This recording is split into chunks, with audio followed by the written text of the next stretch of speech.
Welcome to the Encore Audio Archives YouTube channel. I'm Taper Dave, and this is my channel. I've uploaded hundreds of talks here that I've recorded at meetings in West LA, and I've also recorded conventions starting in 2013. I've got a bunch of those up. And Walt and Mary Murray, the original owners of Encore Audio Archives, started the company in the 80s, and Walt recorded Joe and Charlie's and a bunch of stuff down in Vista, California. My sobriety date is June 20th of 1994.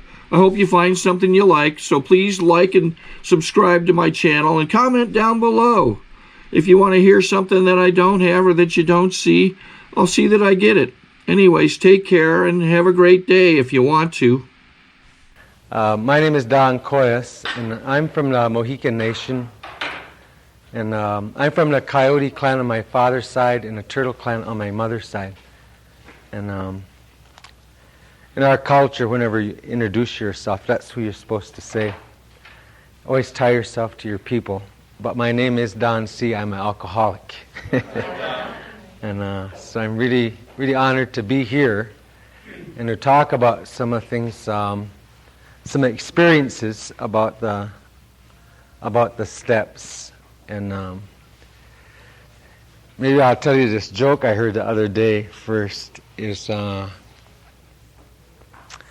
I was told that up in South Dakota by the reservation there's this one road that travels, they said, right along the border. And on a reservation, says white land on one side, reservation land on the other side. And they say there's a little town there, and when the cars come through there, they have to slow down for that town. So when the cars slow down, and those dogs start chasing those cars. So on one side of that road, Indian dogs, that's where they stay.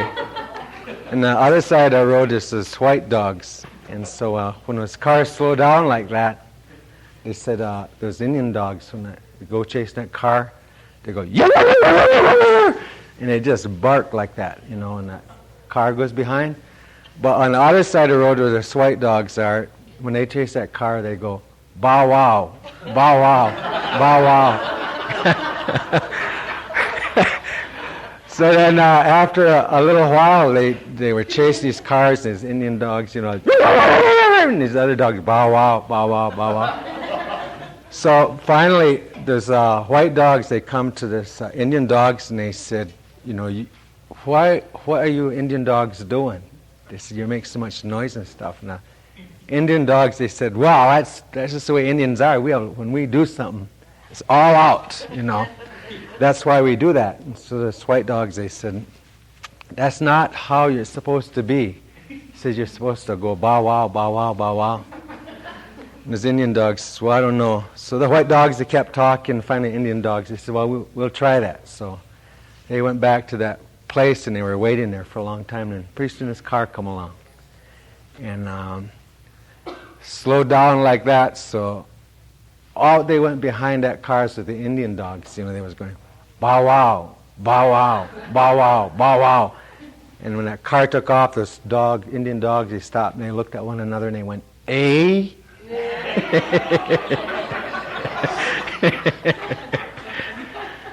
Yeah, so we'll do that with bow wow. Bow wow way. Couldn't you see those dogs doing it? Yeah. When you look at the 12 steps, I think right now is a very strong time in Indian communities. And I think contrary to how we look at or have looked at things, I think there's a great healing starting to occur among our people. And in 1991, we met with some elders from the four directions. So we had about 40 elders. They were from North tribes, East tribes, South tribes, West tribes. And so we brought these elders together, and what we asked them to do is to spend some time with us, just talking to us about things. And so in that 4-day conference, they talked to us about about the earth and about the environment, but they talked to us about communities, about being Indian men, about being Indian women, things like that, about relationships. They talked about sex, about raising children, everything for 4 days. And one of the things they did talk to us about, they told us some things about prophecies. And I think for us, the prophecies is very important. They have been told, stories told down over the years. And there was a prophecy, they said that the Indian people, they said, would spend a long time in a real cold winter time of life, a real tough time of turmoil and confusion. And there's a prophecy, it said that when the sun would get blocked in the seventh moon, that would be significant that the winter time is over, that period of time was be over. And then we as Indian people, we would enter into a new springtime, a new time for us as a people. And if you remember, maybe in that July of 1991, there was a big solar eclipse. So we had just accidentally met just about a week and a half after that solar eclipse. So we didn't know these things until they told us that. So they said that eclipse was very significant in that that meant we are now entering a new time. It's a new time for us as Indian people. Then they went on to say, they said for that next 12 moons, they said that a great stirring, that the Creator was going to cause a great stirring to take place. He was going to stir it up. In that time of that great stirring, he said, the elders, they said that there was going to be gifts is going to be given out to the people that we have not used before. And they said that during this time of this stirring, there was going to be a selection of people to help heal all the communities, all the nations. So they said that for the next 12 moons, they said that these people selected, they would go through a real mixed up time for themselves. And like a real evaluation time, kind of, that they would, even that they would think that they were crazy. Like they might have their jobs and be in place doing, have everything in order. But then all of a sudden, you know how you got your rug of life and you have your careers and cars and everything, They said it would be like for certain people that he would come and something would grab the edge of that rug and it would just kind of upset everything. So you'd think you were crazy, really mixed up. And they said that those people selected that they would go through a real personal time, like they have to go through a healing time, that they would need to even their secrets couldn't stay secrets no more. They said they would all surface, they would come up, they would arise. And then they said that that these healers, they would know something was going on. You know how sometimes you have like this urge, you just kind of know you got to go do something. Like in our tribe, there's these teachings called Teachings of the Warrior. And what it says is that everybody is a warrior. That's not like a battle name on television. That's a spiritual being name. And in that teachings, it says that every warrior has a song written in their heart, and that song must be sung before you die, or your soul forever remains restless. And that sometimes we have to go through life school like that. That doesn't mean just like high school or university. It means life school. And many of us know about that darn life school. Pretty tough roads. And at the time we think that that's all bad. But maybe we are just have to do that because now we got other things to do. We need that experience. Now we have to go back and help the people. But we'd never be believable unless we went and tested that, all those things that we needed to learn. And so they said that what would happen is that a great healing would start to occur among our people. And they said a long time ago, they said the Creator came to a place called Turtle Island. And he said to the people, I'm going to divide you into 4 directions, he said. To a red direction, yellow direction, black direction, and a white direction. And he said to each of those directions, I'm going to give you each a certain accountability. There's some things you have to know. And so to the red direction, he said, to you, you are the keepers of the earth. That you have to go through the cycles of time and learn all the things about the earth, about land and about plants, and about how everything is connected. And you're going to be given that knowledge through those times, because a day will come when you have to come and tell people those things that you know. Into the yellow direction, or the yellow race, he made them to be keepers of the air. So they were to learn about breathing and about breath and all of that. And to the black direction, he gave them the responsibility to be keepers of the sacred water. They were to learn all those things about the water. And to the white direction, he said, you are the keepers of the fire. So sometimes in that direction we think about like the light bulb. You know, those guys, they know everything they do has got, like the car, the combustion engine's got like that firepower in the middle. And they said that what the Creator said was that the day would come, he called it the coming together time, that when the springtime would arrive, then we would all need to come together, sit in a circle, and that we would need to start share this knowledge and this wisdom that each one has, because everybody is going to know something about this healing part. Everybody has a part in that. And we, White Bison, we work in a lot of different Native communities around the country, and we are starting to see wherever we go, we are seeing that the healing is starting to occur among our people. There's even people coming home that they get discontent where they are, and they're coming home to help and make a difference. We're seeing it all over the place, that these circles are starting to gather. So I just thought I would just share a little bit about that, because I think that when they have like a first conference, Red Road Conference, that's very, very significant, because that's a gathering of these circles. It's what's going to go.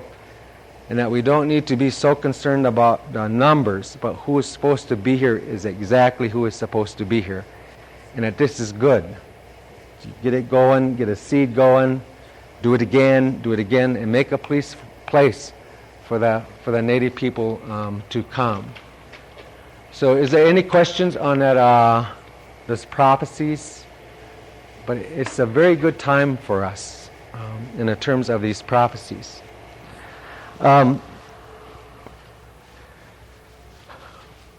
Also, then what we'd like to talk about is a little bit about the steps. When I come into AA, my sobriety birthday is August 10th, 1978. And I had a hard time coming into AA at first. It didn't make no sense to me, but I kept coming back and going drinking again, and coming back and going drinking again. And finally, I guess I drank what I was supposed to drink, you know. And I guess it's because of alcohol. I kept coming back. It wasn't for anything else. But on my journey to get here, I lost, like some others, everything. I lost family, respect. All of those things went. But it always had a hard time, even like with a big book. They say the instructions are in that book, and I would look for these instructions, and I could never, ever see them. I couldn't figure out, what they were talking about. So I managed to get a sponsor, and that sponsor helped a lot. And so as I got sober for a couple years, then I happened to, even though I was sober for a couple years, I always felt something was missing. There was just something not right. But then I was kind of used to that anyway, so it wasn't like it was a surprise. So then as things progressed, I happened to run into one of our elders who also is in recovery. And it was then he said, you have to go back to the culture. He says, you never know who you are unless you go back to that culture. Because I had left it. Even though I was raised, by my grandfather and stuff, and it was done in a good way. So then I went back there and started to look at the culture. Then I started to see that the program and the steps, they were the culture and the program. It was kind of the same thing, but just said different ways. And I'll just make this remark because, and maybe someday I'll change my mind. But, I'll just say kind of what I see right now. And not everybody agrees with this, but that's okay too. But when I look at myself as an Indian person in recovery, and then talking to some other people, what I found out was, and I'm saying this with the highest respect that I can say, I always respect the AA. It's the best program for the alcoholics that's on the whole earth.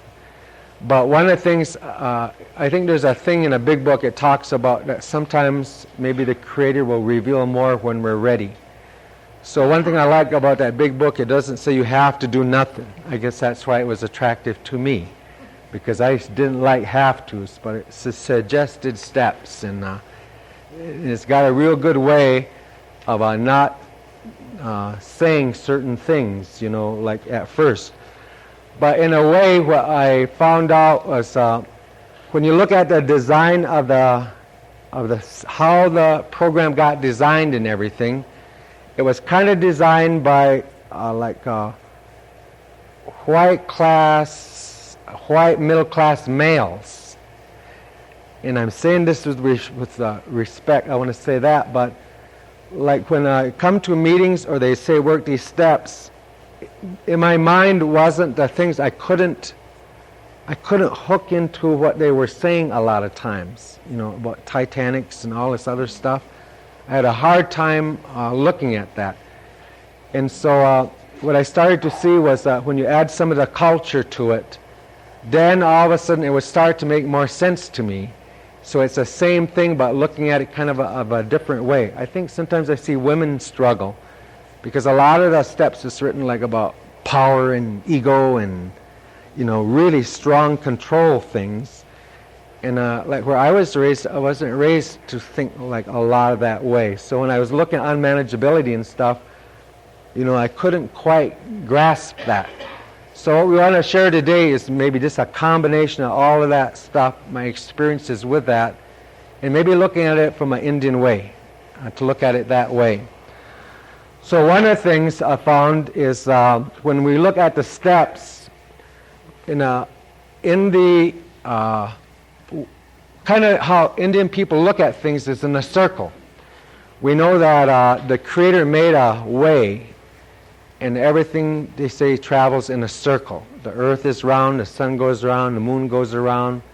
You have seasons, spring, summer, fall, winter. You have cycle of life, baby, youth, adult, elder. Everything goes in a circle. So when we started to look at the steps and using that circle, what we found out that you could do the same thing but do it just in a different way. So it's just like the circle. It's sort of like looking at the earth. The sun rises in the east, it sets in the west. Then there's that, when the sun is up during the day, that's the growing time. And then in the north is like the winter, where old man winter in the wisdom is. So as we started to look at this, we found out if we put steps 1, 2, and 3 in the east, that is like the direction of the sun, then those steps, that direction, when you face that new light, new life, well, to that direction, that is about finding God or the Creator or Great Spirit, higher power. So that's steps 1, 2, and 3 is in the east, and that's about finding a relationship with the Creator. Then steps 4, 5, and 6, that's in the south, and that's a direction about finding a relationship with yourself. So then, even like we found, as we share a little bit later, when we work the steps, when you do the work on them, you face that way. You work steps 1, 2, and 3. Whenever you sit at the table or wherever you are, you face in the east, because there's powers that we all know come from that. Then when you turn to the south, that's steps 4, 5, and 6, that's about finding yourself, a relationship with you, the inventory steps. And then steps 7, 8, and 9, that is in the west. That's that forgiveness direction, like the sun going over the horizon, the letting go, that direction. And that is about finding a relationship with others. That's where you establish a relationship with your brothers and sisters. And then steps 10, 11, and 12, that's in the north. And that's that direction of the elders. That's where the wisdom in that direction comes. So we started to see that when we looked at that going in a circle, then you'd see it's not like a straight line, where you go down a page and then you say, well, what? And I think the other thing that used to baffle me at first when I got a sponsor and I got in the steps, it was, it's like they just say, the steps are in order. See, do step 1. Well, what does these other things mean? Don't worry about that. Do step 1. You'll know. Go to meetings, do all that, and they'd listen. And so I always look forward to the steps with fear. I just, inside of myself was a resistance. It's like, you knew what dollar it says, turn your life over to this carrot, You see, I don't understand that. Why would I want to do that? That doesn't, see. So it's always like a resistance. And it always baffled me that it seemed tone was to work the steps through fear. And a lot of that was just my own tapes, like when I was in the boarding schools or the mission schools, It was always like they always painted a picture of, like they would teach you about God or whatever. So it seemed like one of the ways they would always do, like some of the teachers or parochial schools or whatever, it was always like they'd paint a picture of hell. That's how they motivated you to seek God. So they'd say, you ever been burnt by a match or a fire? And you go, yeah, I have. Say, well, your whole body is going to burn. All over, just blisters, and you're going to be away forever. See? Then they would say things like, you ever been thirsty? So out in the woods all day, no water? I say, yeah, ain't no water in hell. Your tongue gets big, and your body's going to be all blistered. Now you want to seek God. And you say, well, yeah, I do. Right? So it was like you always had like the flames of hell licking your ass, you see, to seek God. And so there's always this resistance, but kind of the way, that I grew up. It wasn't a positive experience. I didn't seek God because it was good or like the culture. It was always the flames of hell, see, kind of licking your way there. And so there's always a resistance, to these steps. Even though when I come in, I was ready, you see, to do them. But then as I saw later on, there's other ways to look at things. And the elders, they tell us, they say there's always 2 points of view of the world. They say one point of view of the world is a point of view of the mouse. The mouse, you see. So the mouse gets up in the morning and all the grass is bigger than the mouse. Every rock is big. Every gully is, everything is an obstacle. So that mouse goes along, see. Oh my God, ain't this awful? Oh, look at this. The grass is tall. Look at the rock. Oh, this big valley. I'm just not going to make it. It's going to be a real bad day. See. Well, at the same time, there's a point of view of the eagle. So the eagle is flying up there looking at the same thing the mouse is looking at. And it's looking down at that mouse. It says, mouse, why are you so worried? Lighten up, mouse, Don't take it so serious. So there's always 2 points of view, you see, for everything. And so we want to kind of spend some time looking at things from 2 points of view. Now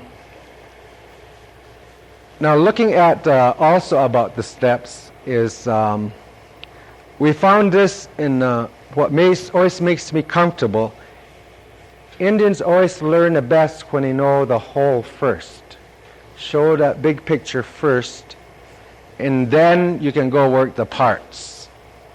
But if you just show a little part and you can't see the whole, then you tend to want to resist.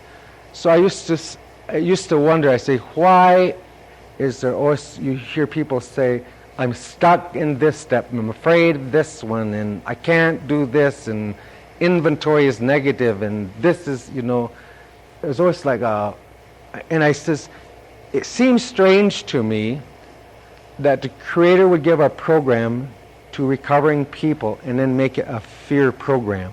I said, it doesn't make sense that he would do that. You see, that maybe there's another point of view. Maybe that's a point of view of the mouse. Maybe there's another point of view of how to look at this. Is it possible to come in and work the steps and look forward to them? That you anticipate doing the next one instead of looking at the resistance, of it all. So, as we continue to go back to the culture and learn some of those things, and I found that there was other ways to look at the steps and that recovery, and to look at it from a Native point of view just started to really make sense to me. See, I'm not afraid of the steps at all today. There are places in there, where things go on, but I always look forward to making that change. So what we'll be using a lot in this morning is we will be talking about these steps from a medicine wheel point of view, from the circle point of view. So pretty much it's like Sam read, we'll be looking at some of the prophecies, some of the medicine wheels, a cycle of life. And in doing that with an intent of sharing some information that will allow one to look forward to working those steps. And then we'll look at an overview of the steps, and then we'll spend primarily the late morning and the afternoon doing a lot of workshops. Also for those, we'll try to take breaks about every 45 minutes. I believe in taking frequent breaks. So we're not going to be sitting here. And if there are any questions as we go through this, please feel free to just raise your hand, or whatever is your customary way of signifying that you have a question to ask. Derek, could you hand out those workbooks too? Also, we'll give you a workbook, and then we'll explain that, kind of go through that workbook so we're kind of familiar with that also. But in looking at these steps, what I want to kind of do is tell you a story about something that happened to me when I was 4 years sober. Because it's very important, I think, for us to locate. When I come into recovery, I had lost everything and was in debt and lots of things like that. And I managed to get sober, going to AA and getting a sponsor eventually. So over the next, as I come in, the first year was crazy as heck, and then the second year, and then by the time 3 years or so, it was sort of like I did have a rug again, and there was some sanity on that rug. I had a res car with some good tires, and I wasn't moving every month or playing those games and paying my bills, getting responsible again. And so it was going pretty good by the time I was getting 3.5 years sober. But then what happened was I must have been about 4 years sober, and all of a sudden it was just like somebody took that rug again and just upset it all. I was in trouble at work. I was in trouble in my relationship. I hated going to meetings.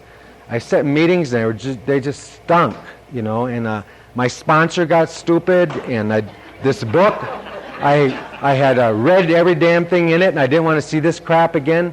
I didn't want to pray. I couldn't work steps. I didn't want to work them, and I wanted to run. See, I was having a hard time, and I really didn't want to go to meetings.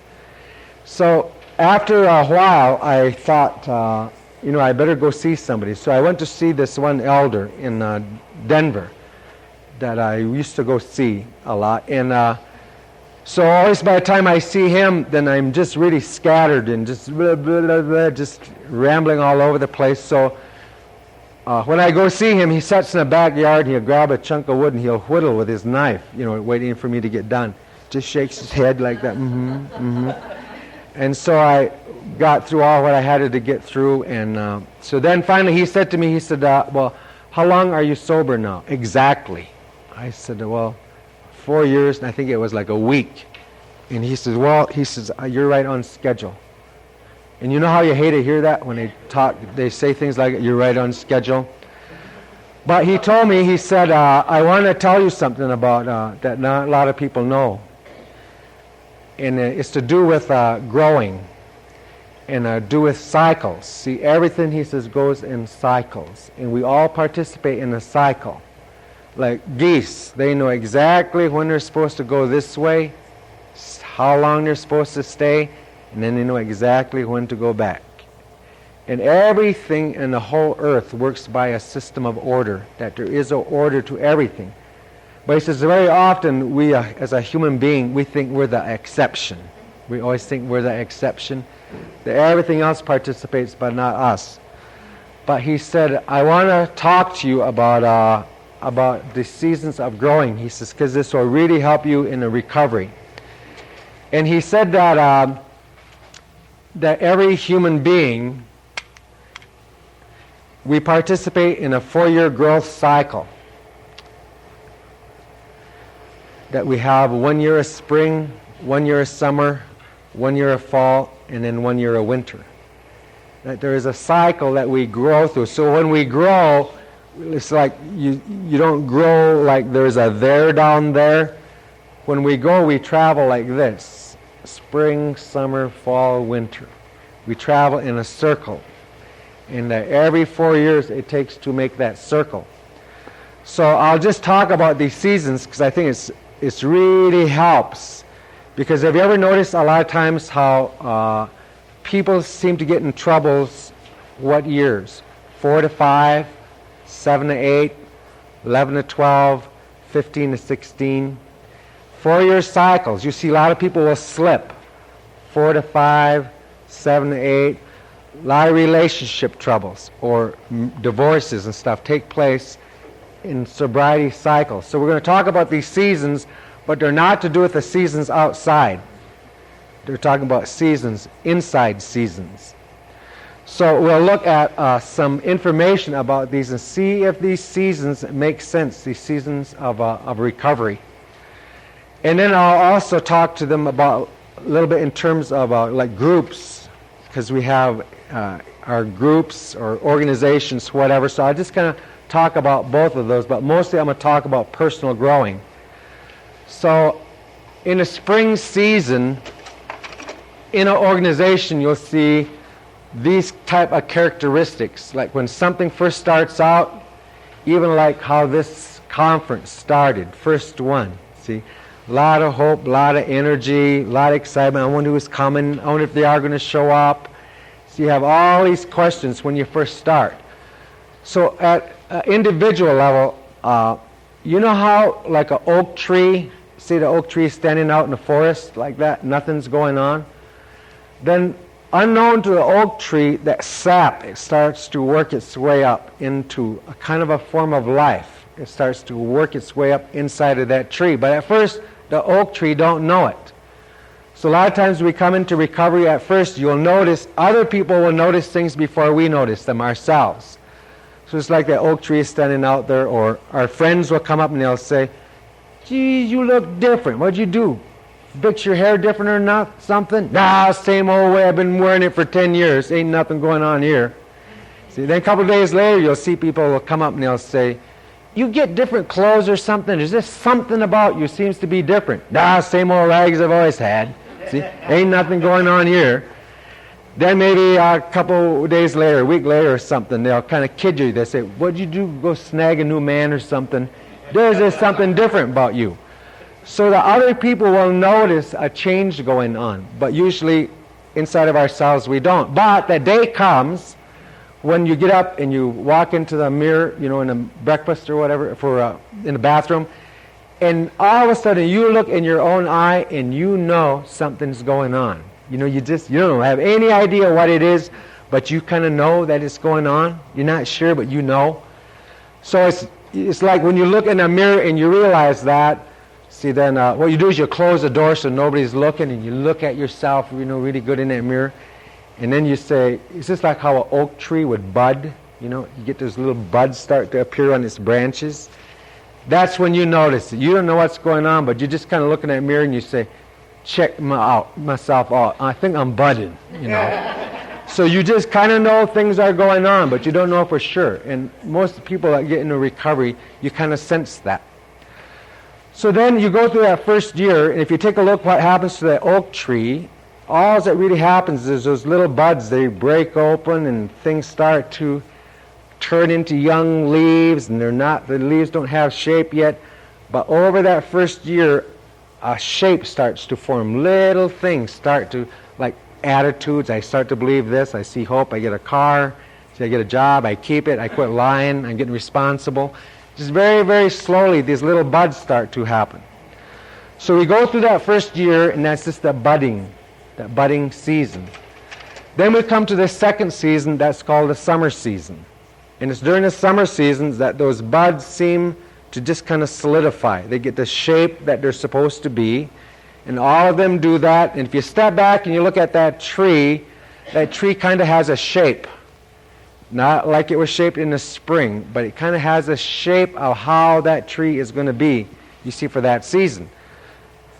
So at an individual level, it's sort of like things just kind of solidify.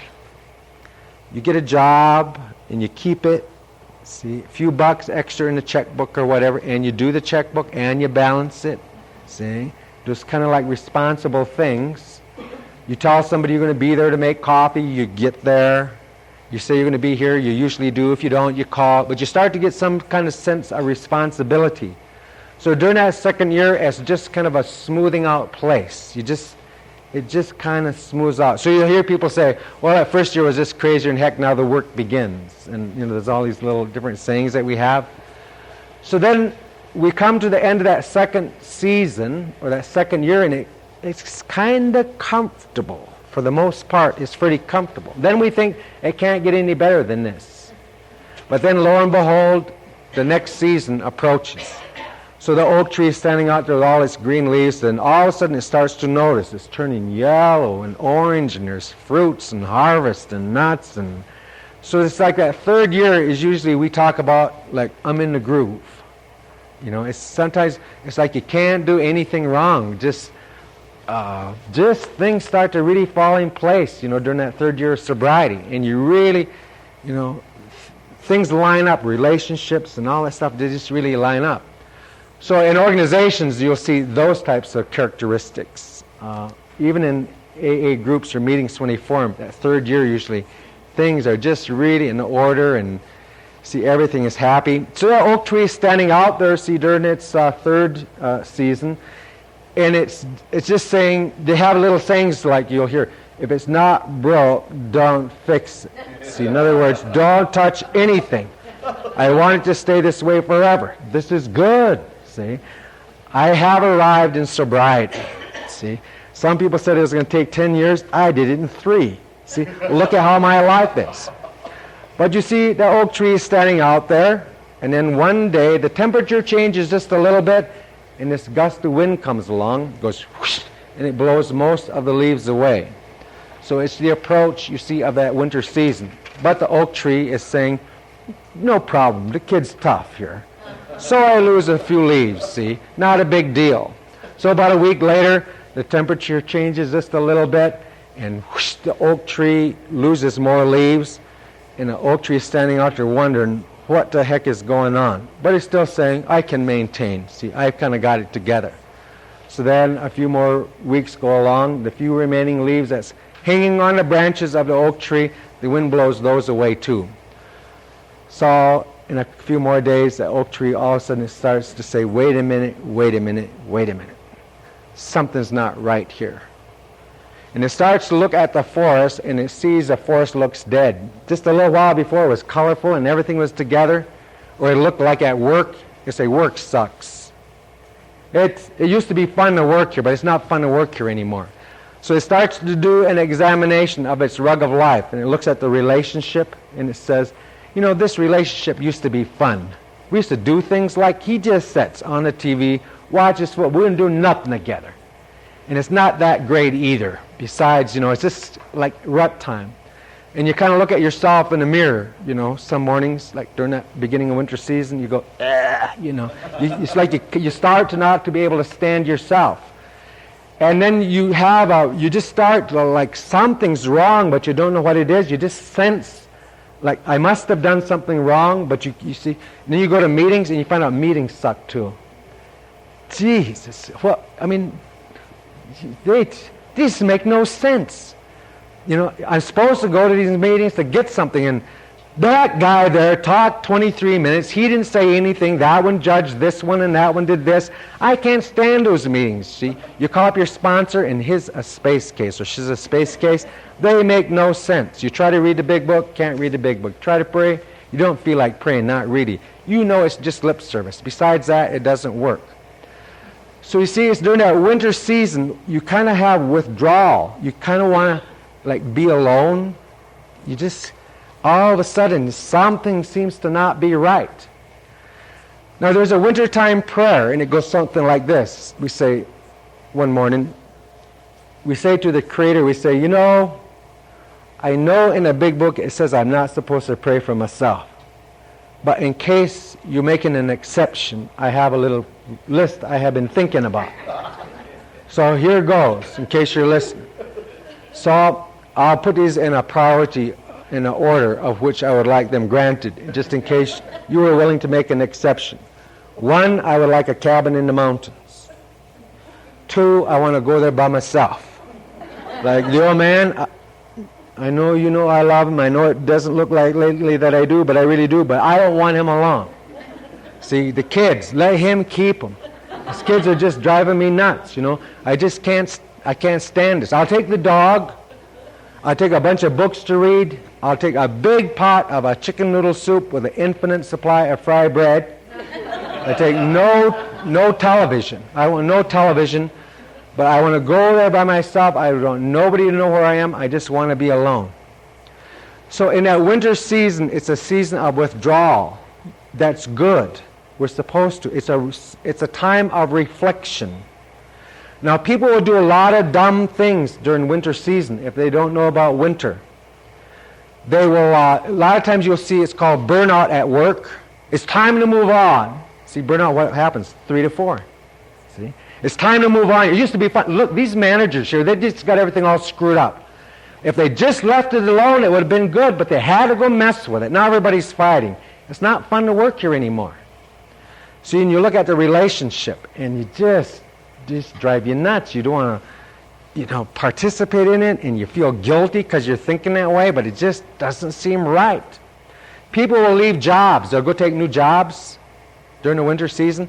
So they'll go take a new job, not necessarily because this job is really good, because it'll benefit them. So they'll take the new job to get the heck out of that one. See, so they leave for the wrong reason. They very often move across country, do things, you see, during that winter season. Many people will leave relationships that didn't need to have been left. Things could have been worked through, years 4 to 5. The next season, years 7 to 8, 11 to 12. 15 to 16. Many people slip in sobriety, years 4 to 5, 7 to 8, 11 to 12, because of that winter season. See, they do dumb things because all of a sudden it seems like something's wrong, but nothing is wrong. Because you see, during the winter season, there is 3 questions that we lose the answer to. There's 3 questions that we get the answer to when we first go into our spring season. Like in the Indian cultures, our ceremonies, our dances, those culture things that we do are always about putting us in touch with the answer to 3 questions. And that if I know the answer to these 3 questions, I can pretty much take life on its terms. If I know the answers to why am I? See, what is my purpose? Who am I? What is my identity? And where am I going? That I know a direction. So in my mind, will always feel comfortable, grounded, centered, if I know the answer to those 3 questions. Why am I? Who am I? And where am I going? But if I lose the answer to one or more of those 3 questions, then I start to appear to be lost. Crazy, insane. If I don't know why I am, if I don't know who I am anymore. See, now, I think it's important for us to know that during that 4th year, Like during the 4th year, you work a set of steps different than you do the first 3. Right? You always work in harmony with the season that you're in. Well, you see, so you know, am I in spring, am I in fall, am I in summer, or what? It's kind of easy. One way is tomorrow morning when you get up, get a cup of coffee or tea or whatever, and you just sit and think, when was the last time back my life really turned to crap? When did it really go to hell? So if it was 2 years ago, then that's winter. So if it's now, then I'm in spring or I'm in summer, you see. But very often you'll see that these seasons of sobriety are right in sync with when you first came in to a program. That starts out your season when we come into recovery. And these seasons are not necessarily in harmony with the seasons outside. They're in harmony with seasons in here. So it could be winter outside, and you could be in your spring, your personal springtime of growth. Now you take being in a relationship. A relationship also will have a cycle of seasons. So every 4 years, typically a relationship will go through a type of a need for renewal. Because what happens when we look at how do we grow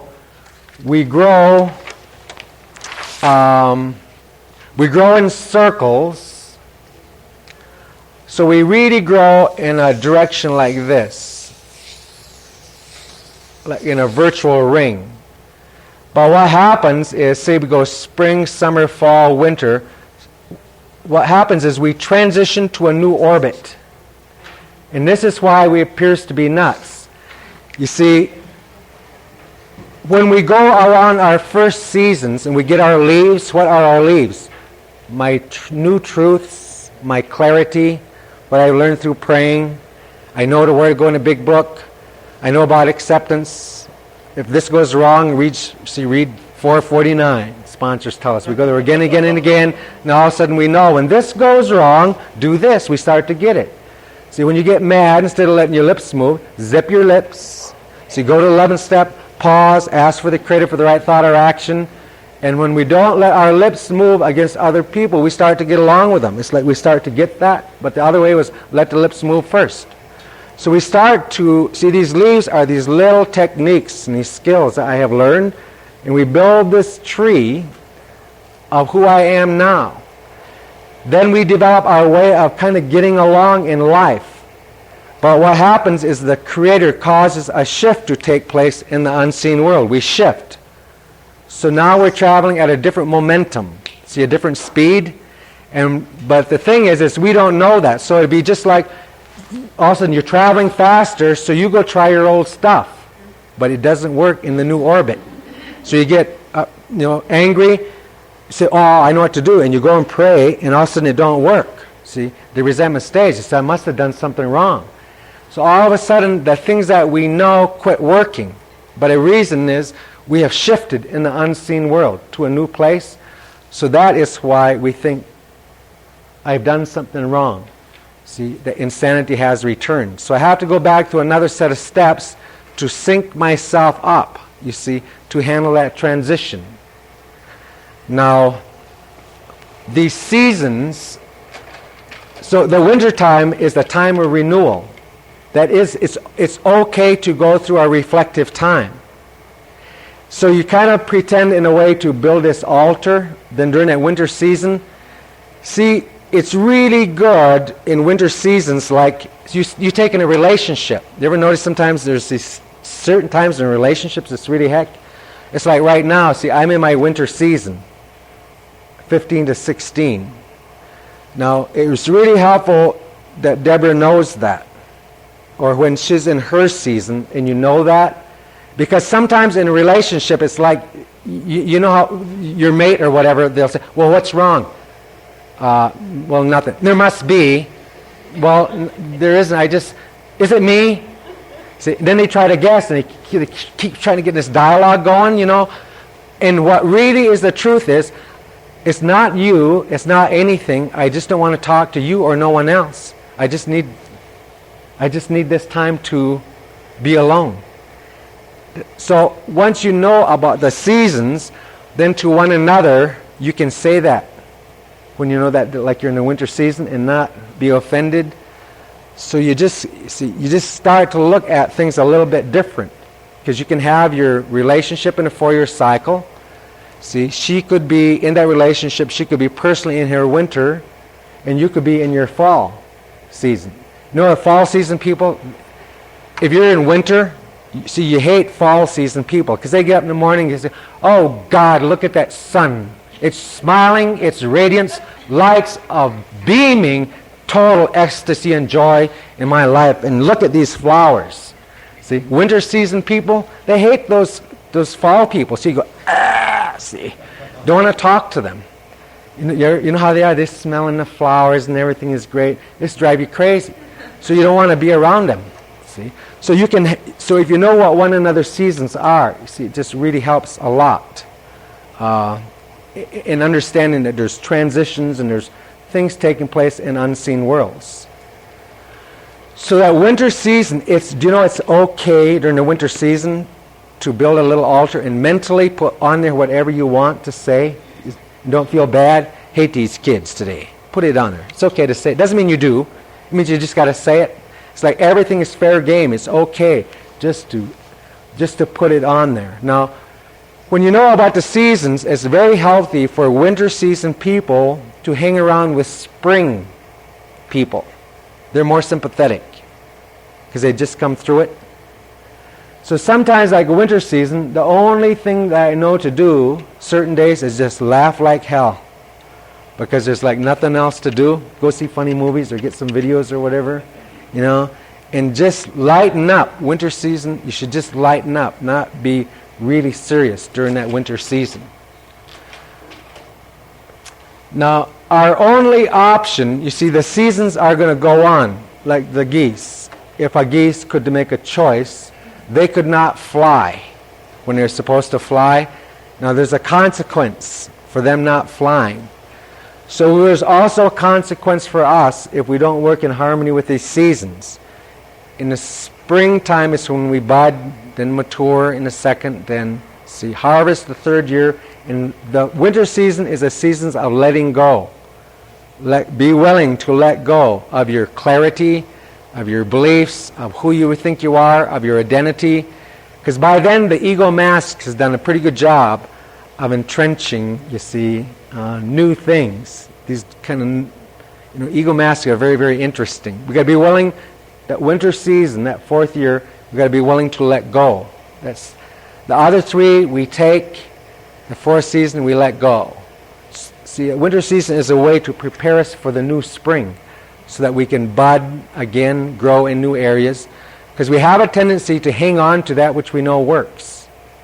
But, as we all know, the ego always works on where you have your shit together. Right where you think you're hot, that's where the ego is working. It doesn't worry about your junk. Junk takes care of junk. So you'll come in a program, you know nothing. Then you gain a little bit of knowledge. Then by the 2nd year, once in a while you speak and people go, hey, wow, you liked what you said. That's really nice. So then the 3rd year, you're the heavy. So then, when the heavy comes in, knowing all these truths, then you sit in the meetings and you judge again. So in other words, the ego mask tends to make you self-righteous. He's not going to make it. He should be on step 4, and he's not doing step 3 very thorough. No one's not going to the meetings enough. And why are those old-timers? Why don't they come here, see? And why are they saying what they're saying? So kind of secretly, you just, all of a sudden, well, that's what you got to let go. Be willing to let go of that because those ego masks, they get built, in that way. So the only option we have is to resist the seasons or work in harmony with them. Now, what does that mean? Say in the springtime, the weather gets nice and you put on your bathing suit. Then the summer season comes and you wear that bathing suit and you're doing all that stuff out in the yard. Then the fall season comes and it's still nice weather and you're doing your whatever in your bathing suit. Then somebody says, by the way, winter's coming. I think you ought to change your clothes. I ain't doing it. I was dressed like this last 3 years and I'm staying just like this. I'm not changing. I like it this way. So if you're freezing your ass in February, then don't be complaining. So we have the option, of resisting or working in harmony with the seasons. So that fourth year, working in harmony means be willing to let go. It's okay to withdraw. Reflectively think. Everything is fair game. See, be willing to let go of your clarity, of your truth, the things that you know. Be willing to let go of them. Because what happens if I say I'm the oak tree, and I say some of the leaves go away, and I say, I'm hanging on to this leaf. See, I'm hanging on to my clarity. And that wind is trying to go, that's getting you in trouble. That's an old leaf. I'm doing it. See, I talked to my sponsor. He said it's okay to hang on to some things because he hung on to some things for 20 years. So I'm going to hang on to some too. It's okay. Right? Then you're going to have that resistance. Now, not only that, if you hang on to that, you will take that into your new tree when it grows. You'll not only have your new buds, but you'll have the opportunity to work those old issues you hung on to also for another full cycle of seasons. If that makes sense. So we got to look at working in harmony with them. Because the steps, what they help us to do is to get a real firm handle on these three questions. Why am I in recovery? The big book tells you our real purpose is to be of maximum use to the Great Spirit and help others. Right? Who am I? 11th step. We carry a vision of God's will into every area of our life, and that's where I'm going. That once I know the answer to those three questions, I can just take on whatever life has to offer. Because being in this program, as we get into recovery as Native people, is not about hiding in the program. It's not about not being responsible. It's about participating in life on its terms. Right? It's not about hiding in it. It's about getting out there, doing things, making mistakes, taking risks, growing, trying, getting education, whatever that is for us. It's about just participating in life to its max. But every 4 years, we lose the answer to those three questions. When we lose the answer to those, then we think we're nuts. We're not. I think the greatest value for me was when an elder told me this. Whew, I ain't crazy. And it's really valuable information in recovery if you know you're not nuts. That it's supposed to be that way.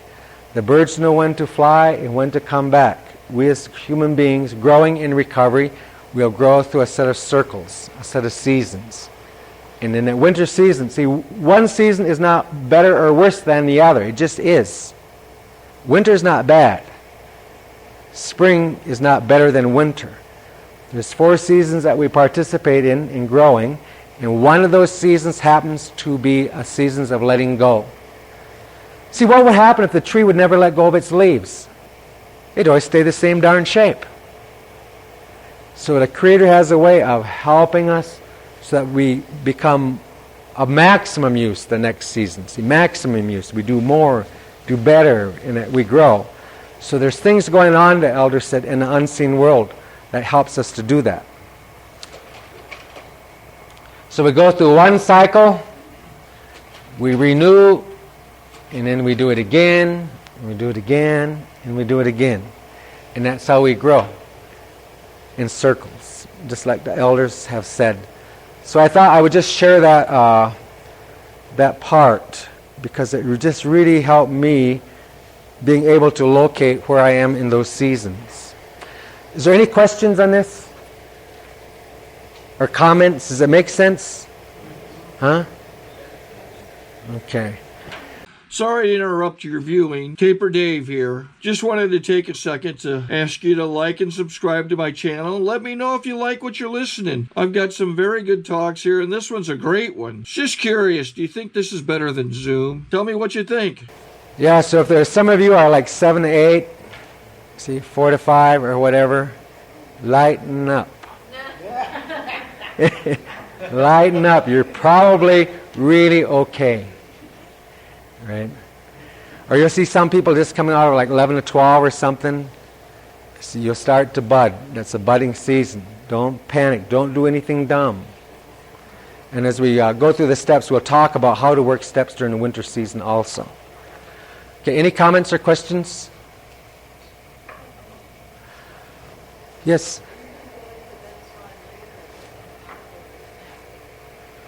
Um,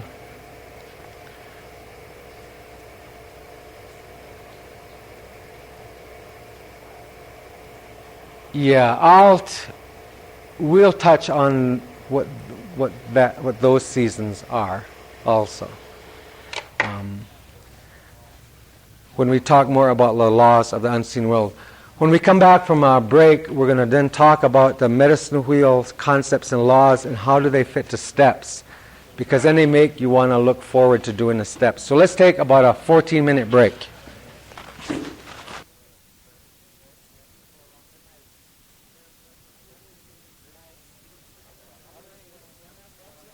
The other things going on, like we say, for example, all of our ancestors are alive inside of us. That there's certain things that we know from a long time ago have an effect on us, and that when we get into recovery, then those things are all interplay. So we want to take just a few minutes and look at some things about wholeness thinking, because the steps travel in a circle, and we want to look at the whole first and then come back and look at a step at a time. So the elders, they use to explain, they use this medicine wheel. Now, many tribes have medicine wheels, some don't. They're different colors, different shapes, different meanings, different teachings. So I'll use the one from my tribe because I have permission to do so. So what the elders, they tell us is that there are certain things, they said a long time ago, the Great Spirit, when He made the system that He made, it's a balanced system, that the earth is a source of all life. We call it the Mother Earth. Then she gives life to the insect, that gives life to the bird, that gives life to the all the way up. So from the sun to the earth is a cycle of life. Everything travels in a circle or in a cycle. So they said if there's certain things we need to know about how this whole system works, the one that the Creator put into place, then we work with that. It'll be different. So they say one thing, if we take a look at the system that the Creator made, they said everything travels in circles. So we have to design our programs to travel in circles. They said another thing is that the Creator made the system, and it has a system of harmony. It's a harmonious system. That in this harmonious system, then, it is guided by a system of conflict. So let's just say around the outside of the medicine wheel would be a field of conflict. And as long as that circle stayed a circle, nothing would happen. But if it would bulge in one place, then it would hit that place of conflict. So that conflict is a feedback system that says you're out of harmony. Come back in line. So we need to develop a point of view, like a mouse point of view, an eagle point of view. The mouse sees conflict as something's wrong. The eagle sees conflict as something needs to be corrected. Nothing is wrong. This is the way it is. So that we are guided always by a system of conflict. Now, in us as human beings, it'll say, when you're agitated or doubtful, pause, ask the Creator for the right thought or action, come back into harmony. See? If we get a resentment, dishonesty, selfish fear, it means we're out of harmony. As conflict occurs in our lives, and it's just corrected to come back in. So when we experience conflict and growing, that doesn't mean we've done something wrong or we're bad people. It just means that we went out of harmony. So we need to realize the Creator made us, designed us to live in harmony, and we stay in that harmony place by a system of conflict. We constantly will go off track, on track, off track, on track. So conflict is not bad. It is a friend. The next thing they said is that the system that the Creator put into place has two roads, polarity. Has a plus. For every plus, there's a minus. There's always things are made in twos. So you have here, there, up, down, boy, girl, honest, dishonest, responsible, irresponsible. There's always two roads that we walk. So many of us, we say that road that we should follow is a red road, like the name of this recovery conference. See, it's that road There's a red road. Then there's another road we can walk. And many of us have went to that road and walked that when we were drinking. So in that road, you see, there's other things going on. So we need to know there's two roads. Then they also said that in the system that the Creator put into place, there are two worlds that exist. They call it the seen world and the unseen world. The physical world, the spiritual world. And that both of those worlds, the spiritual world and the physical world, they are run by, that the Creator made, a set of laws, a set of principles, and a set of values. And that if we conduct our thinking in harmony with those laws or those principles, we run our families, run our organizations, build our relationships in harmony with those principal laws and values, by laws, there's certain results we will experience in our lives. But I have the option of living out of harmony with those laws, with those principles, with those values. And if I do that, I will see results also, but they won't be the same results. So they said you have to know there's two roads. There's spiritual laws, there's physical laws. Now they said also, there are two states of minds that we can be in as human beings. They said one state of mind we can be in is in that state of I don't know what I don't know. Now if you think about that just a little while, that if you don't know what you don't know, see, you can be in deep shit and not even know it. So you can think this is really good. Like, how long I didn't know I had a disease of alcoholism. I thought she quit nagging, then I would quit doing this. Or if this would happen, or this would happen, see. That's what I was thought. I didn't know about. So they said, there's another state of mind we can be in. So that one state isn't a mind of, I don't know what I don't know. They said, then you can get to that state of mind of, now I know what I don't know. Now, if you think about that just a little while, once you know what you don't know, hell, you're alcoholic, you know. And you start to learn about that, then you can go straighten some stuff out. See, so they said there's places that we can be in. If we don't know about these laws or the spiritual values, it's just like, see, why is our culture so important in recovery? Culture is what teaches us how to live. That's what the culture does. Supposing we leave the culture, then we don't know how to live. So then we end up in this other road. See? Not knowing what we don't know and knowing everything's turned to crap for us. So they said there's two worlds, a seen world and an unseen world. And that's guided by principal laws and values. Then the next thing they told us about this world the Creator put into place, they said in this world everything is connected to one another. We are all related. See? And they say it different ways, see? Mitakuyasan, they say all different ways. But they said the system the Creator made, everything is connected. So maybe we have to ask ourselves these questions, is there an unseen world? Is everything really connected? Is that really true? See, because we can't see something doesn't mean it doesn't exist. I can look up in the sky at nighttime, say, see all the stars like that? Then there'll be some place I'll see no stars. But I could take an electronic telescope and I could focus it in that dark spot. See, it's an instrument that allows me to see in the unseen world. My eyes, I won't see that. But I'll look in this instrument and adjust it, and where that dark spot is, and I'll look in there and go, I'll be darned, look at all those stars are there. See? Because I can't see it doesn't mean it's not there. I could say be downtown Albuquerque lunchtime, and say there's 100 people walking around, maybe 14 dogs. And then let's say I have one of these little dog whistles, you know. Well, a human being cannot hear that sound of a dog whistle. Dogs can hear it. So say around lunchtime I start blowing that whistle like that. The human beings will keep right on talking and gossiping with each other. 14 dogs, they'll stop right in their tracks. See, who blew that whistle? Must be time for lunch. See, there's even sound, you see, in the unseen world. Well, let's just say we look in the unseen world at smallness. Say I want to see what is my arm made of. So say I would have this instrument, say electronic microscope. And say we could display it up there on the screen, so I stick my arm in there. But I would focus looking at smallness. So say, what is my arm made of? And I focus it down. Well, it's made of muscles. Well, what are those muscles made of? Tissue.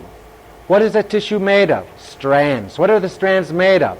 Cells. What are the cells made of? See, I go down, down, down in an unseen world. We get to a level where you see I would be simply made up of a little system of medicine wheels called the atom. The inner center is a spirit or energy, and in a circle harmonious way are the electrons and protons, see? In a balanced manner, all circulating around. So you'd see I'm a system of atoms.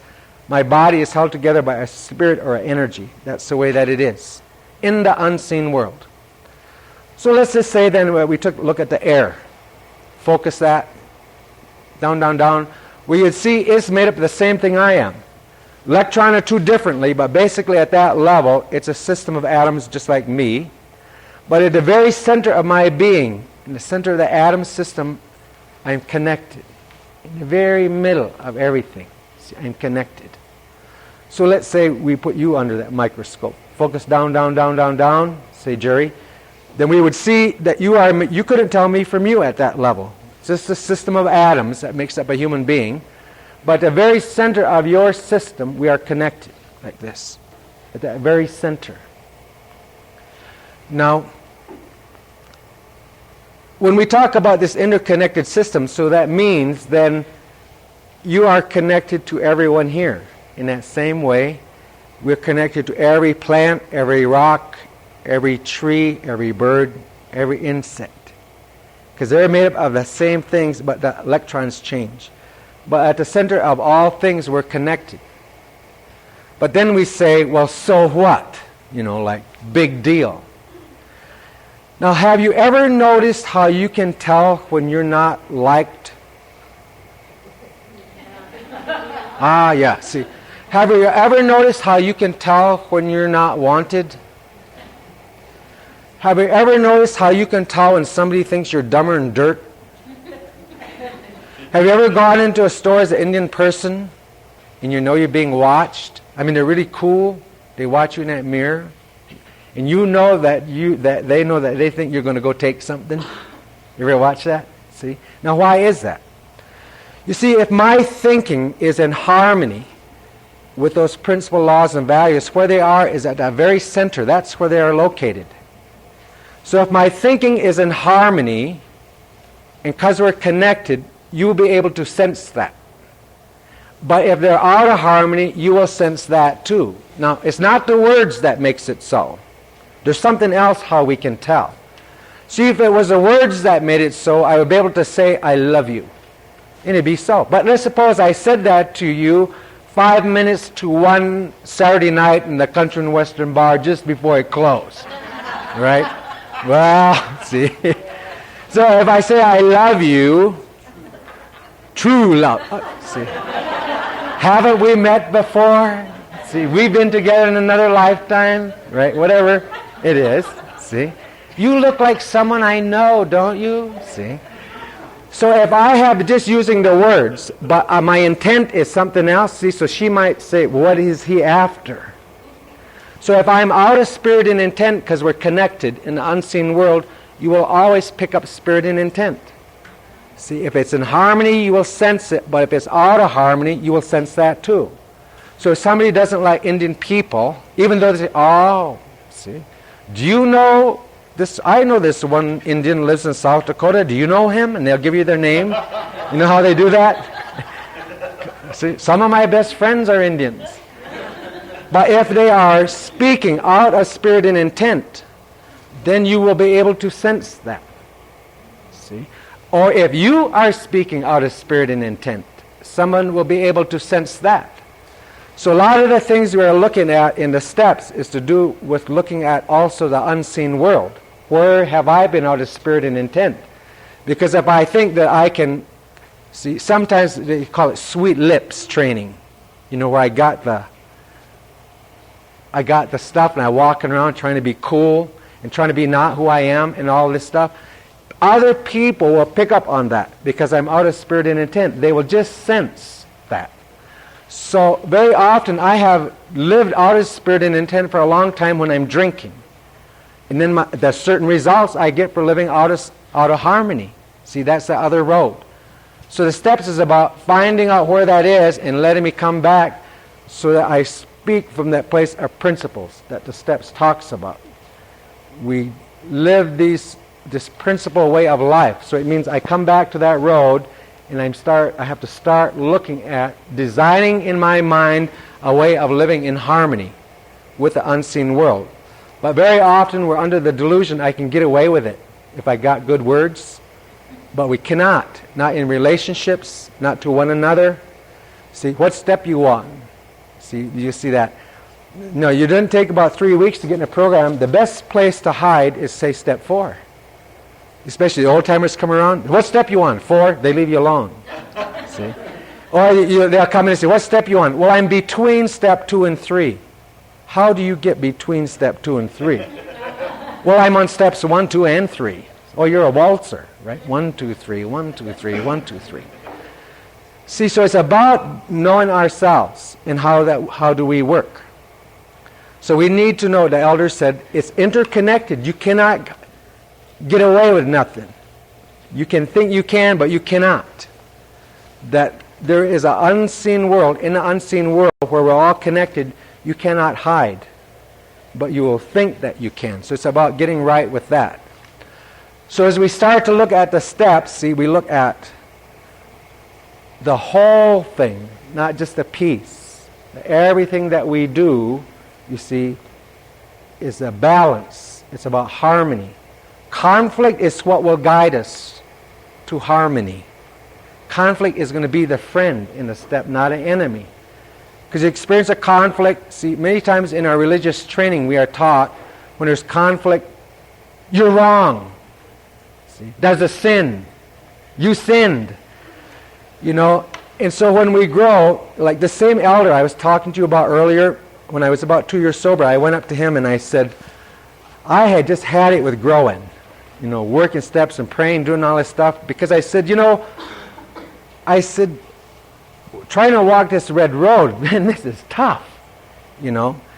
And he said, well, let me show you something. So he took a stick in his backyard and he drew a line on a road, on a ground like that. And he said, now I want you to walk on that road, on that stick, on that line, 1 foot behind the other. So I got on that line like that and I started walking like this, and he was elder, he'd walk right side of me like this, and all of a sudden he gave me a big push. And I go way off this side. He said, get back on that line. So I get back on there. He said, walk. So I walk like that, and then he pushed me this way, and I go way off that line. Get back on that line. So I get back there, so he walked like that. So he just 7, 8 times he pushed me like that. So then he said to me, he said, when you are growing, he said, what it says is you are walking a red road, not a red line. So he took that stick and he drew a line way on each side of where my footprints was. He said, that's how wide the red road is. He said, you're trying to walk a red line. It's a red road. That the mistake is just as sacred as being on track. The mistake is just as sacred. He says, you need to respect your defects. Because it is through the defect that you learn the knowledge of the Great Spirit. That's where he talks to you. So he said, don't be criticizing yourself when you make that mistake over there. Because that happened, it's not wrong, sin, guilt, all that stuff. He said, you're really there to look for the correction. Always looking for the correction.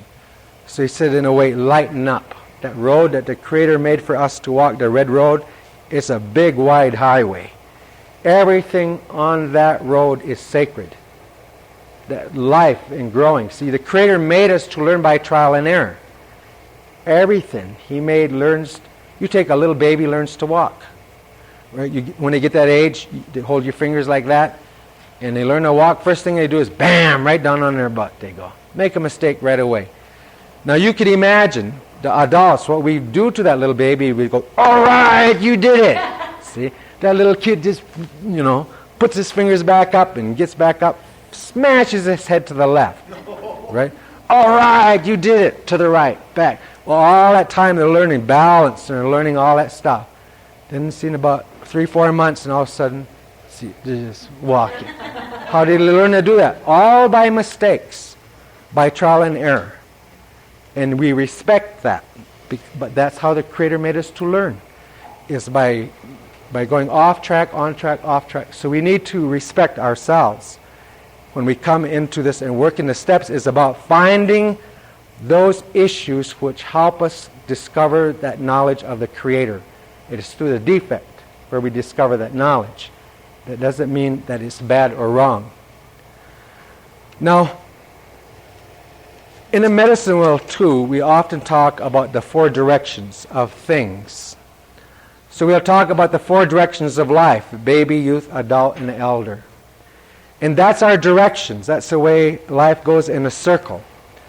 But very often when we come into recovery, many of us, there is a place where the medicine wheel is broken. And for many of us, that medicine wheel is broken between the youth and the adult. Because you see, we grow up or whatever, then many of us, we start drinking when we are in the youth. So physically we will grow up. Our bodies will grow, we get married, we have children, but emotionally we are like teenagers. We don't grow up, we're immature, even though we're older. I remember I first come into recovery, I went through divorce and all that stuff. Then when I finally got to that point, I went in a relationship. I went out with this woman twice, and I found myself going in my jewelry box trying to find my class ring. I wanted to go steady. Hell, I was 33-year-old. They don't even go steady no more, right? But I wanted to go steady. I wanted to pin her, so you show all your buds. She's wearing my ring. Christ, that's, nearly halfway to the coffin, and I'm still, still going this old way. So very often when we come back and we work the steps, it's about growing up. It's about coming back to that place and continuing my growth. Does that make sense? This is broken. It's not good or bad. It's where we stop in the unseen world. So we got to come back there, do some things, and grow up to become mentally healthy and mature.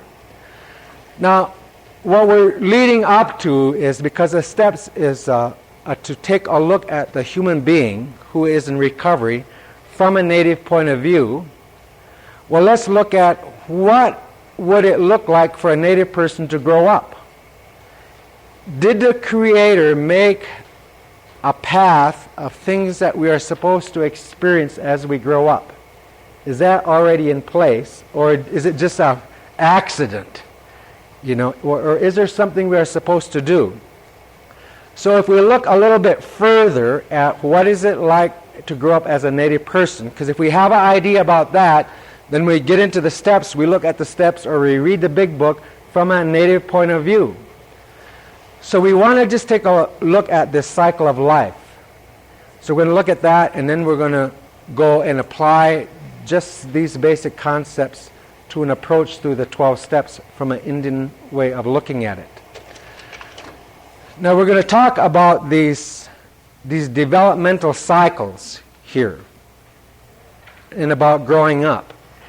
See, very often we judge one another just based on things that we see about one another. So we look at that one, we say, oh, those Indian men, see, they can't trust, don't talk, don't feel.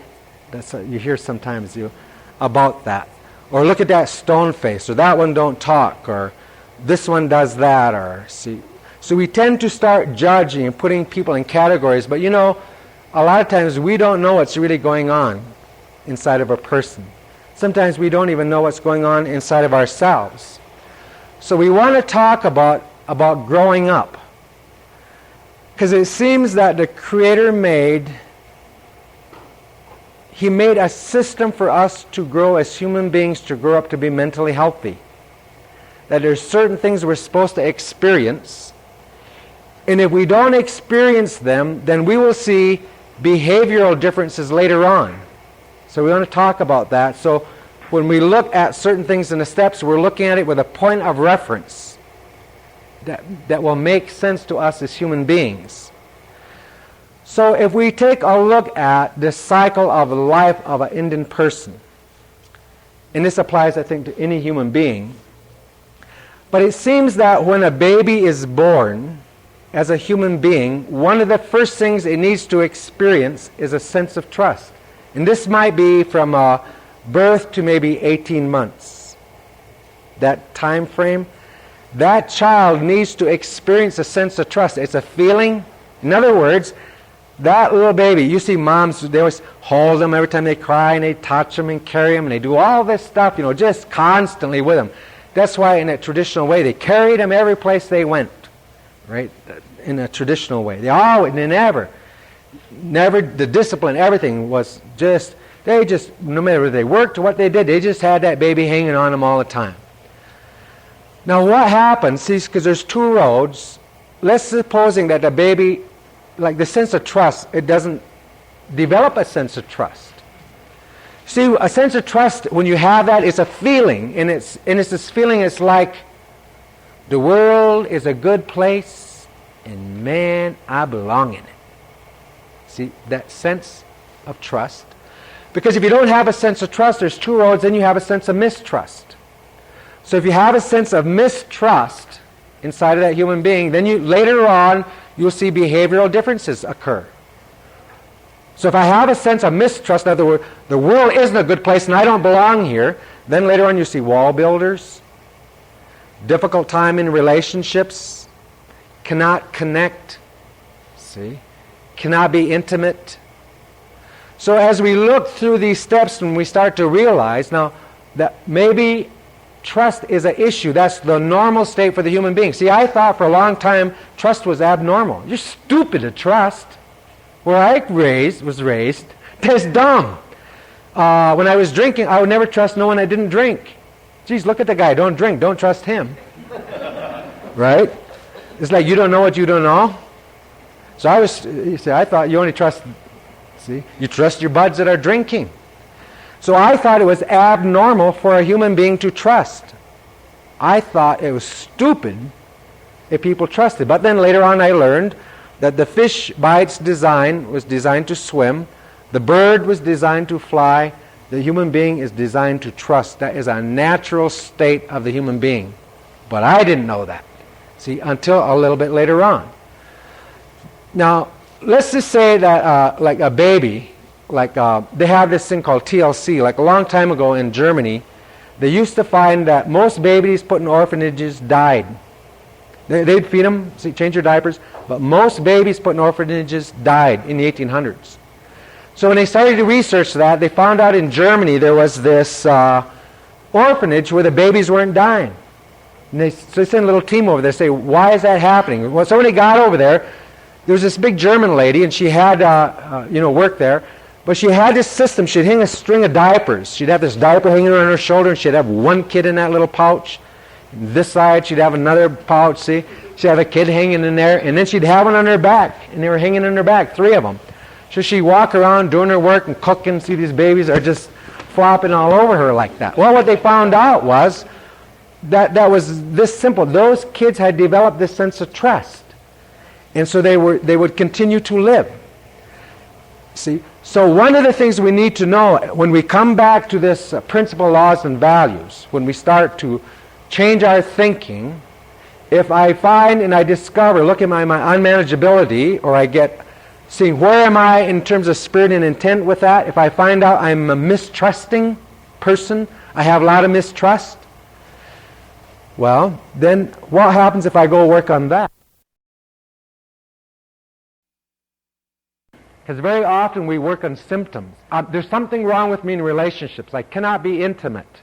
I just can't take risk. I got to learn to be a risk taker. But can I be a risk taker if I don't create back within myself a sense of trust? So if I work on the trust, will the risk-taking ability change without me working on it? So I'm working on the right stuff. So you can, listen, I don't know what I don't know. You can work on the wrong stuff and be working on the symptom, and it won't ever change. I mean, it was just really a struggle.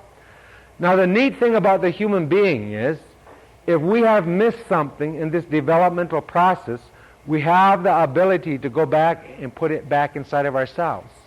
To be restored to sanity. So we have the ability, if we've missed something, so most of this that we're going through, these developmental stages, is to kind of get from I don't know what I don't know to now I know what I don't know. So once I know these things, as I start to work those steps, then you see, I should be able to really accelerate my growth and really grow at a very sound path if I know how the Great Spirit made us and I work in harmony with getting me back to that system He made and not invent it. Now let's just say that you have a little baby, say 18 months old, has developed a sense of trust. In other words, they have this feeling, and we've seen some of them, the world is a good place and man, I belong in it. And then they start walking. Now the adults will call that next stage autonomy, or it also means a sense of independence. So a 2-year-old, when they can start walking, it takes 3 adults full time, see, working in shifts just to hang with them. See, because they get up there, you start setting them on the ground, and their feet are going like this. They're just waiting for you to let them hit the ground, and they're off. And they're into everything. I mean, they're just into the dirt, and they're tasting this, and taking toast, and dumping it in the milk, and reaching in and squeezing it, and making messes, see? Now, what's the 2 most favorite words of a 2-year-old? No. Now, at that developmental stage, that 2-year-old, it has to develop a sense of independence. So they try to break away from mom and dad. I am my own person now. So you want to do this? No. Well, let me butter this. I'll do it myself. You need this? No. No. See, and a 2-year-old would be a perfect juvenile if they could just drive a car. Right? They just tearing everything up. Now, you'll see very often, like, say, 2 daughters come over to mom's place. Each has a 2-year-old.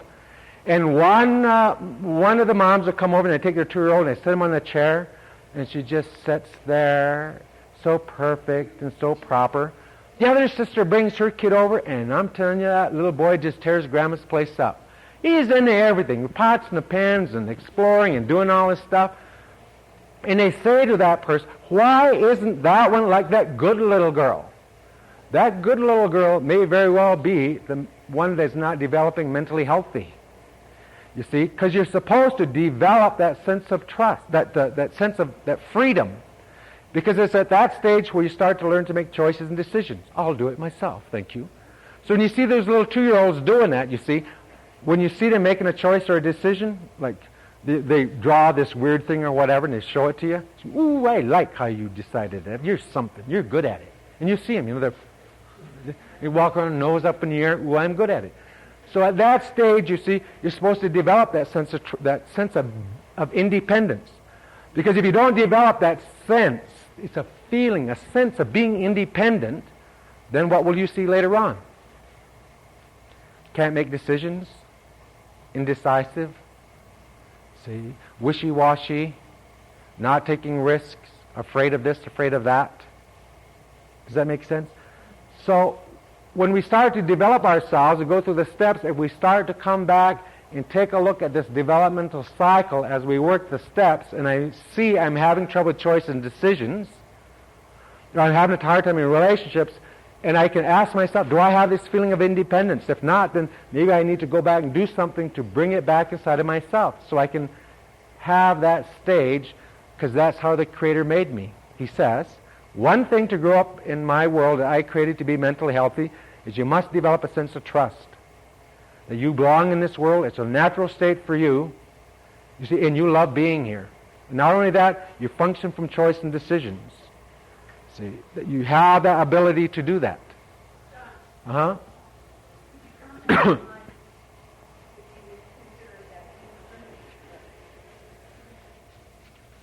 what?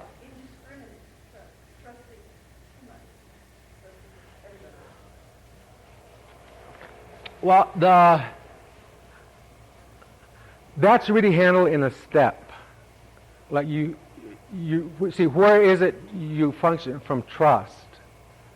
At the level of spirit and intent. Trust in that sense is a decision. If you trust someone too much, that's not trust. Right? That is a different issue than trust. And that's some kind of a fear. We'll get into some of that. Could we just ask that one just a little bit later? Because there's more information that will really help it's like you cannot, trust is not a volume, trust is a decision. So you cannot trust too much. That's called some other things, but not trust. Any other questions or comments on this? Then next stage you go through is a stage called initiative, and this happens about ages, or maybe 4 to 7. Now you see little kids, what you'll see them is all of a sudden they just go from tearing everything up, all of a sudden you see them, they become really pretending type. They have like imaginary friends, pet turtles, and they make you set places for them at the supper table. Sit here in front of my friend and they talk to them just like they're real. And then you'll see them, they do all sorts of weird things. You know, one day they'll have a pan on their head and they pretend to be a policeman. Then the next day they're like a cop. And then the next day they're cowboys and they want all this stuff on them. See, well, it's at that stage they are developing, and so they're saying, I wonder what it's like to be a policeman. See, so they put a pan on their head and they run around blowing sirens and doing that stuff. And the next day, I wonder what it's like to be a cow person, you know, a cowboy. So they start shooting like this, you do all this stuff, and you'll see them sometimes, they'll come up like on their, they'll pretend like they're a dog. See, they'll come up, woof, woof, woof, woof, and or bow, wow, bow, wow. And they'll grab your pant leg like that, and they'll sit up and bark like that, and you reach up there, get a cookie, see, make them speak, see, and you give them that cookie, pat them on the head, see, kick them in the, see, and help. Now it's okay, see, if you're 3, 4, and 5 doing that, but if you got a teenager that's doing that, like barking like a dog, you're really in trouble. You got a sick kid. See, it's really bad, right? So it's at that stage where they are developing now imagination, the ability to vision, creativity skills.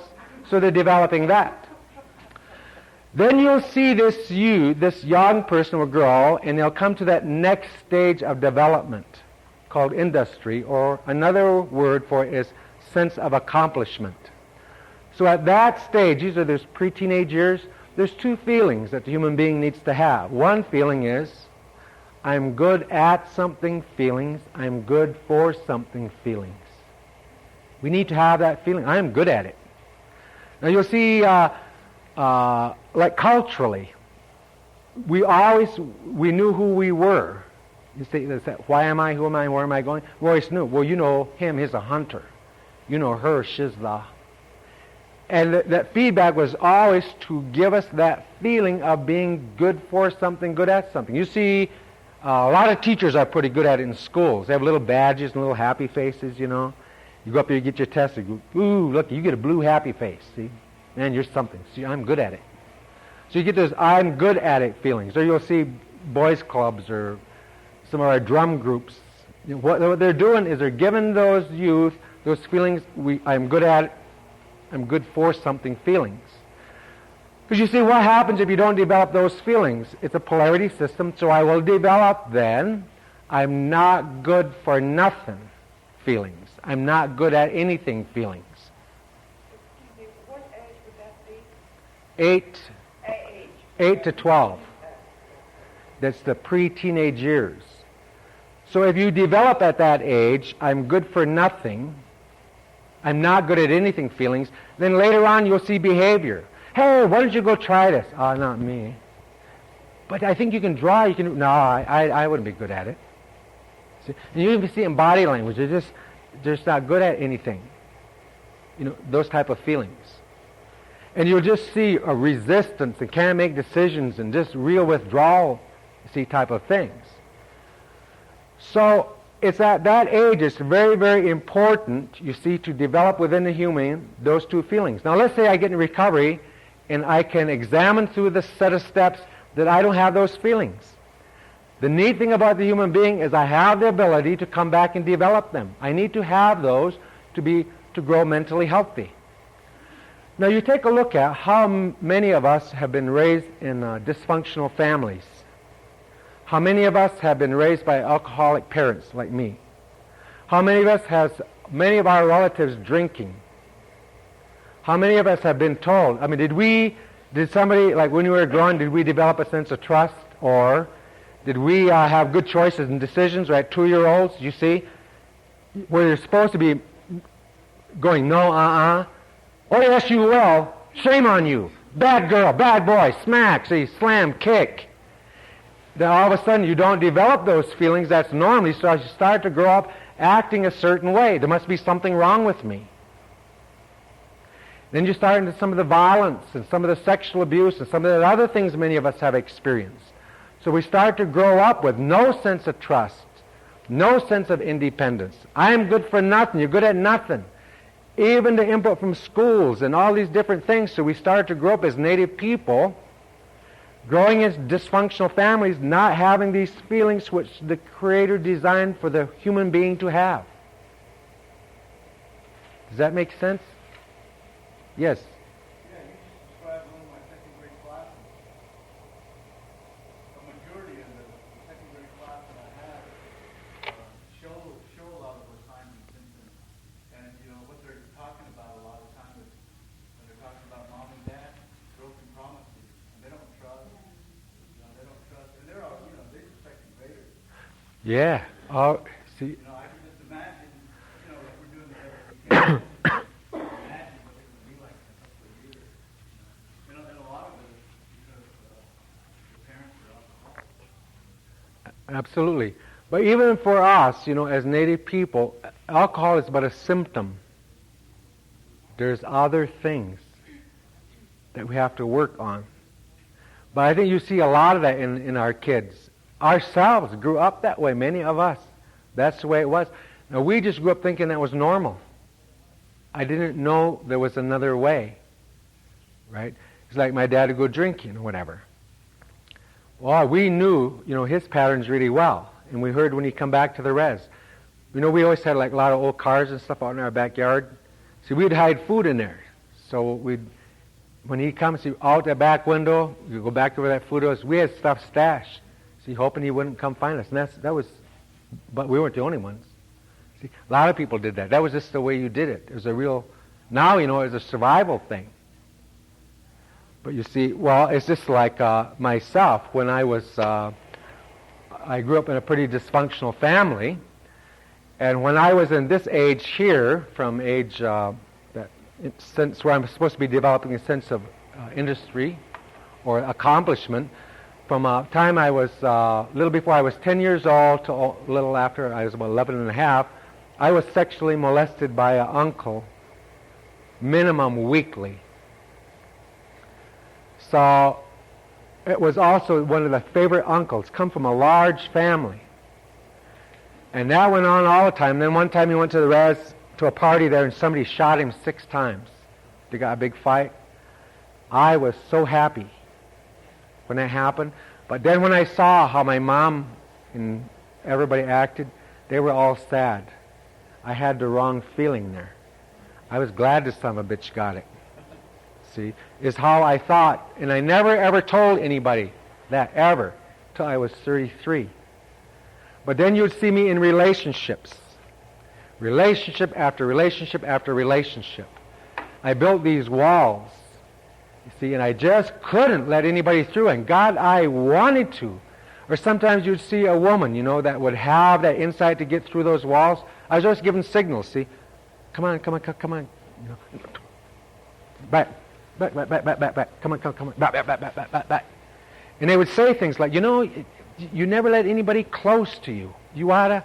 I couldn't do it. It was just a paralysis. So what I do, I just go drink some more. See, so I just go through them, but I could never get a relationship and keep it. I couldn't even tell you how I felt. I didn't recognize feelings. I was 30-some years old. It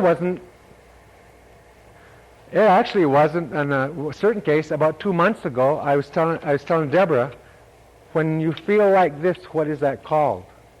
I'm still discovering them. Before that, I went through a thing where I went through a set of steps and everything. I had a whole bunch of them crop up. I didn't know what that name of that was. I never had that. I had to run around trying to find out what is the name of this thing. When you feel like this, when this thing is there, what is it? I didn't know that. But you see, the law is, it doesn't take account whether you are a child or not. It doesn't take account for that. It takes account for whether you live in harmony with it or not. If you are raised out of harmony with it, then your style of life is going to be a certain way. The only catcher is the human being can change, and I as a human being, it doesn't matter who did what to me. Bottom line, see, is this like what did I really want this relationship with my uncle? After he died and after I started, try to get free of it? What I really wanted is I wanted him to come back to life. Just give me a day with him. That would have done it. Then he could have died and I could have went on, died again. I could have went back and forgiven him. But he didn't come back. So I spent this time, you see, what's wrong with me? I must have done something wrong and dwelled in that forever. See, really was impactful. Even though I kept it hid, it touched every area of my life. There was no area of my life wasn't touched. Job, relationships with children, relationships, every place was because of that issue, but I couldn't bring that up. So I hung on to it. But then you would take a look at me. My sister used to call me on guard. She said it in our language, but it meant on guard. See, I could never sit with my back to the wall. Now, I always knew where the doors were. See, even at the supper table, we'd eat. I couldn't sit in the middle because we had a large family, like a table. I could never sit in the middle. I had to sit on the end. I couldn't do it. See, and I just eat, never said nothing. Always watching. See, and a lot of those things you see that's happened, like your dad will come up and say, I'm going to ask you the truth. I'm going to ask you one time, tell me the truth. You tell him the truth, bam, right across the room. So pretty soon you learn, you're going to get it anyway, just say nothing. Right? Don't say nothing. So see, then you start to grow up that way, and then you become very silent. So then it's now do you not say nothing to him? You take no risk. You tell nobody nothing, unless you want them to know it. Or you might tell them something, you see, to use or to manipulate. But you don't tell them anything. Because if you do, you see, you're going to get it. Does that make sense? Now, you just take, once we come to the stage of identity, and these are the teenage years.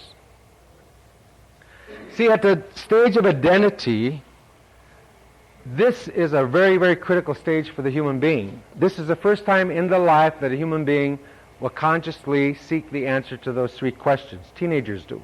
Why am I? Who am I? And where am I going? And that's why you see them doing all those weird things. Geez, one day their hair is green and they wear these kind of suits, and see, a week later they're dressed like this, they like this kind of music. So at that identity stage, the human being must have this feeling, the feeling of belonging. It has to belong. It's a feeling that it seeks. So you'll see them clusters, they get little groups, right? They find out mom and dad, what kind of music do you like? Country and western. They like rap, see? You're out, see, we're in. So they start to develop, you see, this identity. And you see them doing a lot of weird stuff from an adult's point of view. They're just really weird. But they're seeking out, that's why gangs are so effective. See, in our culture, it wasn't that difficult to get an identity because we hunted, see, we fished, we cured, we tanned, we did all these things. But you take these modern times, hell, you don't need to hunt, you don't need to cook. See, when are you one? Well, when I get my driver's license. Geez, I can't wait. 16, hurry up, hurry up, hurry up. And then what's next? Well, drinking, say 18. Well, I can't wait to get there so I can be one. So we end up without identity, with a heart. See, that's why gangs work so well, if you think about it. See, it's very hard to be somebody. You take native people, come into a big urban society. If we don't have, good like drum groups and powwows and that kind of stuff where people can start to develop that, gangs always fill that need of belonging. You know him, he's the Lord. You know her, she's the. You see? So gangs are very, very effective. Now what will happen, say as we grow up and we don't get an identity, later on, maybe in the late 30s, you will see very funny behavior among, like men, for example. You'll see a lot of alcoholism, suicide, a lot of depression. You'll see a lot of them will dump their wives about that age, and they go back and they try to find one 17, 18, 19, see, 20. Real young ones. And you'll see them, they'll even dress funny. They'll like roll their cigarettes up in their T-shirts again, you know how they used to do, Lucky Strikes or whatever. They roll them up in there, and they dress in green hats and purple pants and pink socks, and you'll see them coming to a party. smack open the door, run to the middle of the living room, jump up on top of the coffee table, and they make the announcement, "I'm here, the party can begin." See, the kid's here. See, acting like a teenager. They're trying to recreate the past. And so we'll see that type of behavior happen later on.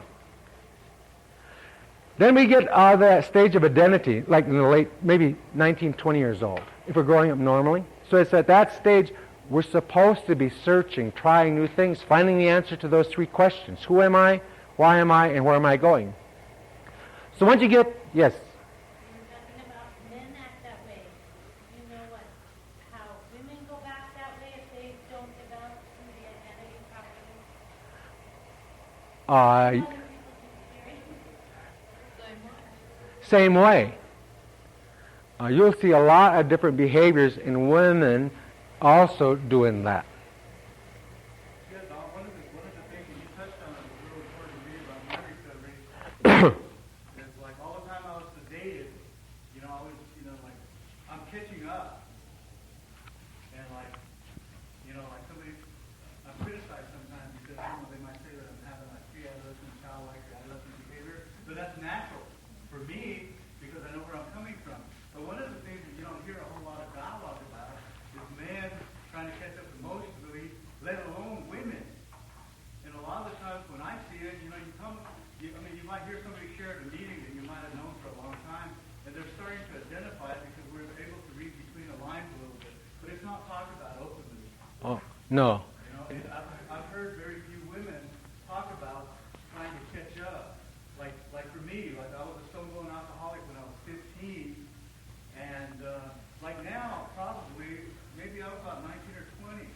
And one of the things that's been exciting for me is because I was sedated, like during those real important years, like when you date, it means a lot to me now. Like just even, like basically just holding hands, something like that, it means a lot to me, whereas I see a lot of other people, young or old or adult, take it for granted. And see, with me and my development, I don't take anything for granted anymore. It means a lot to me. But like I said, you don't hear a whole lot of dialogue. And I think it's real important that we as men and women should start talking about and start getting into. And I don't know, I'm just excited for myself because, I'm not worried about whether I catch up or not, but it's just being able to identify what I've lost and just kind of holding on to it and just going through my own stages. Well, there's more and more Native people are getting longer-term recovery than we've ever had before and in larger numbers. But one of the things we're finding in a lot of communities we work in recovery, people are stuck. There's like a level you get to, and it's like, so? Like, what next? And I think we need to start sharing some of that new stuff everyone is working in. But once again, you think like you're the only one who has it. Yeah, because I just had a birthday on the 21st, and since the 21st, I've been kind of like going through a renewal stage. So like it's a real exciting time for me, and I kind of almost feel like I'm in my first year sobriety now. Uh-huh. And, that means a lot to me, But more importantly, I've been able to share that with other people, which is real exciting, and they understand. Sure. Did we answer your question about women's behavior? Well, I don't know, in my experience, when I reached that point where I'm supposed to have identity, I was abused, and I shut off. I turned off, and I stayed turned off for many years, and then I turned to alcohol. Uh-huh. And many of my sisters had babies. Mom was saying had babies at that time. I had a clinic, so I didn't have babies. But for me, I don't recognize what I missed in that development. So I wouldn't even recognize if I were back into it. Because maybe for men, getting up and partying and having sex and going to women is natural for them in that period. But for us to do that is aberrant behavior. Because 14 to 17, women shouldn't be doing that. So we aren't really going through our adolescence again when we're doing that. We're punishing ourselves. Right. So it is a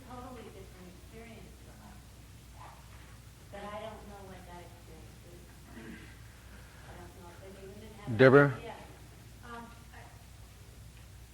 I'd like to say something, but I don't want to insult any of the elders in this room. I love my parents very much, but they're not well. My father is an alcoholic, and my mom is an alcoholic as well. And their behavior at the 50 and 70 years old is exactly like it was when they were teenagers. Yeah. She's got the same hairstyle she had when she was a teenager. He's got the same hairstyle he had when he was a teenager. Their bodies have aged, but mentally and emotionally, they have not changed. They had raised 11 children, and most of my brothers and sisters are either alcoholics or drug addicts, and some are in prison. Throughout the whole time I was growing up, the same scenario played over and over again. You know, he would break her arm, and she would run away, and they would get back together, but they were locked in this game with each other. And they're 60 and 70 years old, and that game still takes place. And they can't see that they're locked in it. They're not well, but they progressed physically. They got old physically.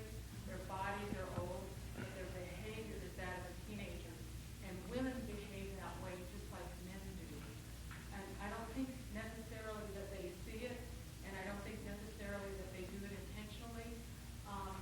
When we're in some of the community communities all across the country, what I see, which must be incredibly frustrating for somebody that's 16 or 17 years old, is I see those 16 and 17-year-olds trying to figure out what they're supposed to be as an adult, and what they're looking at or experiencing in the whole community is a bunch of teenagers in old bodies. And they're having a real hard time. They get real rebellious, and it must be scary. If I think about it, I had no idea. I don't know how to resolve conflict. You hit or you run. You know, you are the aggressor or you run away. Those are your two choices. I'm 41 years old, and I'm just figuring out now, you know, how you get to the other side of conflict. And there can be, everybody can have their own opinion and not be wrong. I'm just learning that. You don't understand that intimacy. And when you're 16 and 17, and you're starting to come into adulthood, how do you know what's an adult if you've never seen it or experienced it? You have no idea.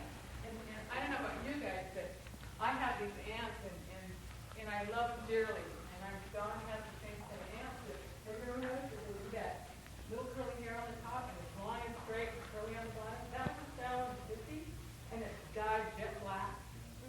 And it's like they've got stuck in that era. And I'm not saying this to insult them. I'm just saying I don't think they even see it. And it's like we can't get our children to that next stage if we don't grow up as adults. If we don't go back and repair that thing, our kids don't know how to do it. They don't know how to do it. It's our responsibility to show that. You know, some of the lines of what you're talking about, like when I was growing up, you know, I'm 45 and I look around and I ask questions to other people my age. Well, I felt 45 when I was in the 5th grade. You know, I was ready to retire with all that responsibility that I had. You know, with a job, taking care of, 7 sisters and 3 right. brothers. My dad always out looking for my mom. Me taking care of my mother. You know, I was an old man. You know, when I got into junior high school, I was ready to go out and pasture. I really was, you know. I was the hero too in my family. Yeah. The only one All the graduated names high I'm not school, the going only one to go to college. And you do that. And I was my mother's mother, and I was my father's mother, and I took care of everyone. And I'm not saying I'm anywhere near well. I'm saying I'm still learning to see. And for the girls in the family who took all the responsibility, it's time to lighten up and be a child. Or a child.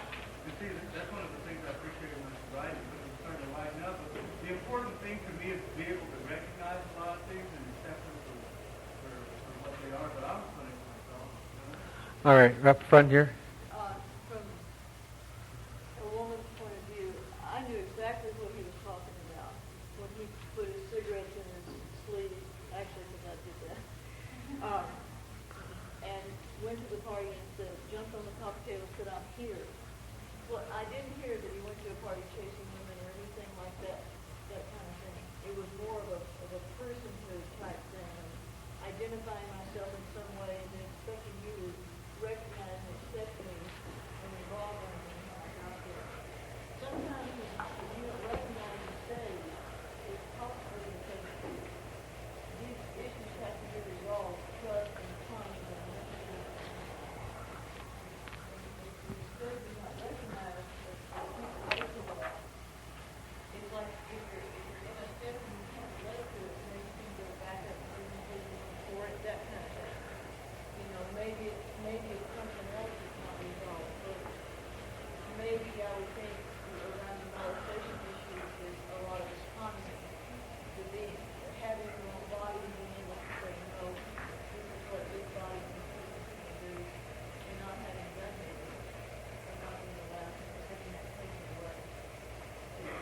I was talking to Sue Elder yesterday, or day before yesterday, and I asked her, I says, what is shame? You know, looking at it from a culture point of view. And she sat there for a long time, and she come back and she says, shame is the deepest wound that a human being can experience. Shame is of all of them, that is the deepest one. And I just thought about that. Because that's a lot, of what we have, many of us, how we have been raised. Those are the types of things we need to work in the recovery process, is to find a lot of that, because it's inside of ourselves. Go ahead. Yeah, I knew exactly what you were talking about too, but when you're talking about the man and how he's dressed, I went through this, in recovery I went through this. I'm not alcoholic, I'm an Al-Anon. But what I found myself doing in recovery after I'd been in a while was that I realized that I never honored my femininity. It's like growing up as a teenager, I looked nice, curl my hair, did the makeup, but then always growing up with responsibility, I was also that 45-year-old woman. Sure. Which is exactly what my mother did. My mother never went through adolescence. So immediately she was this 45-year-old woman. Having had a child at 17, I was ready to be that 45-year-old woman. And so what ended up happening was that I gained a lot of weight, 35, 40 pounds, no longer had that picture of femininity. It was like I was just this big thing. No feminine, no masculine, just a being, because I was afraid.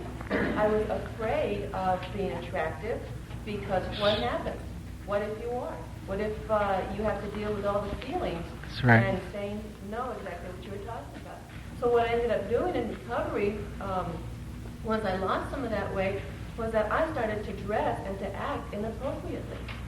Wearing clothes that didn't really, it looks great on a young teenager. How many times do you walk down the street and you see, women who are in their 40s or something, and it's like you go, why is she dressed like that? It's like, that doesn't look great on her teenage daughter.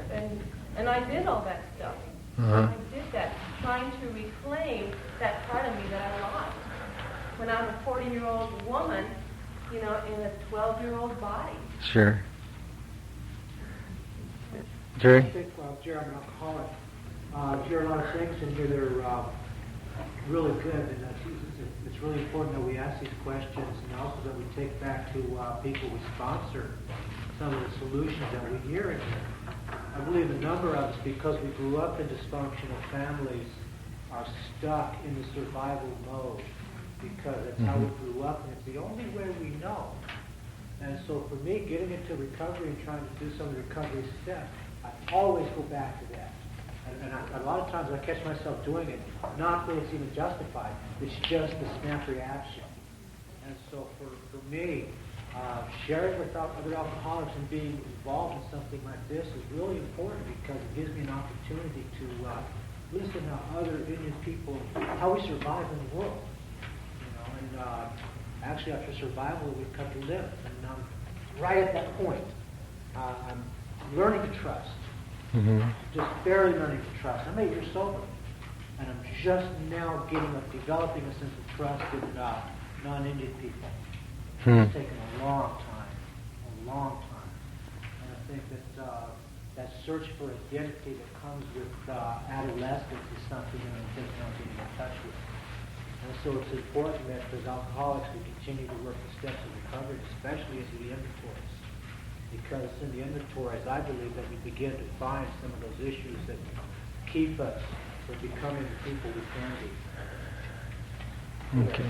Thanks, Jerry. I just had a question on that medicine wheel, that for the areas of development. It sounds, or it seems to me like when kids grew up in the 50s in BIA school, that it probably added to the child not fully developing. And a lot of those people who were educated in BIA schools are now parents or grandparents, and it sounds like that adds to dysfunction. Well, one of the things is that you touched on is really critical for us to look at as Native people, In part of recovery, and we find in this is really critical for many of the tribes and us as individuals. And there was this one point, I was, when I come in get sober, I was very angry. I mean, almost violent. That's the only thing I knew. So anyway, as I worked through that, there was this one thing, there were certain things, if I would just hear about the story like the walk of our people, or I would hear about other thing happens to other Indians, a long time ago, I get very rageful. I mean, just get really pissed about it. And I say, look, then was then, now is now, what's the matter with you? But one of the things we, like when we work in the communities that we find is very important for us to look at in recovery is this intergenerational healing. And that means this. When they started a long time ago, the boarding schools, some of the Indian schools, that was really initiated by the Department of War. And it was a strategy to assimilate Native people back into dominant culture. And that's documented. That's not like a secret.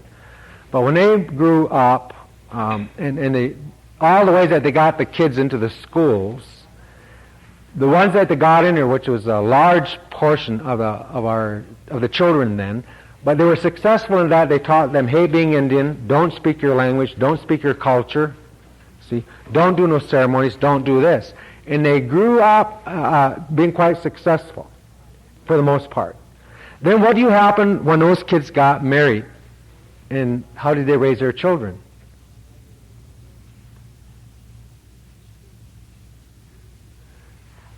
Hate being Indian, don't speak your language, the culture is bad. Then they have grown up, and then they raise children. We work with youth right now that have not attended boarding school, and they have boarding school behavior. You can recognize it, the way that they talk. And the way that they are punished by their parents is the way boarding school was punished 3 and 4 generations ago. They make them kneel on things. They do the same thing to them.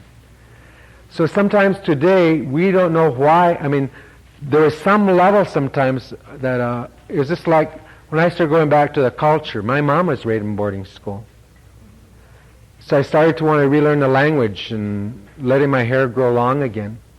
Made her mad. She said, why are you letting your hair grow like that? That's stupid. And don't be speaking that language around here. I don't want to be hearing that here.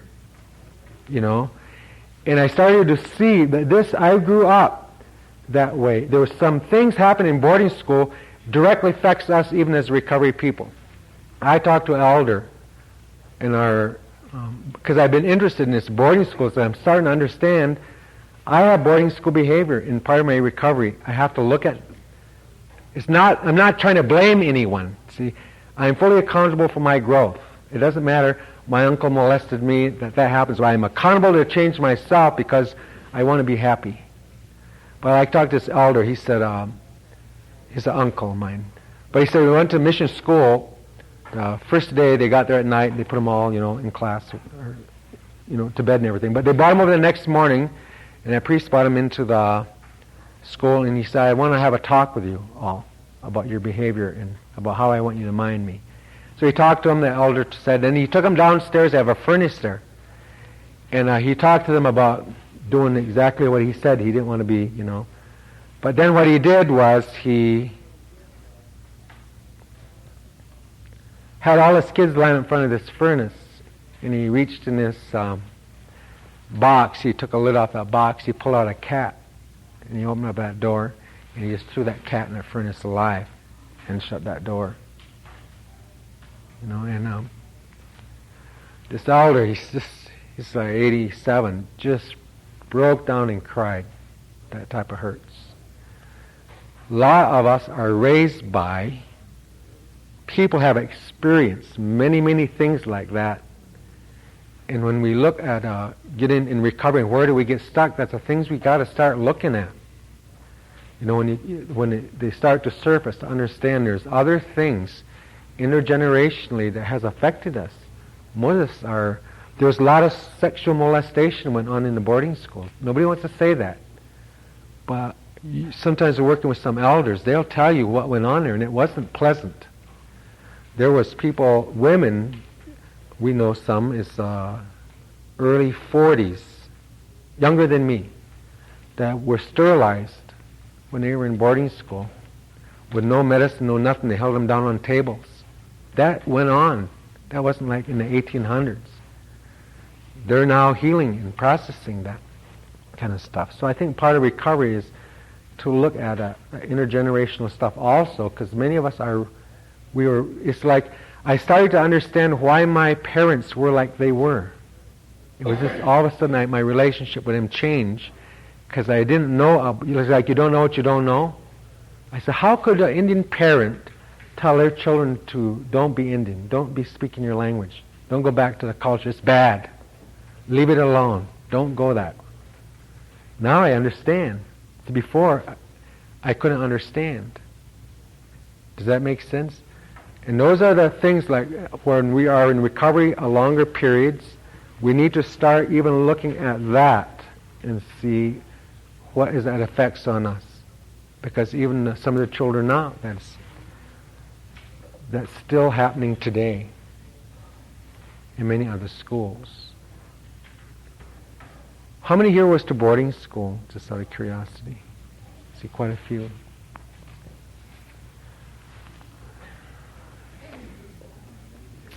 All right. So,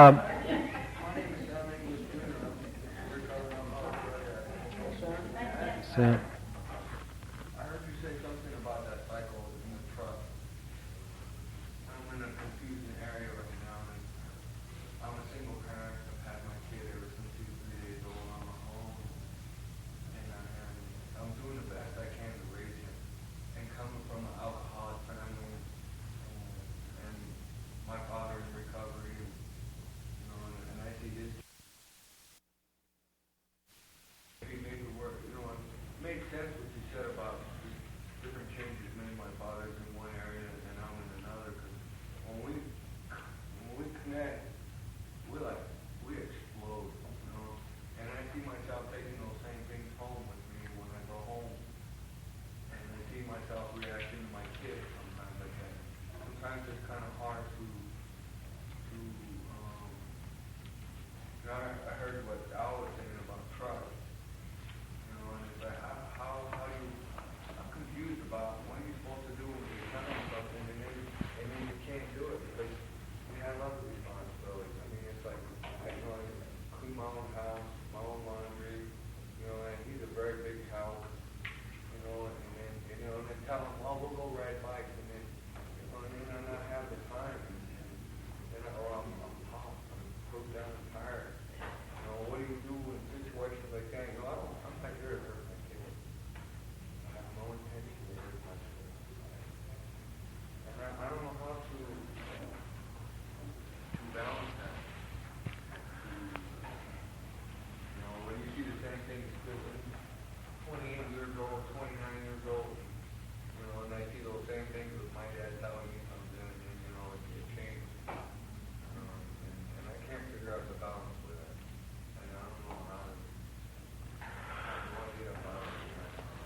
well, when we get into steps this afternoon, into the workshops, we'll be looking at a lot of that.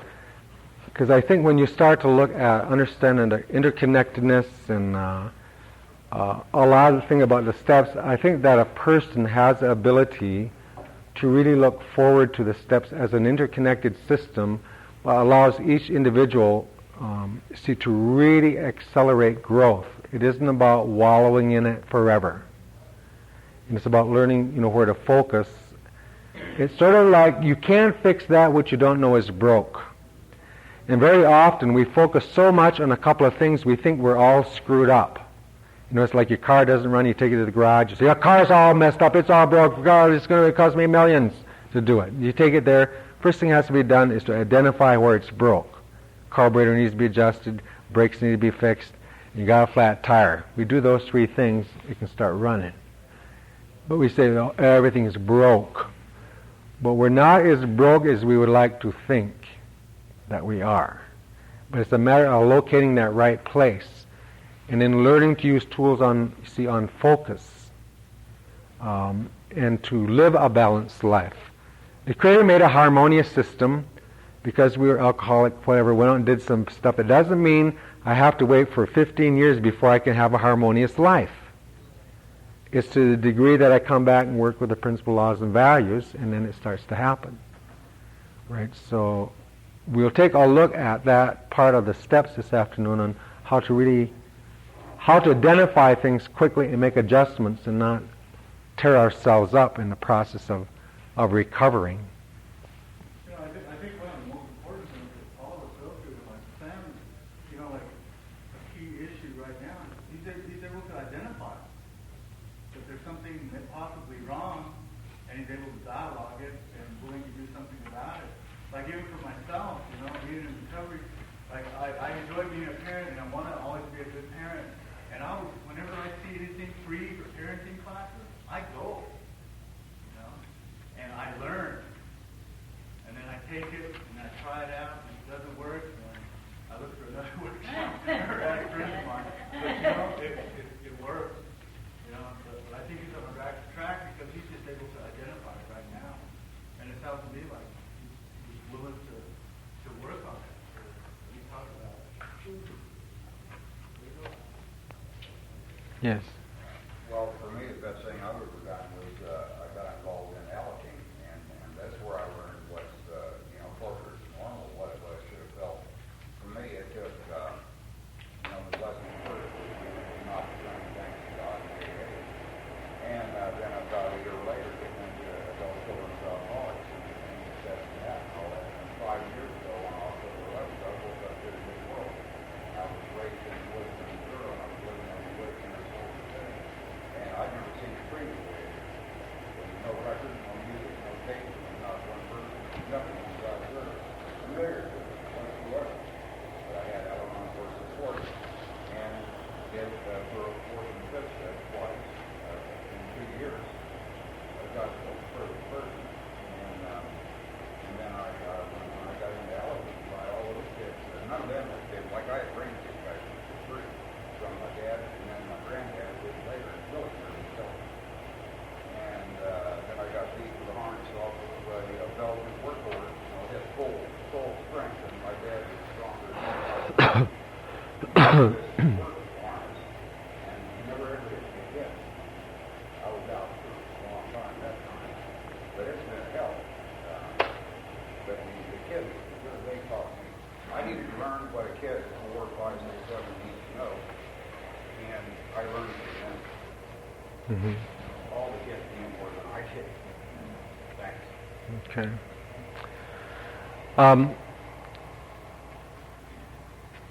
Looking at these developmental stages, they trigger a lot of good things. But we're really just trying to set up to do that. This afternoon we'll learn mind mapping, how to trigger more. We're going to workshop in groups, capitalizing one another's experiences where that's appropriate for us to share something. But we'd like to finish these stages because I think they are very, very important yet. When we get to our age of our late teens, like 19, 20, that's the first time that it's sort of like it's at that point we can walk off the stage of life. Like pretty much just like all before then we've been acting, trying to figure all this stuff out. But once we get our identity, we know why we are, who we are, and where we're going. It's like you can get off that stage finally, like when you're 20, and you say like, I now know who I am, I know my strengths, I know my weaknesses, I know my strengths, I know my weaknesses, and if you don't like it, stuff it. Right? It's like you get off that stage of life. You're just not around like people pleasing. But then we will go to this stage of intimacy, and this will happen between maybe the 20s to 30s or so. And it's at that age the human being needs to develop the ability to share their feelings. It's about building relationships.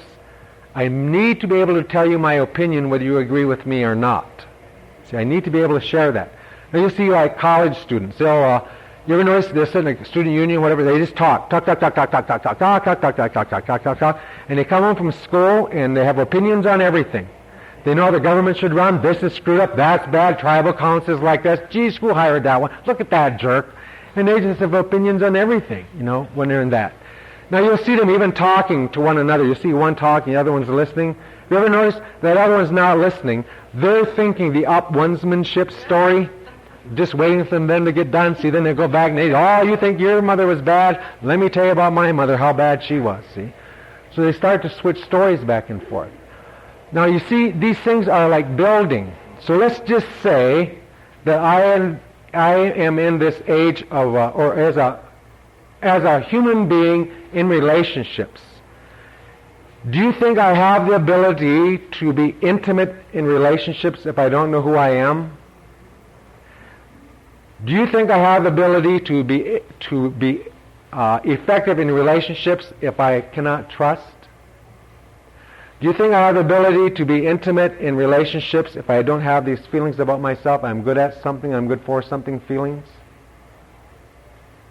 See, but I have the ability to come back in areas where I'm off, I can rebuild myself. So a lot of times if I have issues in relationships, I got to take a look at the steps. There's other key things I need to notice. When I look at unmanageability, or I'm writing inventory, I'm looking for these patterns. I need to be able to see these patterns, you see, where I'm off track. Then knowing and working step 10 and 11 is where I go and rebuild myself back so I get that right away. We don't need, you see, to wallow in it forever. Because very often, see, if we don't know these things, so if I have issues in relationships, the relationship is not the issue. There's something I need to look at inside of myself. So how do I go find that so I can change that? So as I come back and I can discover what that is, then you'll see relationships will improve. But when I get through this intimacy, then I go to this age of generativity. And this might be, 40 to 50s. And the generativity is then the need for the human being to do something for others. I have to be a giving person. You see, a lot of people will just be involved in volunteer work, and they do all sorts of stuff just free.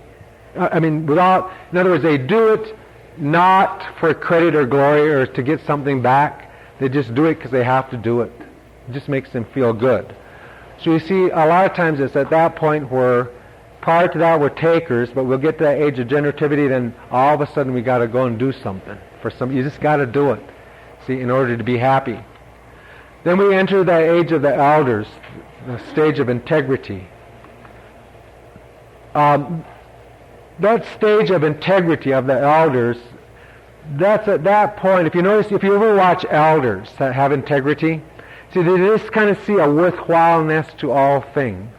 When you go there, you're like a mouse just wound up on this little thing, and they just sit there and they just kind of see it all connected, even the conflict.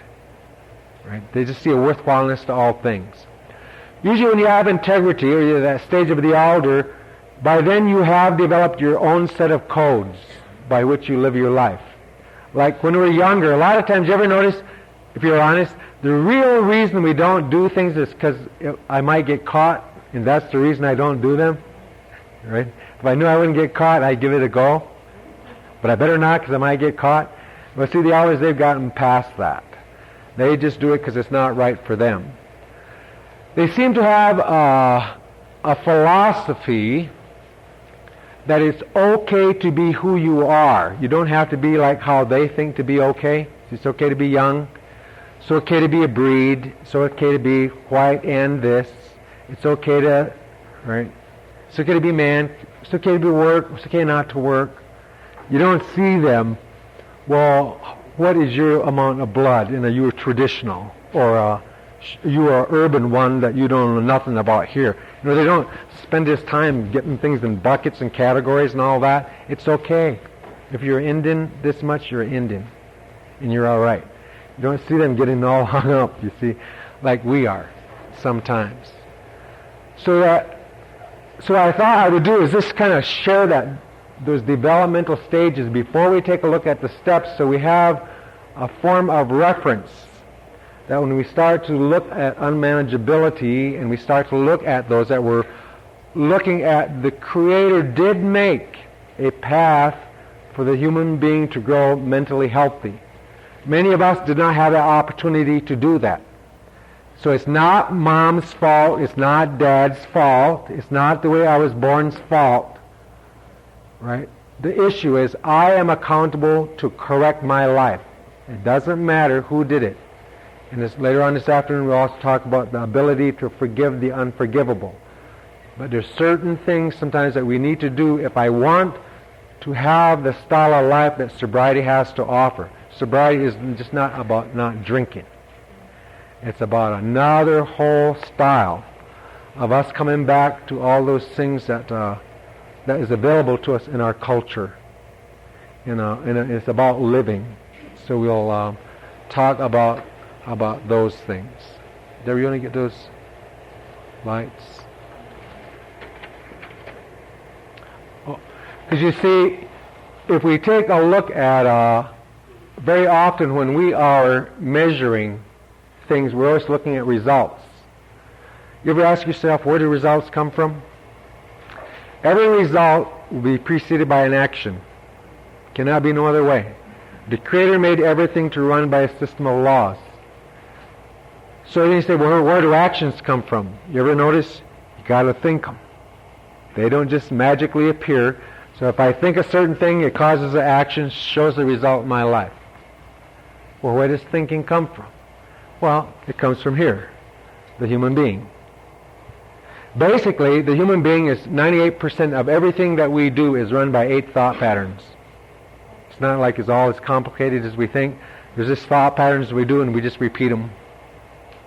Then we say, what is it that drives the being? It's our will, our free will. The Creator designed us to function from free will. And what is it that drives our will? Our spirit and intent. So we want to change the results. See, there's this definition of insanity. It says you can't keep thinking what you're thinking and doing what you're doing and expect different results. Right? If you want different results, there's something that has to change that result. And that's how we'll be looking at the steps from an Indian point of view. All right. Any comments?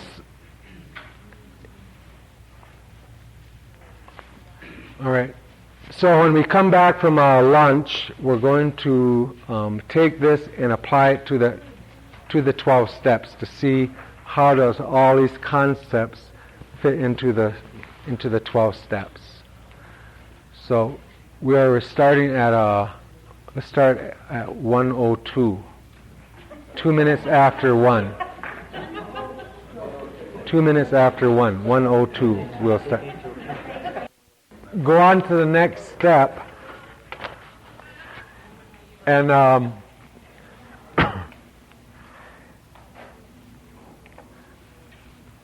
think there was one important thing. I guess my own experience when I first got into looking at doing the steps, and I talked to a sponsor about that, was remember in this one diagram here we talked about that flow of results. And what it says there basically is that the human being, it never does anything unless the will says it's okay. So everything always has to pass through the will. I will do this or I will not do this. Then, depending upon which way I go, then the results go. And the reason for that is that the Creator designed us to function from free will. And that if we do anything other than a free will, then we are designed to push back or not do it. So if I could just pick on you, if I have you put your hand on mine, if you would. If you notice, as soon as I push without saying a word, it pushes back. But if I ask, could I push your hand, then you get cooperation. Now that's physically. We are designed that anytime anyone pushes us, we push back. Well, it's also designed, we are designed mentally to push back anytime something is against our will. You're supposed to. See, true motivation to get the full force, the first full motivation, is always when we do something on a want to, choose to, like it, love it. I want to do that. See, I choose to do the steps. I love to do them. I want to walk the red road.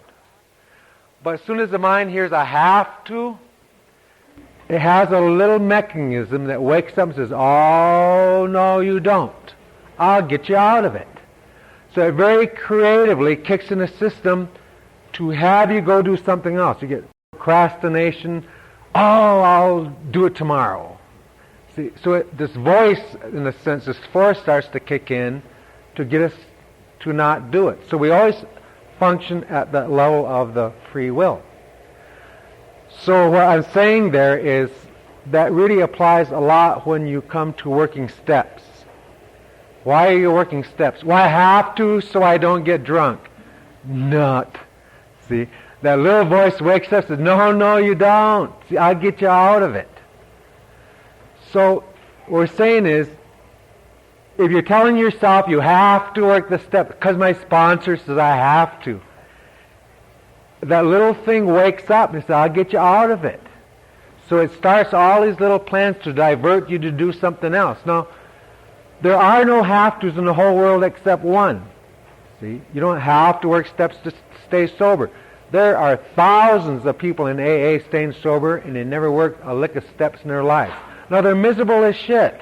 Now, that's true. You see, the only catcher is, you make the choice, you have to take the consequence. So, like getting sober or whatever, it's sort of like a banquet.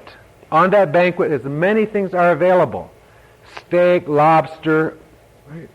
Buffalo T-bone, whatever.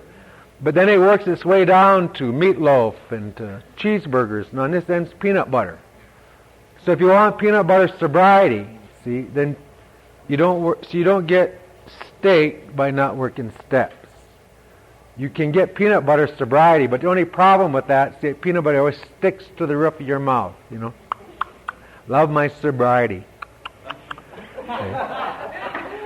So what I'm saying is, in looking at the steps, if you were saying you have to do it, don't do it because you won't anyway. Right? Not only you, but you have a mental resistance because we're only designed to function from free will. So the only catcher is there are no have-tos really in the whole world except one, is we have to die. But pretty much everything else is a matter of choice. So you don't have to pay taxes. See, don't pay them. Now there's a catcher. There's always a consequence for every choice. You don't pay taxes, you end up in jail. Well, that's true. But you do not have to pay taxes. Now you get in jail, you can get out of jail in one day, or maybe two at the most. If you're in jail, you want to get out, hang yourself. So you'd be out in a pine box. That's true. But I don't want to, die. Well then, shut up and pay your taxes. See, but do it on a want to, choose to, like it, love it. So I think it's important for a person to think just a little bit about that in terms of steps. You do not have to work steps to stay sober. Honest to God, you don't. Don't do it. But there's a consequence for that. But if you want to be free, want the freedom, you want the promises, you want whatever that is, then steps will get you that. So if you want that, then do it on a want to, choose to, like it, love it. Not because you have to, because you don't. A lot of people stay sober and never work steps. But they never taste the honey either. Right? So this is about tasting the honey of life. So I think it's very, very important to take a look at deciding. See, what works in the decisions is I choose to do this. I want to do this. So then you align all the powers of will, and you don't have that little resistance thing. You know, if you ever notice when you tell yourself you have to do something, you ever notice that you very creatively go do something else? And you say, geez, I intended to do that. I have to do this today or else. And then it seems like we never end up doing it. So I think it's important to come to terms with that. You're going to work the steps, do them because you want to, because you really won't anyway. If you tell yourself you have to do them, you won't. My sponsor made me. No. That's just like pride talk. So we talk, why my sponsor made me do this. No, they don't. See, we are fully accountable for this, ourselves. So I think it's important when we take a look at steps to align our will. See, that we do it because we want to do it, because you don't have to. But then there's consequences for those choices. So what we want to do next is we want to take a look at this interconnectedness of the steps. And so what we're going to do is just an overview. Remember we talked this morning, it's about harmony, balance, it's interconnected, everything is interconnected to each other, spirit and intent, two roads, see the red road, the other road. So we want to take a look at the interconnectedness of steps to see if they make sense. Because the steps is not like they're not designed for fear. They're not a fear-motivated process. They're something else. So we just want to take an overview look at the steps. Then a person can decide, is this something I want to do? Because who would want to do something if you don't know what the outcome is going to be? Now, the big book, it talks about some outcomes. It says, having had a spiritual awakening as a result of these steps, remember, well, that's talking about the odds. So it doesn't say, maybe I'll have one, or kind of possibly it might. It pretty much states it will happen. Like a law. You work the steps, you get the result. So if you're on a spiritual awakening, do them. If you don't want one, then don't do it.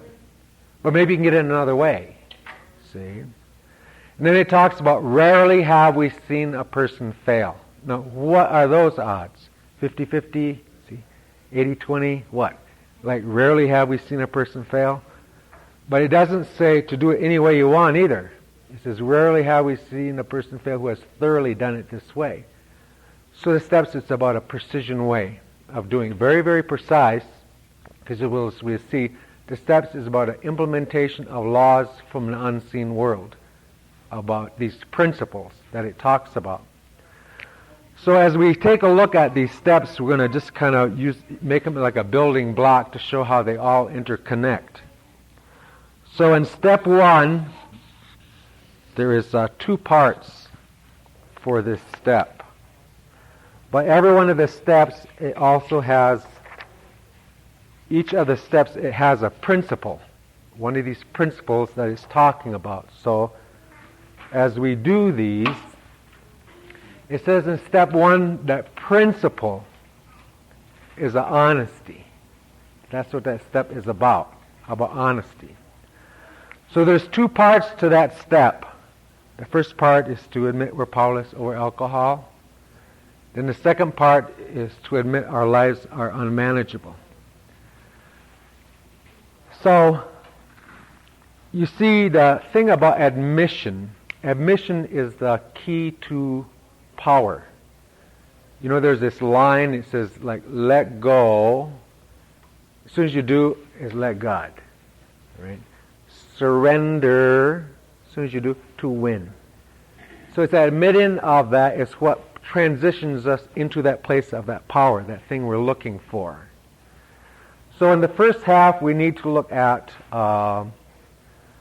the powerlessness over alcohol. Now in this workbook on page 11, there are guidelines as to where in the big book are the instructions for each part of those steps. That's where the instructions are. So what we're going to do is just look at an overview of these steps. So we look at powerlessness over alcohol in the first one. And then in the second half of the first step, there are 9 areas to look at in terms of unmanageability. Personal relationships, emotional nature, full of fear. So there's 9 specific areas to look at in those steps. That's one of the workshops we're going to do, is to practice looking at those 9 areas. All we want to say right now is there are 9 areas. Then when we take and look at step 2, that principle is hope. So there's 9 areas of information that we look at in step 1. We bring that information to step 2. So we connect from step 1 to step 2, those 9 areas. Then that step, it says, came to believe that a power greater than ourselves could restore us to sanity. So what we do in step 2 is we look at the unmanageability, and in step 2 it's came to believe that a power greater than ourselves could. So one of the things we'll do in step 2 is we will create a vision in 9 areas of our lives. So we bring, if I take a look at in step 1, say for example, the personal relationships, and I'm able to see where they're broke, then I bring that to step 2, then I ask myself this question, he came to believe that a power greater than ourselves could. Well, what would this relationship look like if it worked?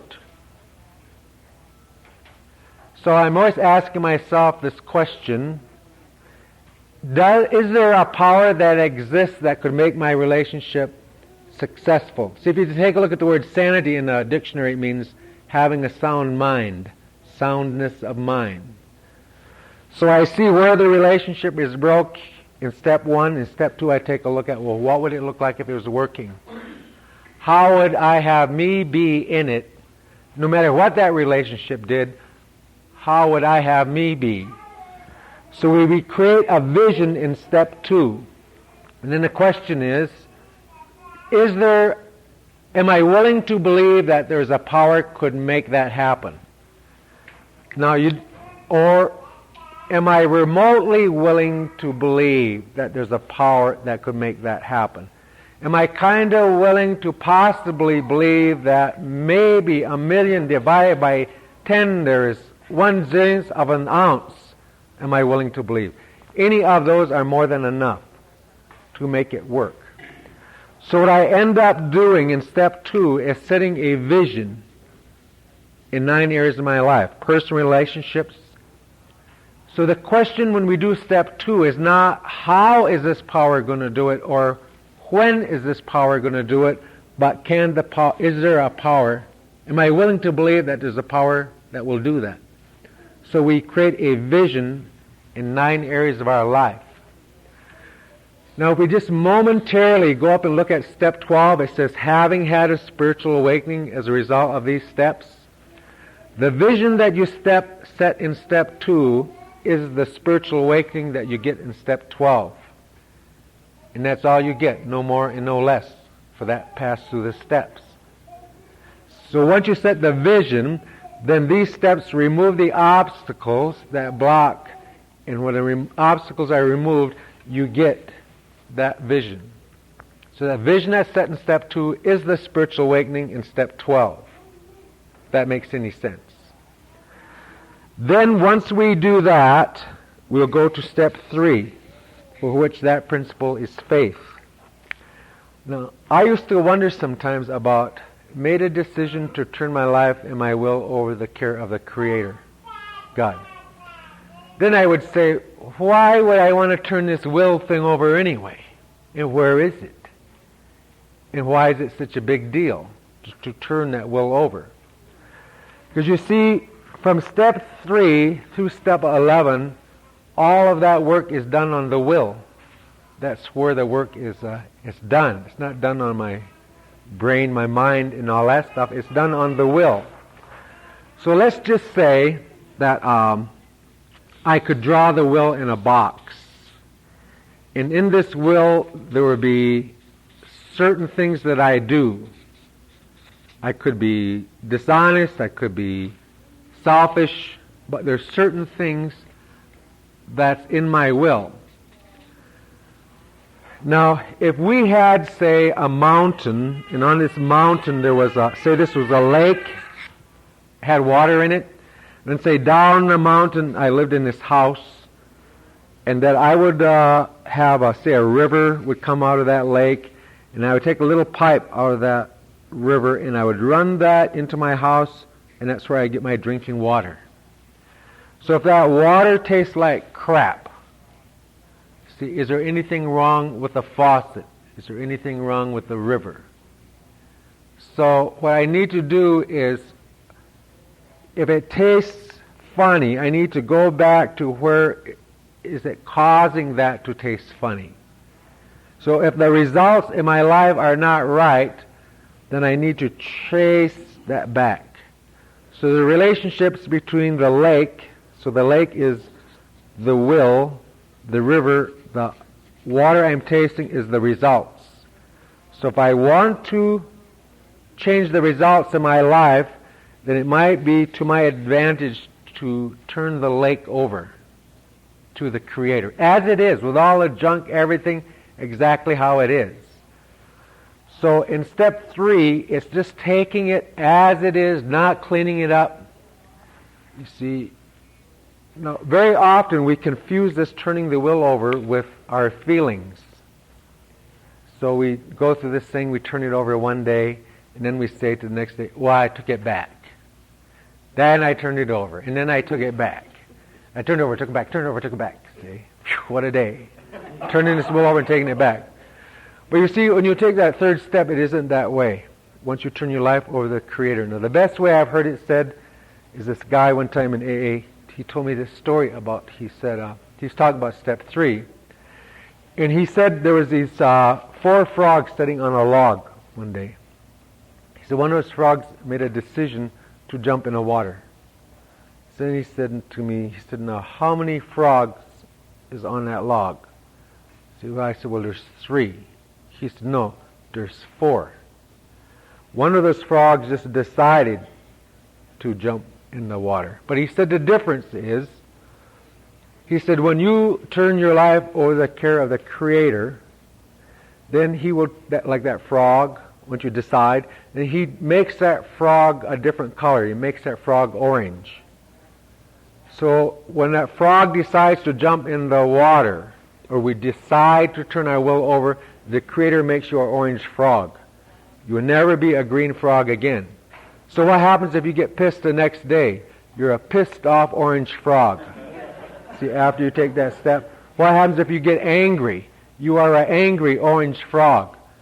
Once you cut the deal with a Creator, then you can't say, well, make me green. Well, I'm going to be orange. Well, I'm going to be green. No, whatever it is after that, you are orange.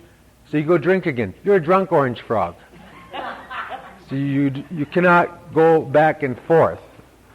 So we got to understand that that is a decision. That decision is of the will. That I take that will and I turn it over, see, to the care of the Creator. So we take this will like it is and we shift it to the care of God. So once we are able to do that, then we come to the 4th step. And what the 4th step is a way to do an examination on the will. So we keep continuing to experience another principle. So in this 4th step, there is 3 parts to this inventory. There's a resentment inventory, a fear inventory, and a sex inventory. The resentment inventory is done in 5 columns. So you put the name of the person with whom you have the resentment against. 2nd column, you put what they did. The 3rd column is where you actually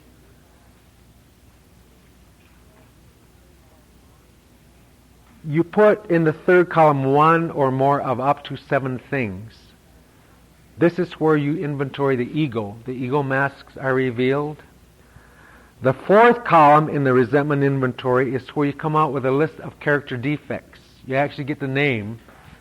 You get the name of the flaw that's in the will. So you end up with a list of those defects. Then the 5th column is you get the names of the person to whom you owe amends. That happens in the resentment inventory. Then the fear inventory is done in 4 columns. First column is the name of the fear, why do I have it, did self-reliance fail, and what should I have done instead. Then the sex inventory is done in either 7 columns or 9 columns, depending upon how sexually active one is. If there hasn't been that much happening, 7 column works pretty good. If you've been tearing it up, then 9 columns seems to be better to do because you can see the patterns. Because in the inventory you want to be able to see the patterns. Then in the 6th column of the 6th inventory is where you come out with a list of the names in that area of amends, that you make amends. Then we take that inventory when we are done and we do that 5th step. We admit to ourselves, to the Creator, and to another human being the exact nature of our wrongs. Then when that is done, we do steps 6 and 7. 6 and 7, the information for steps 6 and 7 comes out of the inventory. So in the 4th column of the resentment inventory is the list of defects that you take to steps 6 and 7. The 5th column of the inventory is the list of names that you take to steps 8 and 9. Right? So it's all linked together. It's interconnected to one another. Now, all of this work is always done. See, the steps are, after step 3, the steps are all done on the ego. They are not done on, you know how you say, like sometimes you write inventory, you say, well, you got to write the truth about yourself. You're really not writing the truth about yourself, you're writing about the lie about yourself. You know the saying says, the truth shall set you free. Well, if what you are writing about doesn't make you feel free, then you must be writing on something other than the truth. Whatever it is you're writing, it's not the truth. You're writing about the lie. Does that make sense? Is this? So you're writing really all on ego. It is all ego information that you're writing on. So as you progress up through these steps, another way to look at it is you kind of go through a tunnel in this sense. You work steps 1, step 2, step 3, step 4, step 5. And when you do steps 6 and 7, where you ask the Creator to remove the defective character, and you're willing to have Him do so, it is at that point that a transformation takes place in the will. So let's say that I discover in the inventory that I have a lot of selfishness in the will. And in a way, what this whole process on the will looks like, you ever remember a long time ago they have this style where you'd buy these coffee tables and you could put pictures on them, then you could paint that plastic on there so you could see the pictures but you couldn't get to them? That's kind of the way the will is. At first some stuff gets in there and then you can't get at it, so you're just that way no matter like what you do. But then you take that will and you turn it over. In other words, you change those pictures, whatever that is. You can have the Creator do it. So the first thing happens in the inventory is I start to identify what those particular instances are in the will. When I do a 5th step, that would be like going to that table with a big chisel and chipping off that plastic coat that won't let you get to it. That's what the 5th step does. It makes it available. So 5th step, it removes the plastic, but the pictures are still there. When I do steps 6 and 7, once I see like I'm selfish or judgmental or I lied, when I become willing to have the Creator, so my job is to not remove it. My job is to be willing to have Him do it. So if I say I'm willing to have Him remove my selfishness, then He takes that away. Remember, it's a polarity system. What do you think He will put back in my will? Pardon? Probably. So if I'm dishonest, if I'm irresponsible. So what happens is He starts to put those principles from the red road back into my will. Now, have you ever noticed, for those of you who have worked steps 6 and 7, you ever notice right after you do it, everything turns to shit? Huh? So what you say is, it didn't work. But when it turns to crap, it means it did work. Because you see, when I go through that tunnel of steps 6 and 7, when I come out of it, I come out with a will change. In other words, what happens is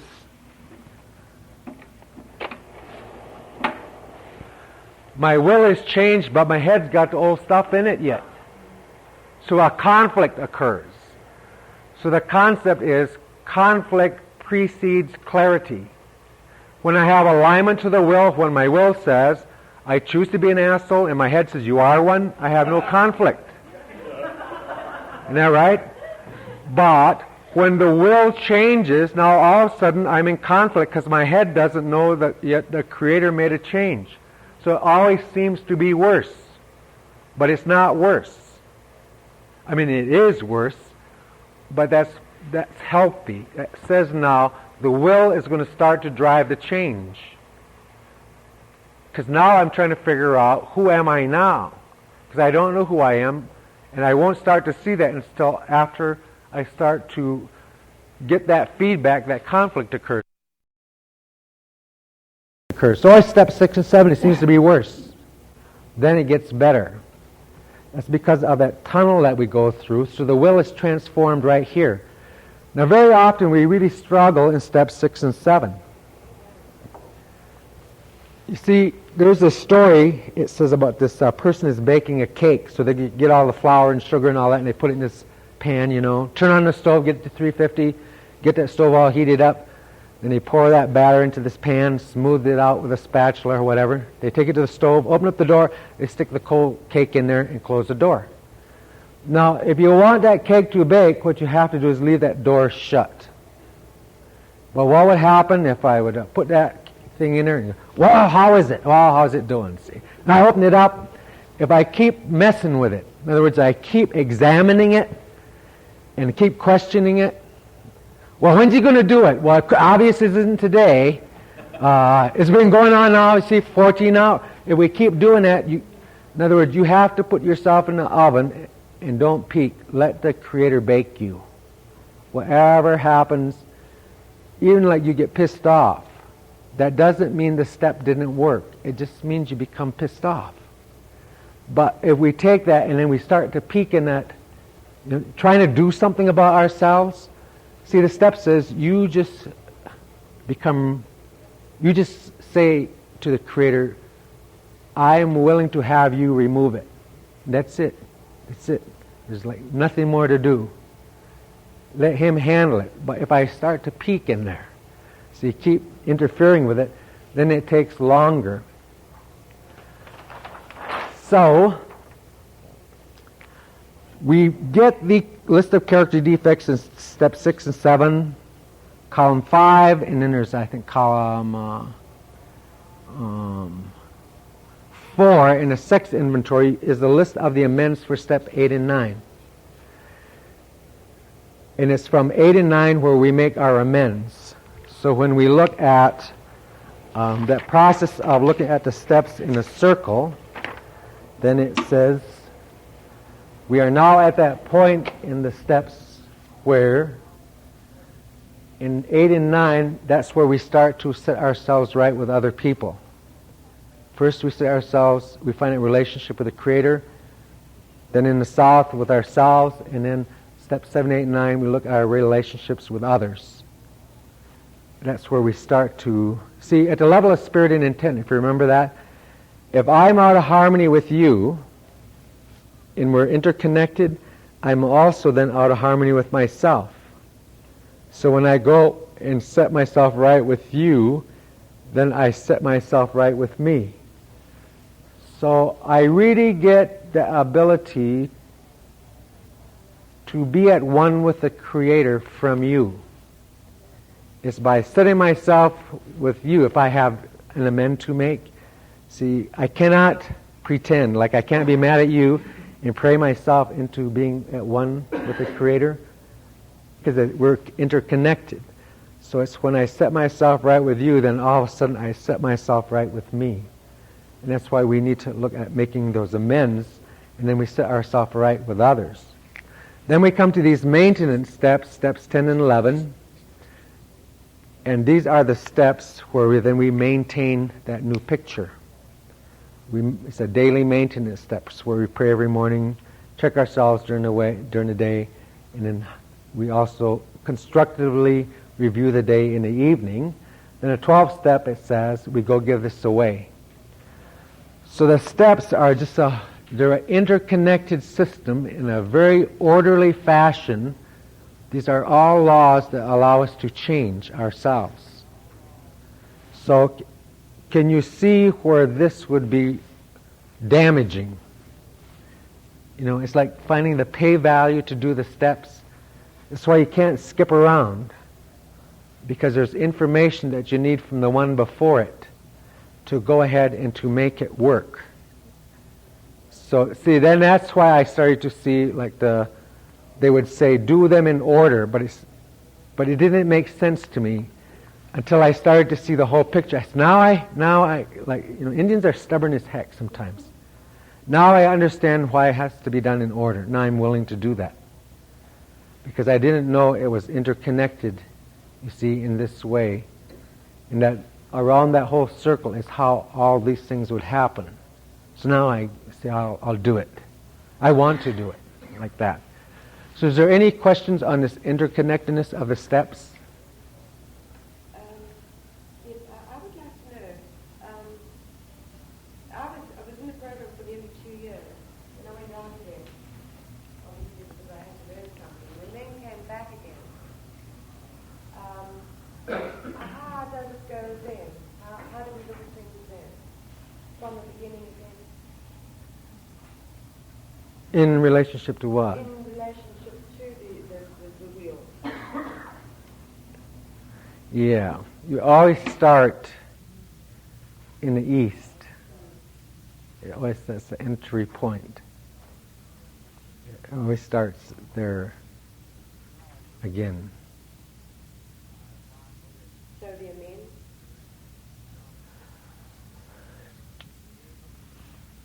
Having gone out and been out for 6 months and come back again into the program, So- I made amends then. Oh, I see what did you're a saying. 4th step, I did a 5th step, I did all that. Sorry? You forgot one. I didn't do this part about one. So now I'm back again. So you're going to start the steps over? Yes. Yes, I have. Yes. So your question that do I need to go make all those amends I made to someone else again? Yes. No. But did you miss any? Obviously, I must have missed an awful lot, otherwise I wouldn't have gone out. So, this is why I'm finding this very fascinating in looking at it from a different angle. Mm-hmm. Yeah. Well, maybe when we get through that, we'll talk about slipping and how does it happen spiritually. Okay, any other questions on this? All right. Then the last thing we want to do is look at the enemy to the steps that isn't an enemy once you see what the enemy looks like, why it seems like an enemy. And that enemy is ourselves. But every time, like when we make any type of a change or we look at going for something, you notice sometimes there's this tension or stress system. It just starts to kick in, and if it feels like this, it can't be right. So one of the things we want to look at next is we want to take a look at how information is stored within our mind, and then what happens to us after that information is stored in our mind, what happens to us if we start to mess with it or make changes. So we want to take a brief look at that. So we're going to look at thought process, how thoughts are processed. There's 3 parts to a thought process. One of them is a conscious process, one is our subconscious, and one is something called the creative subconscious. So how information gets inside of us is through our senses. Our eyes, hearing, smell. So in other words, as I go through the day, I'm always looking. I'm always smelling. See, I'm always listening. So I have like a little radar system that's constantly scanning the seen world. So I have senses for the seen world. Then I have a sixth sense for the unseen world. So I'm able to see, I'm able to sense in the unseen world, but the biggest value of these senses are just so I don't run into tables. And if I don't stumble into things. Other than that, there's not a whole lot of value in terms of trusting that what I see is really there. But I do have the ability to function in the seen world, listen, smell, taste, touch. So it's through my senses that information comes into me. Then I take that information that I see and I store it in terms of beliefs, habits, attitudes, expectations, or maybe I could call that my version of truth. So you'll hear us say, "Let me tell you a fact. See? Let me tell you the truth." Well, is it really the truth, or is it just your version of it? See, is it in terms of the truth? Or maybe we could call this, it stores and it creates a reality. So I'll put these in quotes because it may not really be reality, it may only be my version of it. So as I perceive a situation, there's two questions that we as human beings are constantly asking ourselves all the time. So one of the questions I'm always asking myself, this thousands of times a day, is have I seen anything like this before? So I'm always doing some type of an association. Have I heard anything like this before? Have I smelled anything like this before? See? So my mind has a filing system, so as it watches during the day, it's always asking that question so it knows where to put it. It's a filing system. So I'm always asking, have I seen anything like this before? So let's say, for example, that I live next to somebody here in Albuquerque, next door. They're really a jerk. Geez, I just can't stand them. Right next door, so you have nothing to do with them. You just ignore them. So let's say one night the phone rings, and a friend from Denver calls up and says, "Hey, guess what?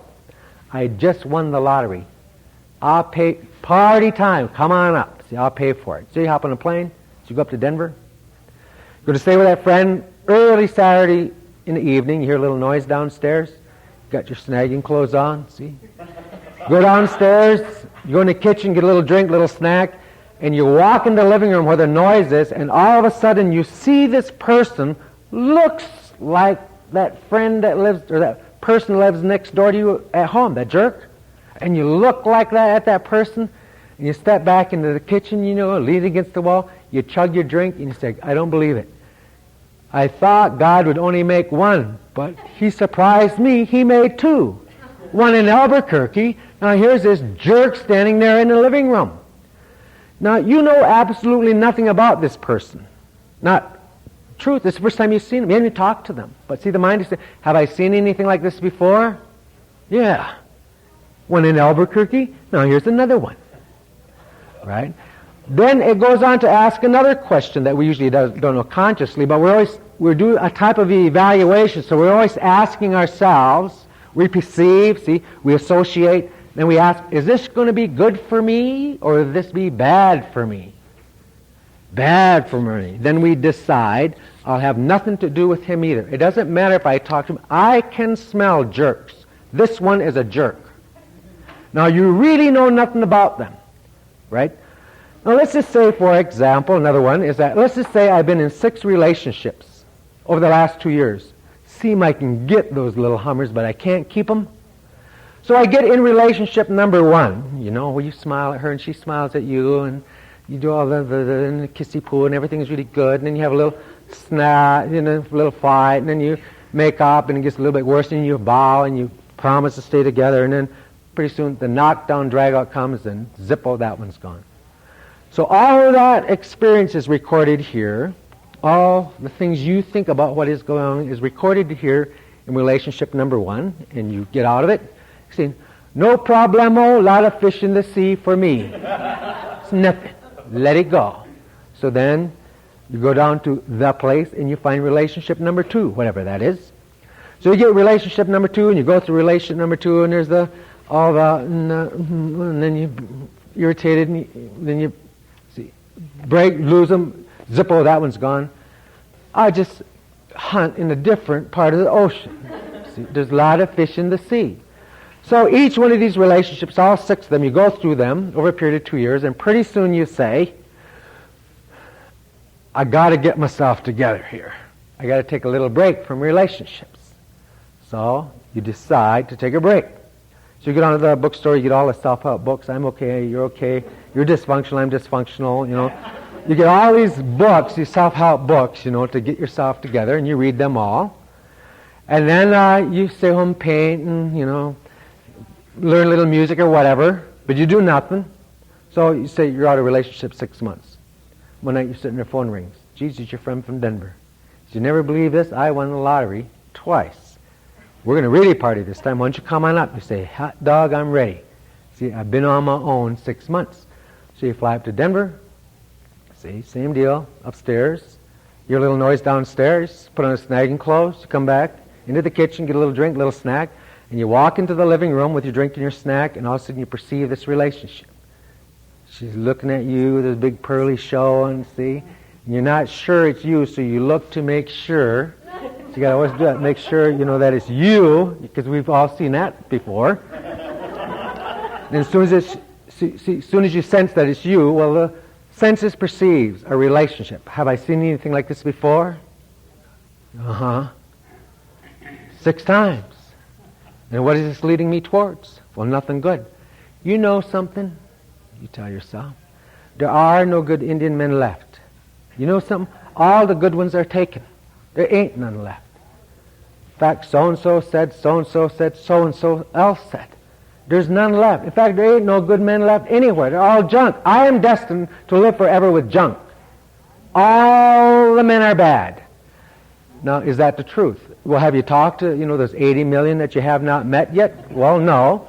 See, but have you seen anything like this before? And what is this leading me towards? See, nothing good, so we decide. Now, we need to realize that this version of truth that's recorded in our minds also is recorded in 3 dimensions. It's recorded in words that trigger pictures that have with it a feeling or emotion. So you have the words, the picture and guilt, feelings. Words picture joy, feelings. Words picture fear, feelings. So this version of truth is always recorded, you see, in 3 dimensions as my version of the truth. And we are always asking ourselves, now the point we need to know about how this thought process works is we are always making now time decisions based on past previously recorded information. Right? We're always evaluating what's going on now based on past previously recorded information. We need to know we work that way. Now, when we look at this creative subconscious, it has some functions. One of them we're going to talk about is, one of the functions of the creative subconscious is to make sure that I maintain sanity. Sanity means that whatever my version of truth is, this creative subconscious's job is to make sure I act like that version. And any time I act different than that version of truth, it will introduce anxiety, tension, or stress into my system. Anytime I act different than the picture. So I'll have, for example, many pictures or images of who I think I am. As long as I act like that picture, I'm okay. If I start to act different than that picture, tension, anxiety, or stress occurs in my system. If I start to think about acting different, tension, anxiety, stress will start to occur in my system. So if I'm saying that I walked a long time on this black road, and I just start thinking, becoming spiritual, or I start thinking about, as soon as I even start thinking about it, tension starts to occur in the system. You see, this creative subconscious, its job is to always make sure I act like the picture. Like, for example, let's say, for example, I have a picture or an image here that I believe I'm a shy person. I can't talk in front of people. And that's the picture. The creative subconscious, this job is always to make sure I act like that picture. But let's say, for some reason I got to get up and talk in front of people. Ever notice what happens? See, as you get up to talk in front of people, a little while before you get up there, your palm starts to get sweaty. Get real sweaty palms. Then you'll notice that your stomach will start to flutter. You get like butterflies in your stomach. Well, it sends a signal from the brain to release gastric juices into the stomach, even though there's no food, and it starts to make it flutter. And it'll even affect your respiratory system. So pretty soon your breathing just gets out of sync. You just can't seem to get your breath. And it'll go to your mouth and it'll shut up the flow of saliva. So you get what's called cotton mouth, right? No spit. Your tongue gets big. You grab a glass of water, you drink it, you go, and you swallow it, and nothing gets wet. You just go straight on down. And it'll go to your vocal cords, and it'll stretch the muscles in your vocal cords. So it'll stretch it so when you talk, your voice cracks so it sounds funny. And even though you have the information about the subject of which you want to talk about, it might be something you just love and you know a lot about it, it will shut down the function of recall. When you get up there, so all of a sudden your mind goes blank. So there you are, they're ready, see, sweating and ready to puke, and you're making funny noises, you can't remember shit, you know. And all of a sudden you see, now what is going on? Why does that happen? The creative subconscious, when the senses see you acting not like you, that's when it happens. It goes to correct for the mistake, and that's how it does it. Psychologically, physiologically, it'll do things to your body to get you back to act like the person you believe yourself to be. If there is a fight between success and sanity, which one do you think wins? You can count on it. Sanity always wins. Until I change the picture. So you see, when we come in and we start working steps, we need to know this is going to go on. And what we're going to really be looking at is not the truth about us. We're going to be looking about the junk. We want to find what is inside of our minds, what words, pictures, and feelings, what situations, where have I been living my life out of harmony. I want to know that. You see, what is causing my life to be unmanageable? Give me the name, give me the story. I'll take it. Because I need to know that in order to fix it.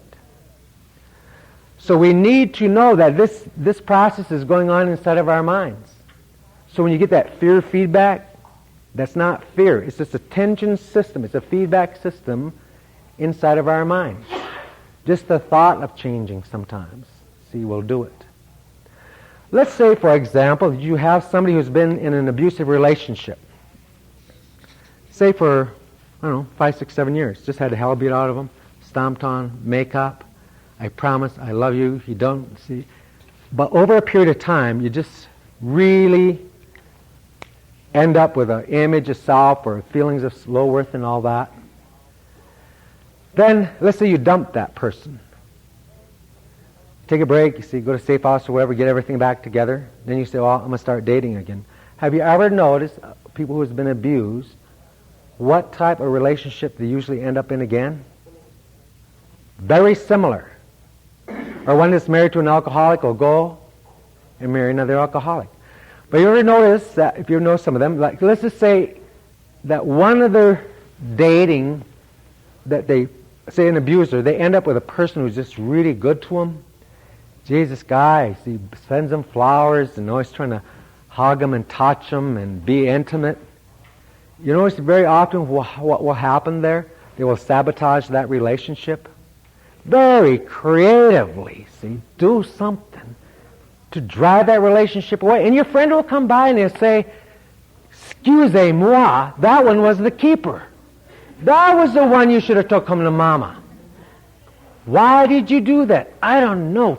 He just drove me nuts. He just irritated, touching me and was telling me this shit. I don't know. It just drove me crazy. But do you see, if you have that picture and you know how you should be treated, and your senses see you being treated like you shouldn't be treated, what's going to happen? The creative subconscious will put anxiety, tension or stress in your system to correct for the mistake. It's a mistake for you to be treated good. It's a mistake for you to be treated kind. So you very creatively go things to do to correct for it. You see, somebody who's been abused can go into a room of, say, 500 healthy men. 3 of them are sick. They can walk in that room, just stand there. And if there's 3 sick ones in there for them, they'll have them lined up right in front of them in about 30 seconds without saying a word. Right? You say, how the hell do I get so lucky? I always pick the same one. And very often your friends will say, you know, that's the 7th one you picked. The only thing you change is the color of their hair. Everyone's always the same. They're not. This one's different. And then 6 months down the road, you say, how come I didn't see it? How can I be comfortable with somebody like that? See, you can be comfortable living in hell once you get used to it. You can be comfortable being treated like crap. To be treated good can be uncomfortable. Get creative subconscious, always correcting for the mistake until we change the picture. So when we look at these steps, all we're doing is we're going and looking at misinformation, not the truth about who you are, but the junk that keeps us in a way. You take, many of us are raised in native communities.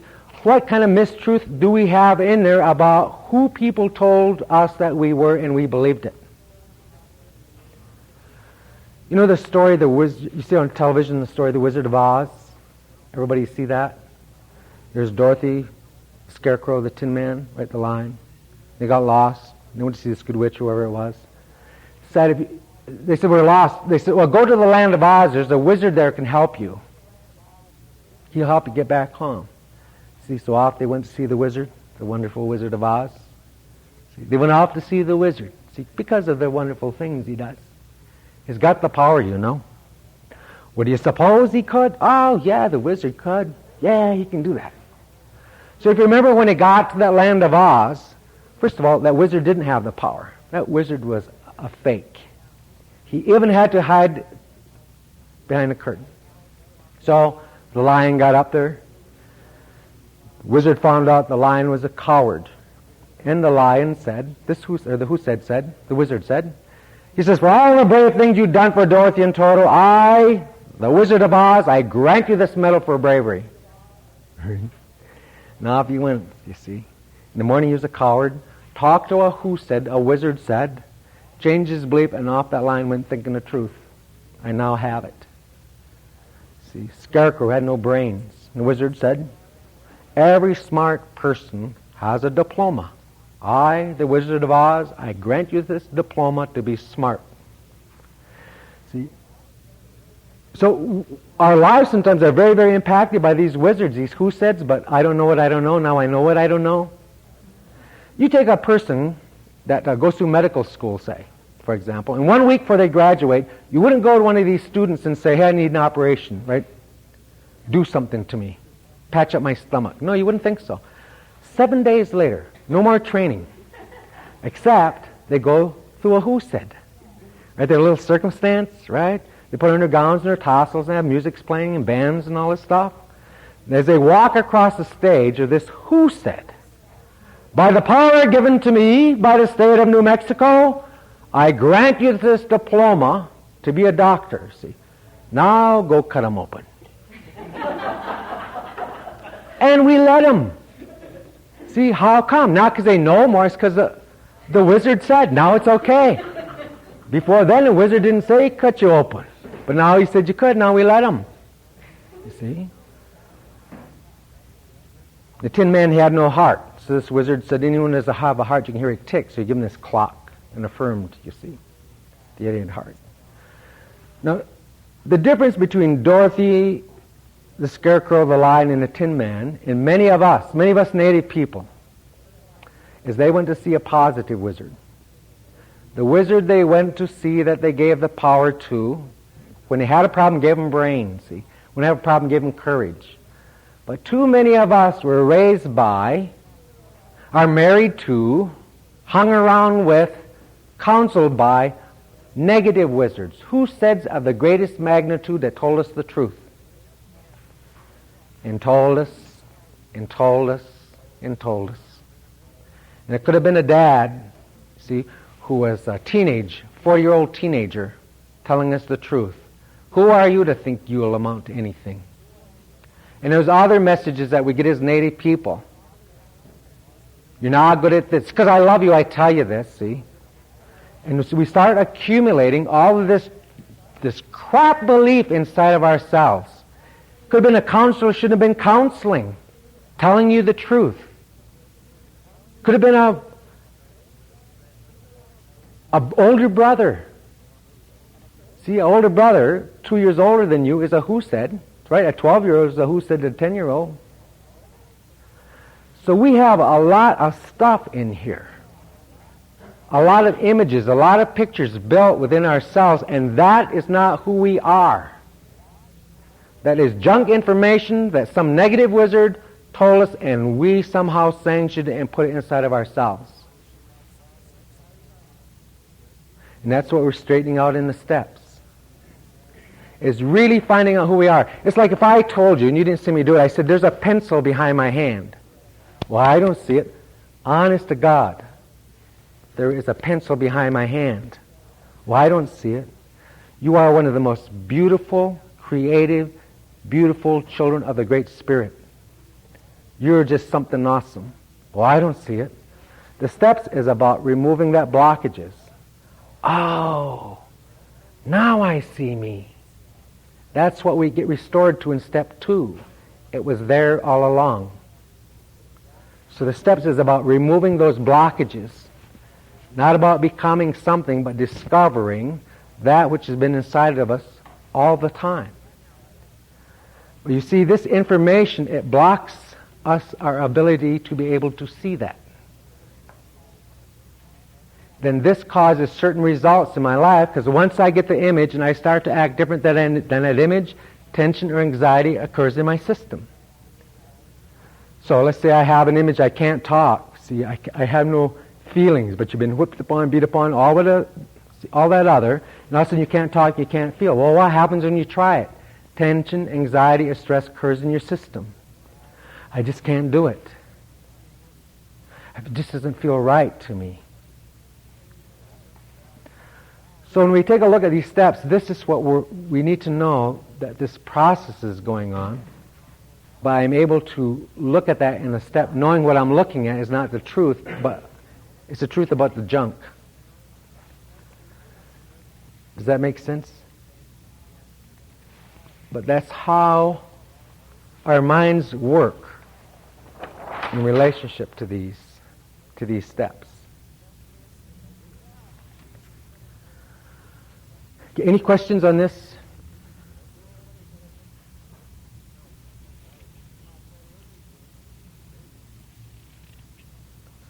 Let me see. 1, 2, 3, 4, 5, 6, 7, 8, 9, 10, 23, 25, 26. All right. Then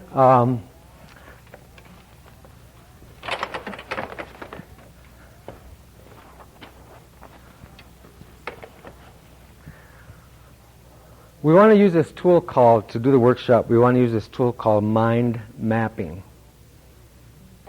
Mind mapping is a way of taking notes using whole brain.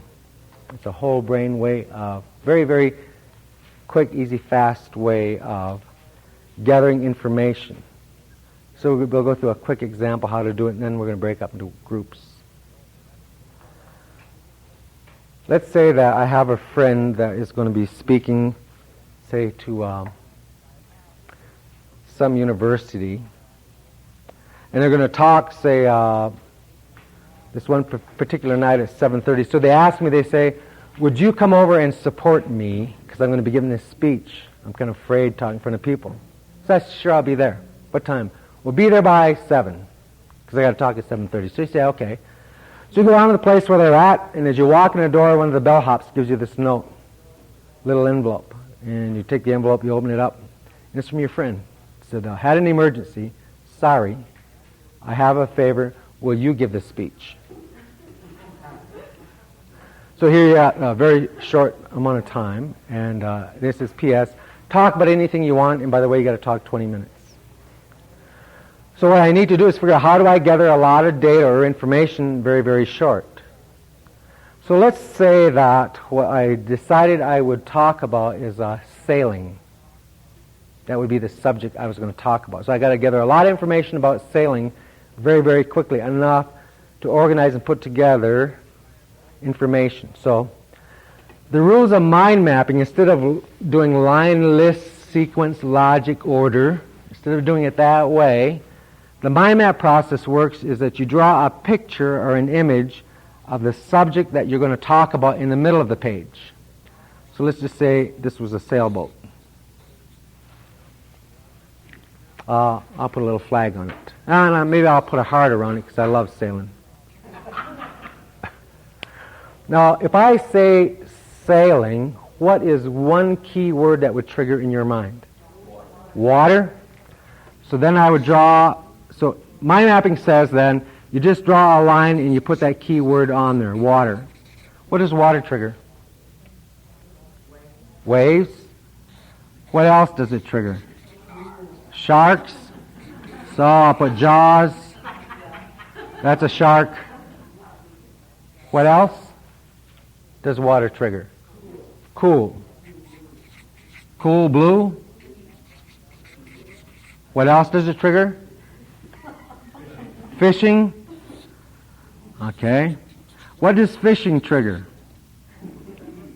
Huh? Eating?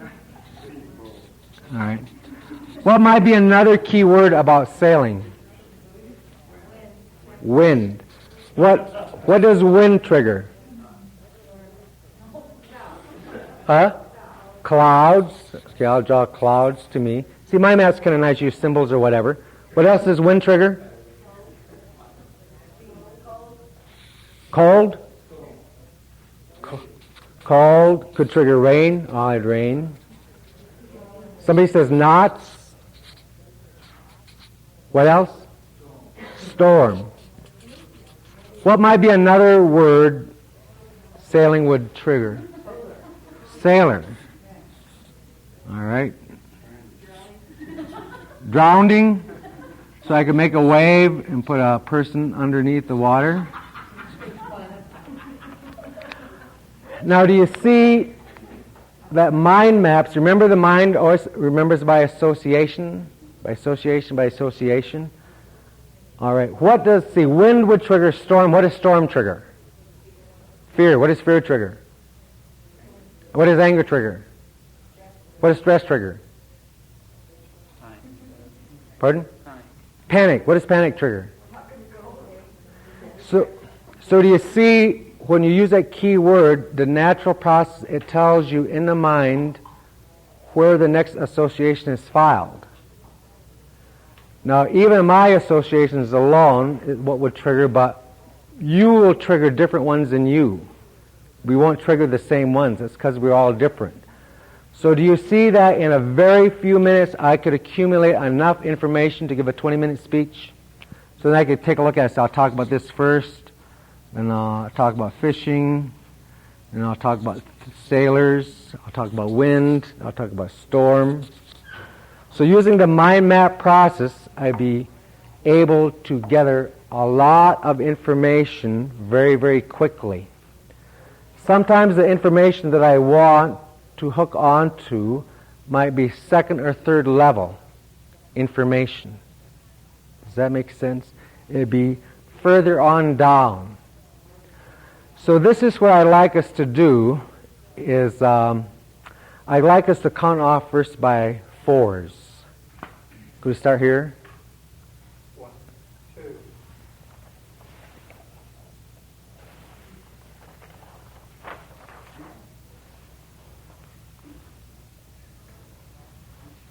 Where did we leave off? 1, 2, 4.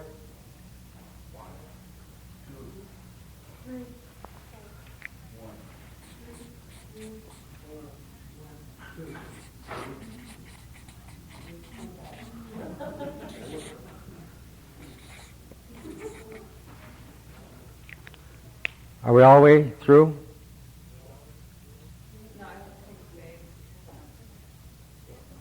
What's the number? With 4? Should be number 1 and 2? All right. Now I want you to break into these groups. Did we miss back here? Okay, so we left out with 2, so... Is that group 3? You number 3? 4? You.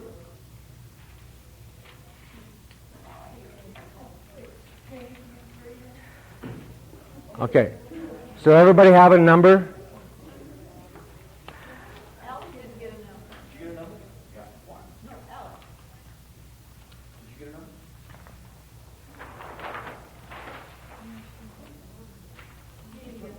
She did? So where did we leave off? You'll be number group 1? All right. Now I want you to get in these groups and I want you to do some mind maps. And this is what I'd like you to do the mind maps on. Group 1, you know the first half of the first step, we admitted we were powerless over alcohol.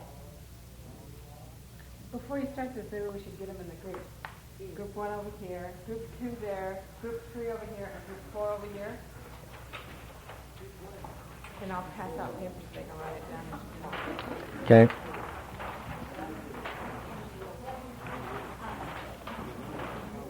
Just because I just thought of something, I want to just change the rules again. I would like men on this side and women on this side. Men here where you are. Men to the left. To the right.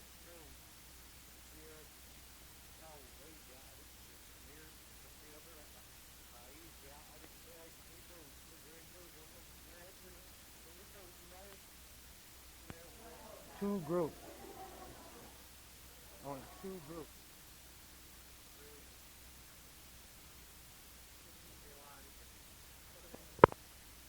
Of men.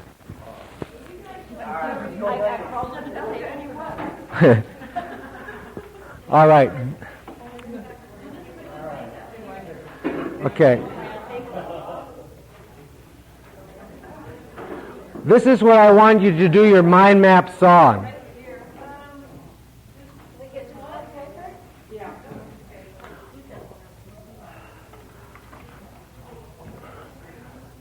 As we get into looking at the steps, is the first half of the first step says, we admitted we were powerless over alcohol. I would like you to then take your piece of paper, draw a symbol over that subject, could be, alcohol or whatever. But then I want you to do a list of key words that to you means powerlessness over alcohol. How did you know that you were powerless? What was going on? So I would like you to explode your ideas for you on how you experience powerlessness over alcohol. You get the idea? All right. Whatever your symbol want, you have to have a object or symbol. The topic is we admitted we were powerless over alcohol. So whatever that picture or symbol you choose in the middle is good. Then start doing those key words. How did you know? How are you able to admit powerlessness over alcohol? All right? Okay, so you'll need someone to do the mind map, or more than one. You do? Okay, they have a pen? Is it one you can see from? Mind map on was looking at powerless over alcohol. And we looked at it from 2 perspectives. One you'll see we look at it from a male perspective, and the other you'll see we looked at from a female perspective. So we'll see if there is a difference in how, even gender-wise, we look at difference in powerlessness over alcohol in the first half of the first step. So Jerry, would you be willing to go over what the men's group did in looking at powerless. So if you remember from the thought process, it says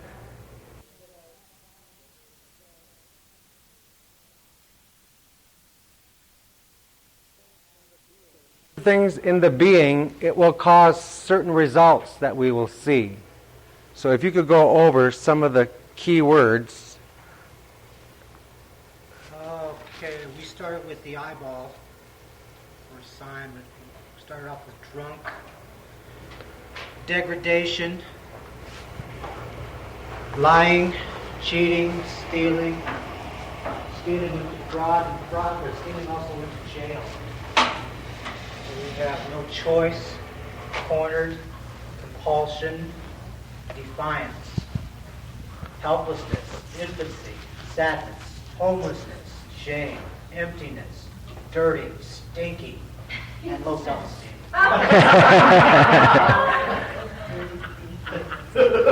Hospitalization, jaundice, adultery, AIDS, cirrhosis, and hepatitis. Another subcategory with guilt, shame, and slimification. The book talks about that. Unhappy drunks will relate to that. Bewildered, tired, demoralized. Impending annihilation, loneliness, arrogant, willful, scared, fear, anger, depression. Anger, again, branches off to on the run. Vomiting, blood, ulcers, pissing in the pants, frozen. DTs, wine sores, plasma center, and hustling. Suicidal, homicidal, matricidal, patricidal, and revenge. Resentment, anger, jealousy, and self-will. Misery, sick, addicted, uncontrollable. Egotistical, foolish, false pride, and disconnected. Can't stop. I've pretty much covered it for most of us.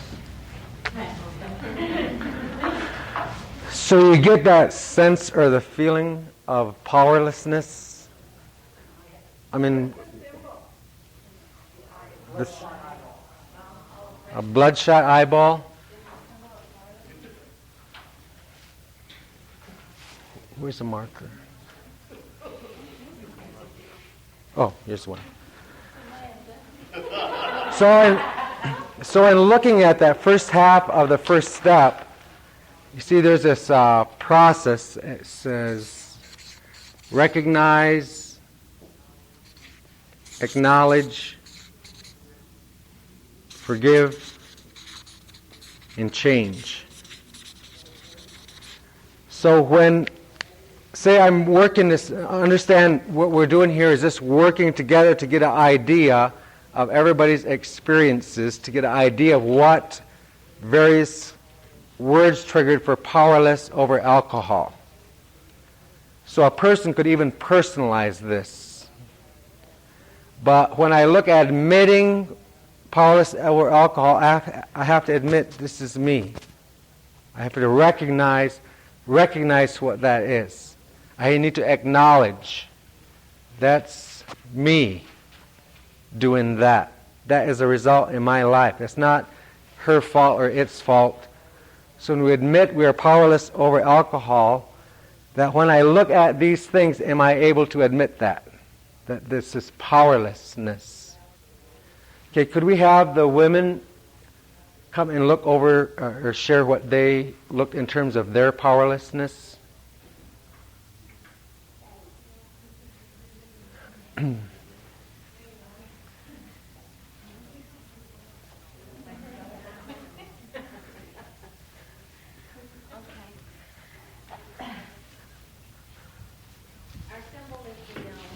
Whiskey bottle, and the spiral is like a tornado, cyclone, kind of, it tells how our life, as it starts at the bottom of the bottle, when we start drinking, there are certain things that we feel, like we feel good, we feel euphoric, we feel a part of, we feel accepted, we feel powerful, we feel sexy, intellectual, fearless. We feel in control, we feel talented. We feel like that we're a good driver, a good dancer. Some said the best dancer. Better than best. Feel like you could talk a lot more, a lot easier. Sex is a lot better. Let's see, you feel brave. These are the things that after we start drinking, we felt like this is how it made us feel. But then as we continue to drink more and more, the turmoil began to start inside of us, and it just exploded. And powerlessness to us was no self-respect. One word was speed, DUI, death, cops, and then powerlessness, powerless over our bodies, bathroom habits, hygiene, eating habits. We were powerless over our behaviors. We were powerless over our language, families, values. We lost our sense of beliefs. Powerless over our spirituality. Just powerless over our lives as a whole. The other word was misery, which was a sadness in the facial appearance, was suicide. I don't know what that word is. Suicide loves, misery loves company. Misery was depression, and what's that word? Cigarettes. Then another word was relationships abuse, which out of the relationships abuse come neglect, sexual, mental, physical abuse, no self-respect, generationally, divorce, murder, jail, loneliness, prison, sexual, promiscuous, incest, rape. The truth was just totally obliterated. There was no truth in who we were and what we represented. Stealing, lying, cheating, put ourselves in physical danger. Couldn't see that abusive relationships was harming us, and as a result, we're totally spiritually bankrupt. Does that make sense? Yeah. See? Good job. I really like how you brought that out of the bottle. I haven't seen that approach before, because that really puts it in perspective, because it kind of was that way at first, and then just slowly, or it gets worse. And I don't know how anybody else sees this, but I watch in AA, sometimes you just watch. I think that the women, when they go downhill like that, they really go down. And God, they come and they're so painful. I don't think that men understand the pain that the women come when they come to the program. It's just, I think they just go down faster and they go down further. I think their pain intensity of that is just awesome from what I can see, because it goes that way. But you see, even like how women look at it, a little bit different from one another in some regards. I think that's why it's good that when you get help in the steps, women work with women, men work with men, for a general guideline, because it's not the same. It's different. But when a person can recognize that, acknowledge this is what it done, that then I'm able to admit powerlessness over alcohol. Does that make sense? And that doesn't need to be analyzed. A lot of times when we work the steps, what we do sometimes is we analyze too much. See, this is about process. It's sort of like, like you ever get lost in some town, like say you were with a rental car or something, some strange town, you get lost. Then you open up glove compartment and you get a map out. And when you open up that map, there's 2 pieces of information is needed before movement can take place. What is the 2 pieces of information? Step 1 is where I am. Step 2 is where I'm going. That's a relationship. That's 2 pieces of information that is needed before movement can take place. And I think sometimes this happens. You see, the mind is only interested to move, to get going. It's interested in 2 things. Where am I now in relationship to where am I going? It needs step 1, where is it broke and what's the fix? We're going to look at that next. But too often, one time I was stuck. In this place. And this one elder just really helps me a lot, but he does it in such ways that I never forget it. Like he draws things on the ground and things. But I was talking to him about a problem one time, and his one showed me. He said, to move, there's 2 things that you need to know. Where you are and where you're going. As soon as you have that, then everything can move. So you can't move if you just have this. You can't move if you just have that. You need to have them both. But he said to me, what you do too much, he said, is you ask the question why. He said, no, that's a different place. That why, he says, is like there. So what I really want to know is where am I now in relationship to where I'm going? But he said, Don, he says, what you do, he says, why did I do that? Why did that happen? Why? He said, you do a why dance. He was getting his drum like, why?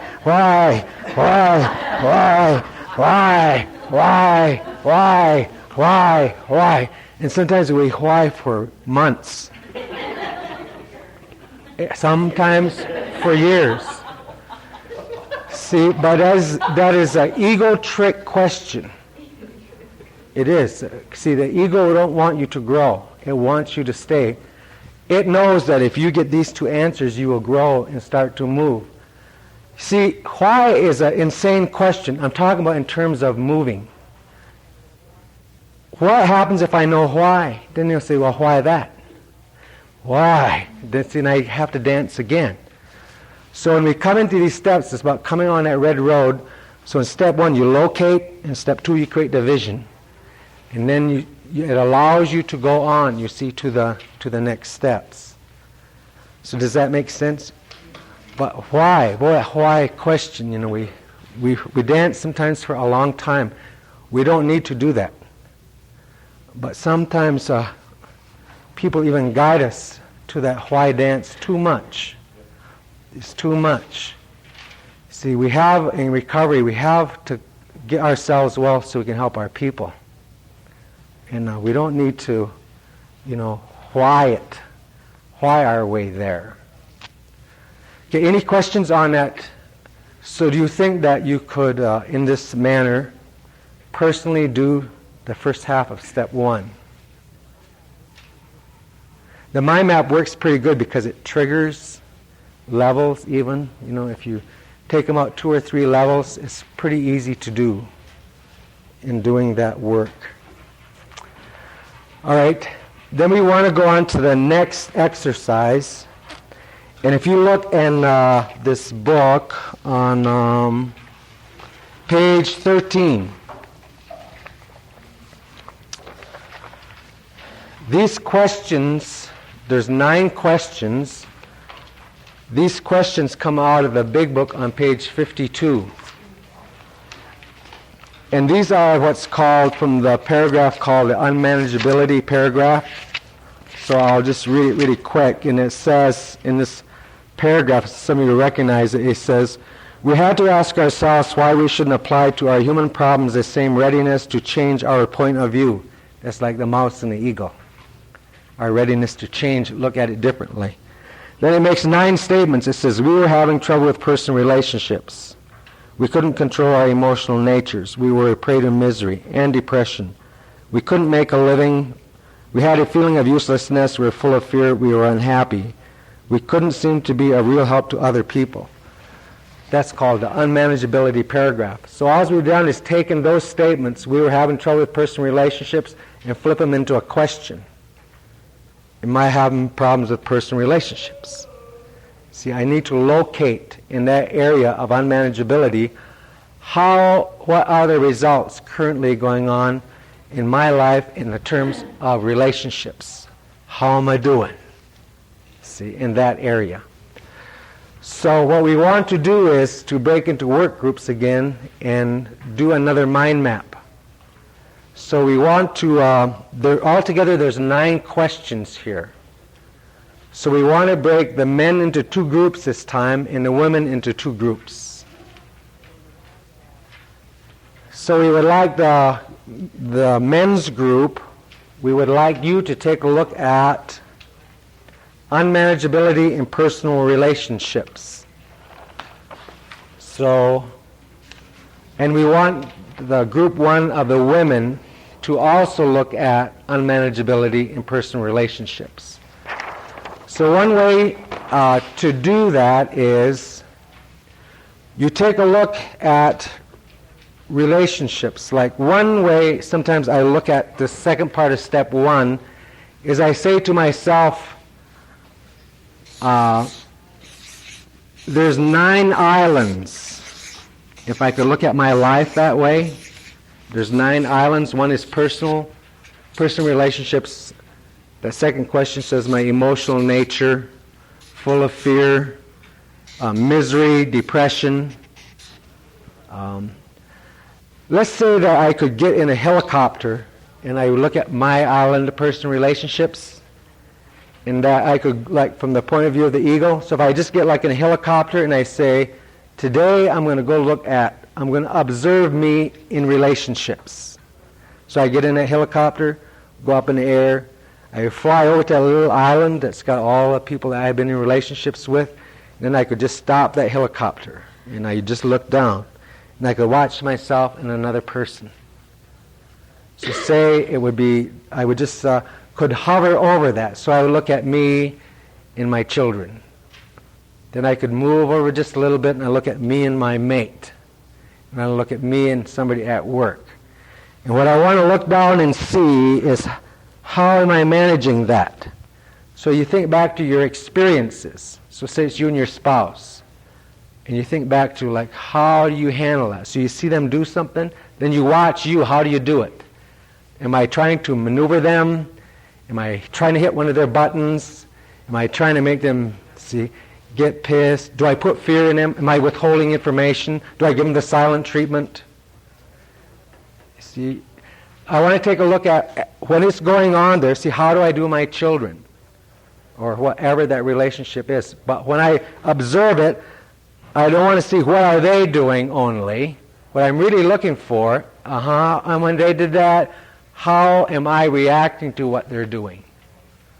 Do I lie? Do I manipulate? Am I cheating? Am I attacking them? Am I withholding? Do I get angry? Do I run? Do I attack? How do I handle that conflict in relationships? Get the idea for that? But I want to look at me, my part of it. So you look at the whole thing, and then, so when you look at unmanageability in relationships, then I want you to do a mind map on how are you reacting to what is going on there. See, I need to know what to own. Now, you say, yeah, but they're doing this. That's true. And what they're doing is unfair. That's true. But how are you reacting to what they are doing? It doesn't matter what it is. And the thing is to don't judge it.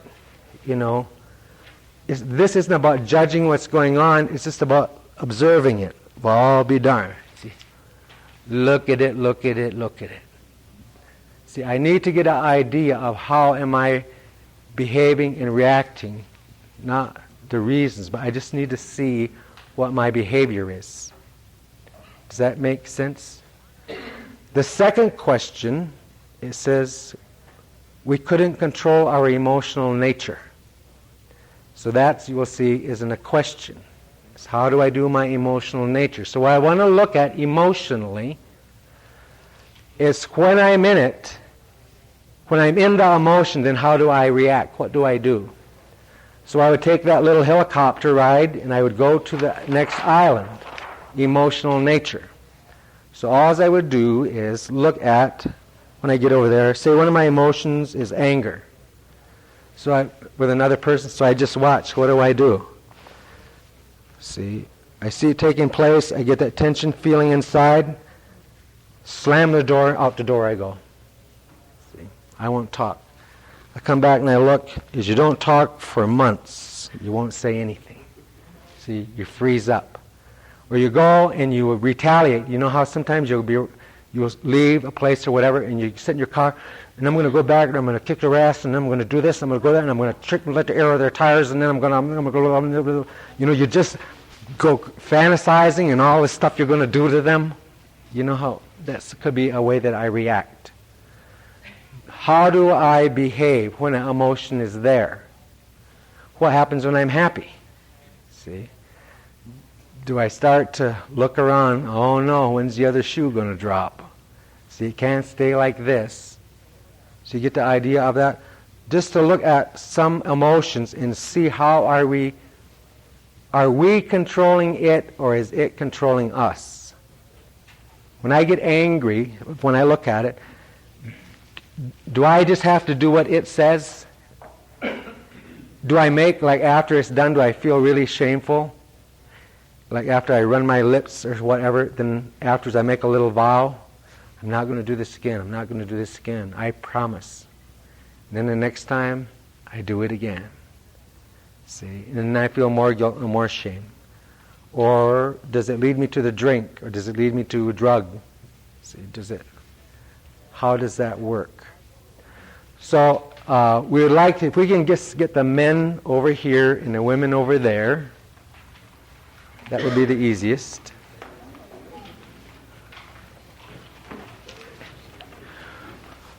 Will you divide them into two groups then, and give one of them personal relationships and the other one emotional nature? Here, oops. Okay, this will probably be done for now, huh? The one they did on the personal relations.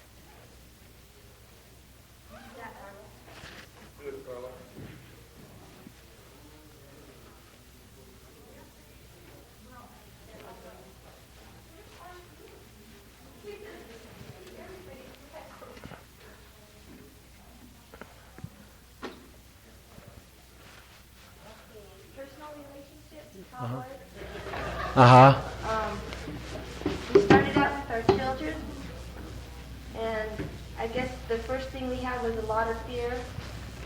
We were insecure about how we were raising them, or the things that we were doing, because often it wasn't right.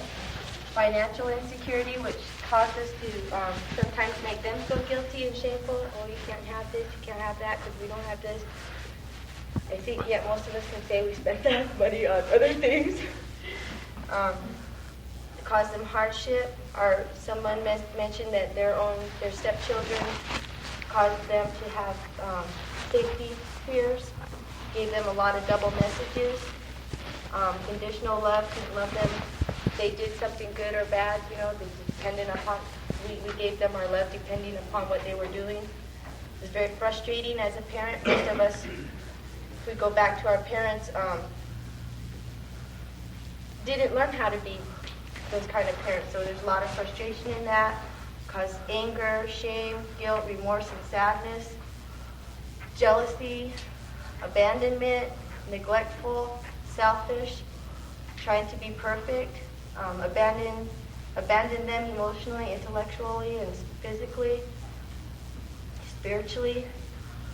So we started out with our children like that. Some of the people didn't have kids, but they said some of the same things. With our parents, where did we go? From there we went to men.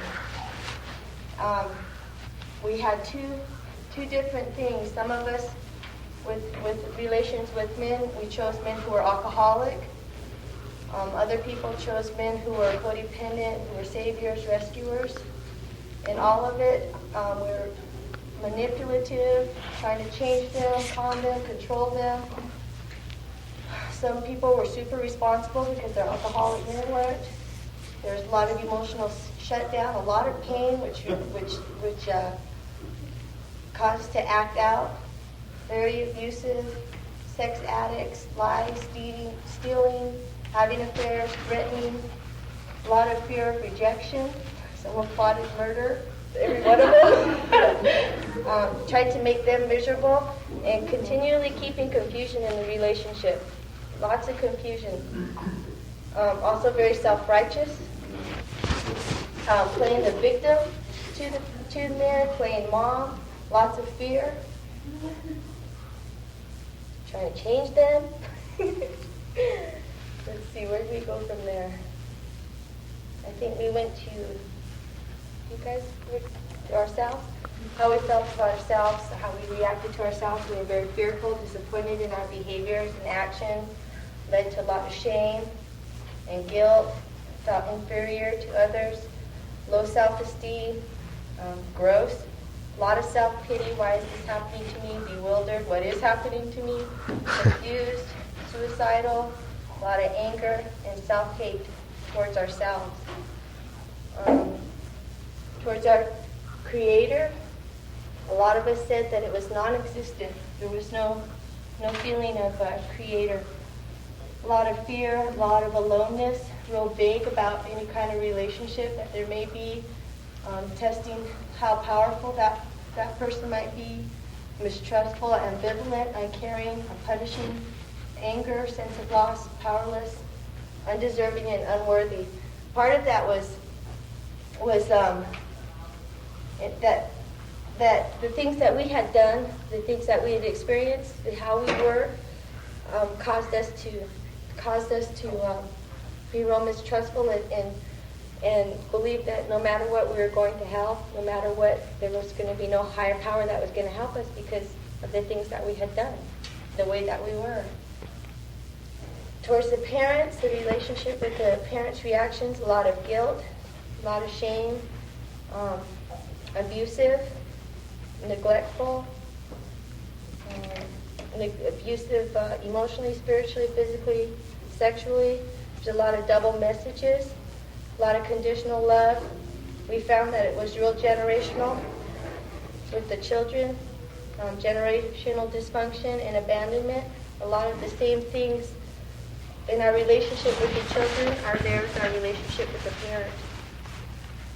Towards the employer, out to get me, never satisfied, became workaholics, RR, perfectionist, lied, skipped work, stole money, jealous of coworkers, irresponsible, self-justified, just not putting in whatever it was that we were supposed to do.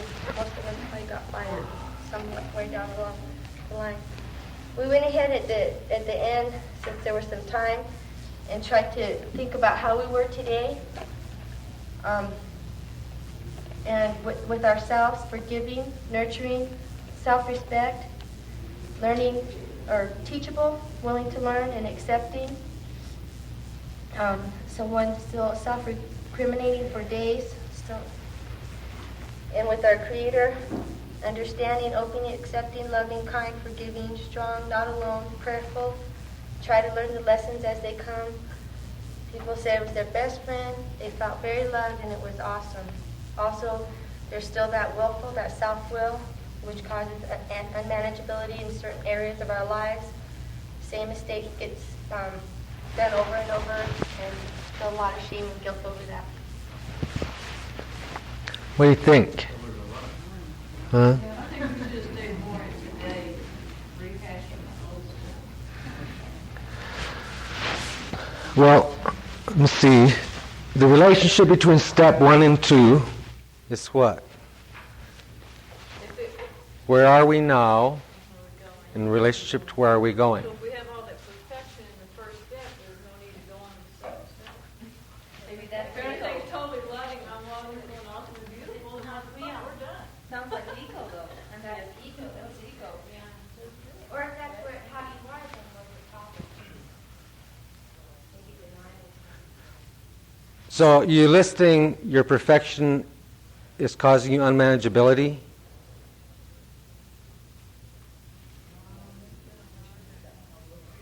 Is that what this is? We're looking at the second half of the first step as we're looking at unmanageability. Right, there were only two. One was the self-recriminating thing, and the other one was the willfulness. So are these issues causing unmanageability in your life? Can perfectionism cause unmanageability? Whoa. Yeah. So, what was your question?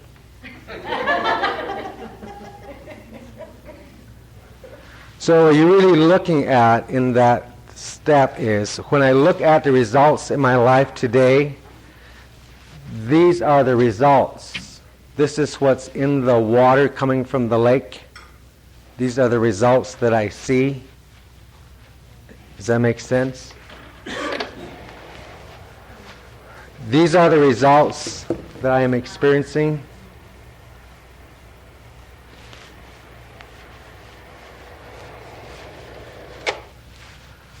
I think that's the best I've seen in terms of looking at the results, at what can happen just in in personal relationships. Because it just drives you nuts trying to, it's very, very time-consuming, energy-consuming, loss of sleep, just feeling insane and powerless and trying to whatever. Could we have the men do theirs on relationships?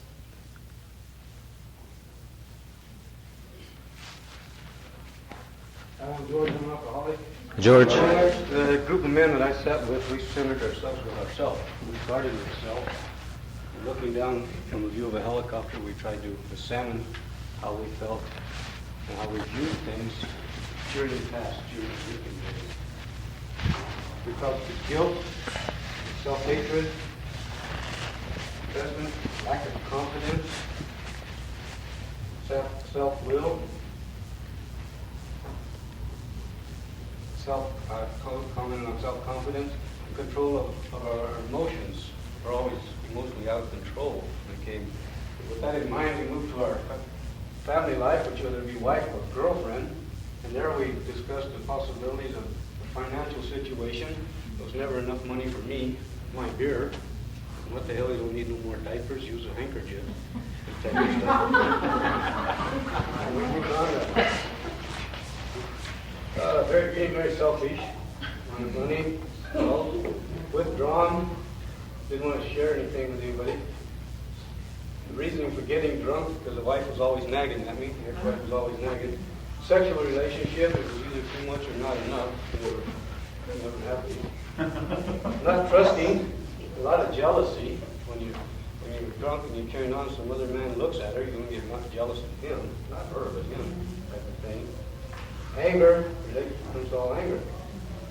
Then I move over to our relationship with our children, and there was a lot of not any support, physical support. As they were working on their school projects, I couldn't be bothered with that. I'm speaking for the group, but when I say I mean as a group. Couldn't be bothered with that. Just sit in the pickup, getting drunk, and go in there and spend time with you. Quality time, as it's known now. There's school projects.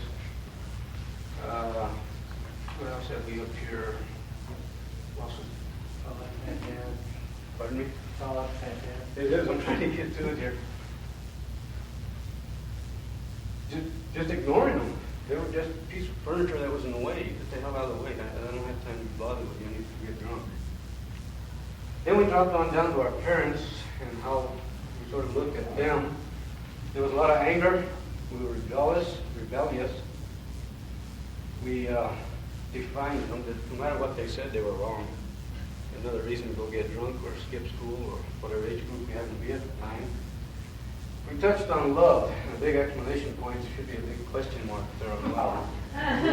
Love was there, but we couldn't show it. And this goes for the children and the wife or girlfriend environment. It was there, but we had a bass-ass backward ways of showing it. It just didn't work.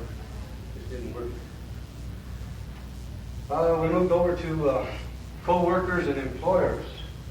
There was a lot of jealousy involved, backstabbing, creating turmoils to try to get ahead the political game in any corporate or industry level. The big head, I always knew more than that other one, so I had to get paid more type of thing. Which ended up into disputes with the administration, getting fired. Getting your ass fired. Yeah. Neighbors and the community life. We've always had disputes, trespassing. Turn your horses loose, let them feed on the neighbor's apple trees. He won't care until he comes after you with a shotgun, then he cares. Anger, disagreement, fear, self-will against in the community. I personally was in a small community of Edgewood out north here, about 22 years out there, and I couldn't be bothered with them. I couldn't go vote on the names to change the name of the post office or any of that stuff. That was my personal experience with the community. My neighbors, I ignored them until I needed something. Then I called them. Friends I think we could sort of classify as neighbors in the community, although I had no friends in my neighborhood. Again, I'm speaking for myself. All my friends were somewhere else because they knew better. They had to move away. One thing I feel that we should have touched on and we didn't, and I'm apologizing, we neglected what the ladies did. I thought up here the Creator. That was a good one. We just blew past it. It just blew past us. Any questions on it? Thank you. No, that explains it. Now you know.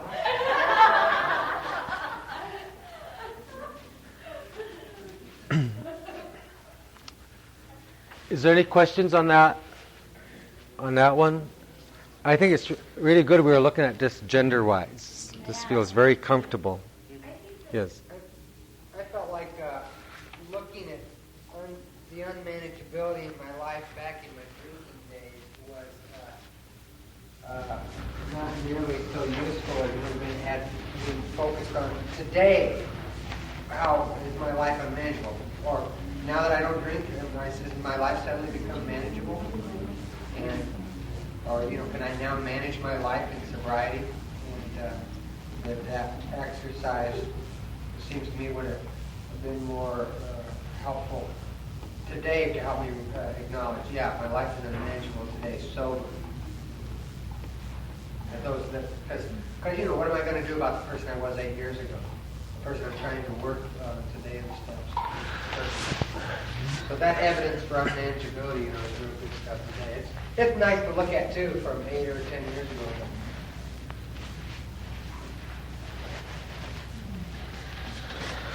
Well, the purpose of that is to give a format that you can go do it personally. Somebody who's in maybe 6 months or a year, they will have that.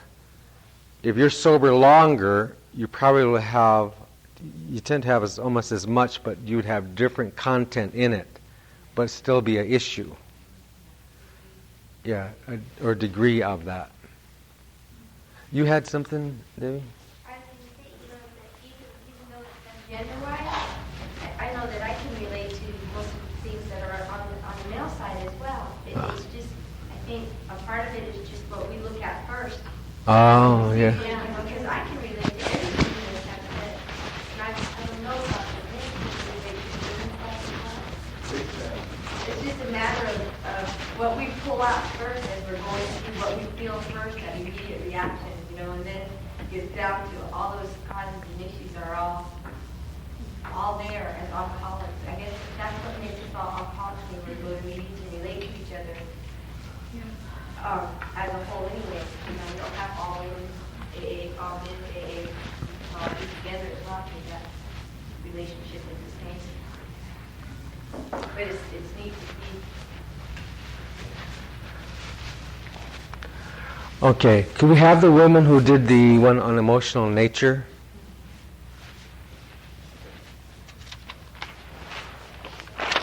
We couldn't control our emotional nature.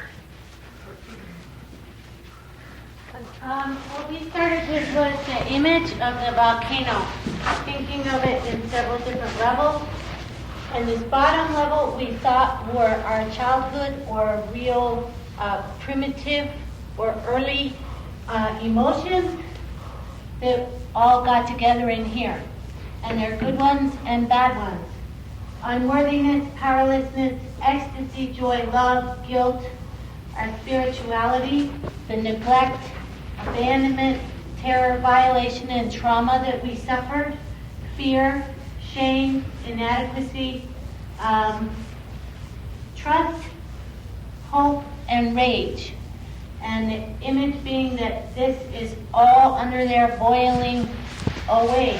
And the mountain itself of the volcano is all those things which we put around ourselves to protect us from all those feelings underneath and all those motives underneath.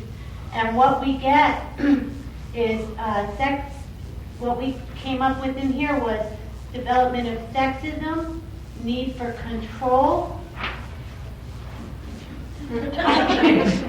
whatever that is, prejudice, justification of all these things, no self-esteem or low self-esteem, substance abuse, promiscuity, codependency, accomplishments, greed, envy, and all these, and this is our river of denial here.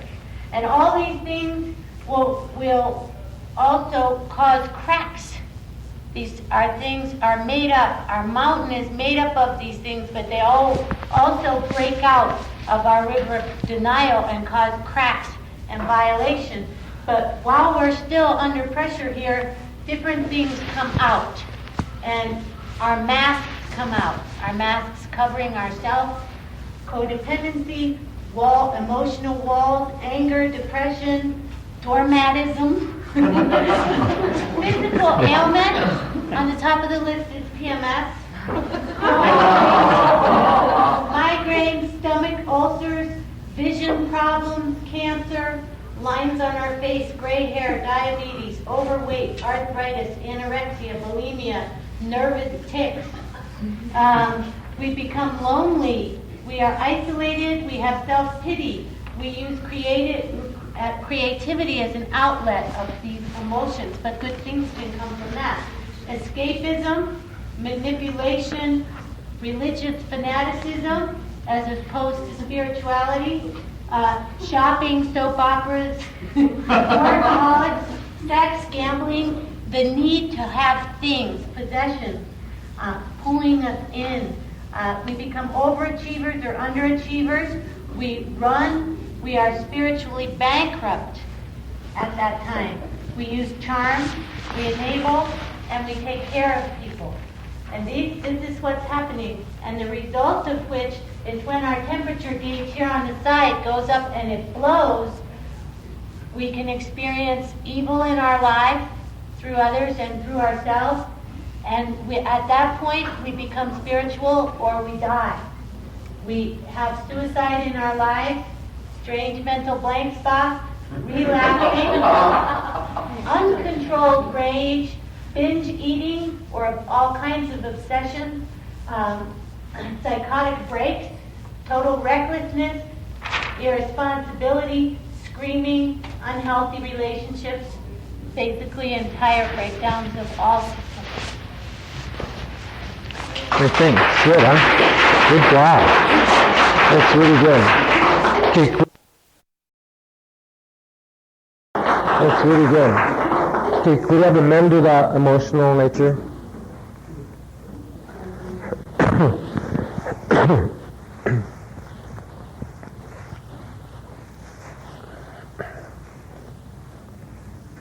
feel like this was done by the second grade compared to that one.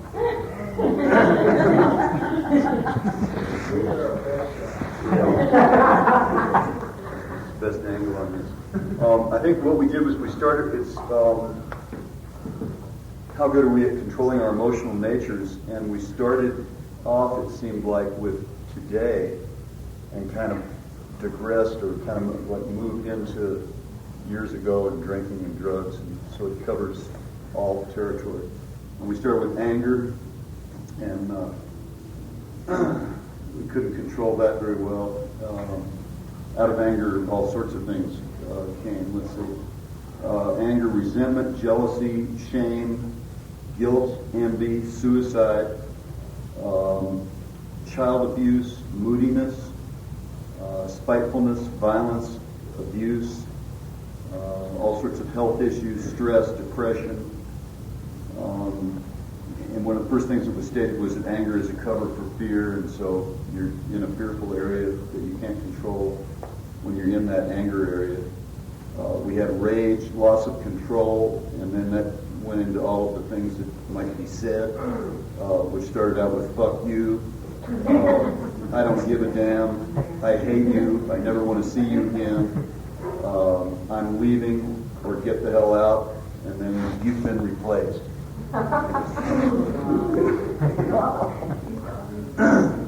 Let's see, that was all in anger. We had greed, gambling, fraud, workaholism, dishonesty, stealing, conning, lying. We had love. We had sex, places. I'm not sure what that meant, but love of places, I think. The bars, etc. Life, addiction, abuse, insecurity, security, drinking, drugs and booze. Then we had excitement. These are all the ones that were listed. From excitement was danger, wild and crazy behavior, risk-taking, violence, theft, and adrenaline. And open-mindedness and closed-mindedness. Then jealousy, envy, insecurity, self-pity, violence, loss of conscience, and jail. And then fear and sadness were two of All right. So does that make sense when you take a look at unmanageability of those certain areas? You guys, this is really good. And I know accumulatively, it doesn't mean everyone has to have every one of these, but it's to give an idea of which one is mine that's causing issues. So any questions on that as a process upon how to look at the first half of step 1 of the unmanageability? All right. Now I'd like you to go back in those same work groups. And what I'd like you to do this time is take that information. So remember the relationship between step 1 and step 2. So in this area of person relationships is step 1. So then to create that vision in relationships. So in other words, if I take that information from step 1, now I'm going to take that unmanageability and build a vision. So the question is, came to believe that a power greater than ourselves could restore me to sanity. So the question is, how would I have me be in that same situation if they didn't change? Am I willing to believe that there is a power? He came to believe that a power greater could. So what would be the picture or the image or the mind map of how I would be in that relationship, whether they changed or not? And not asking the question, well, how would the Creator do that, or when is He going to do it, but does the power exist to make me that way? You take a look at these emotional natures, you do the same thing, where you have anger and all of those normal reactions. So then you take that emotion and you build that vision. How would you have you be? See, we're really looking at the development in step 2 of the being, not the doing. We are spiritual beings, right? We are human beings, not human doings. So we really set the vision in step 2 to put in the vision the being. Now, like if I just take a look at myself, say I really have a temper and I'm really angry and I know that. So say that my mind map, I write that out, anger, I'm jealous, I attack, whatever. So then I take that to step 2 and I start to create that vision. Well, what would it look like if you didn't have one? Well, I'd be very patient, I would be understanding, I'd be kind. Then there's little people. Like when you write steps, they call them the little people. They're about this tall.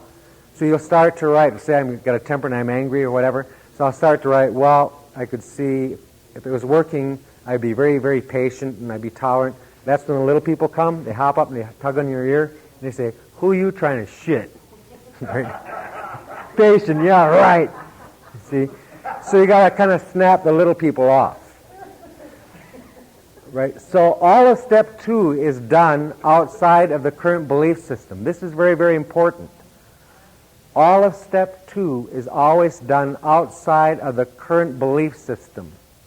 It's in the land of impossibilities, beyond what you can any way ever possibly see to the world's greatest whatever. So it's all done out here. It's beyond your belief system.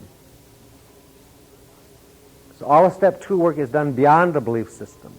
So came to believe that a power greater than myself could, say I was an angry person, temper, make me gentle, kind, loving, see, patient.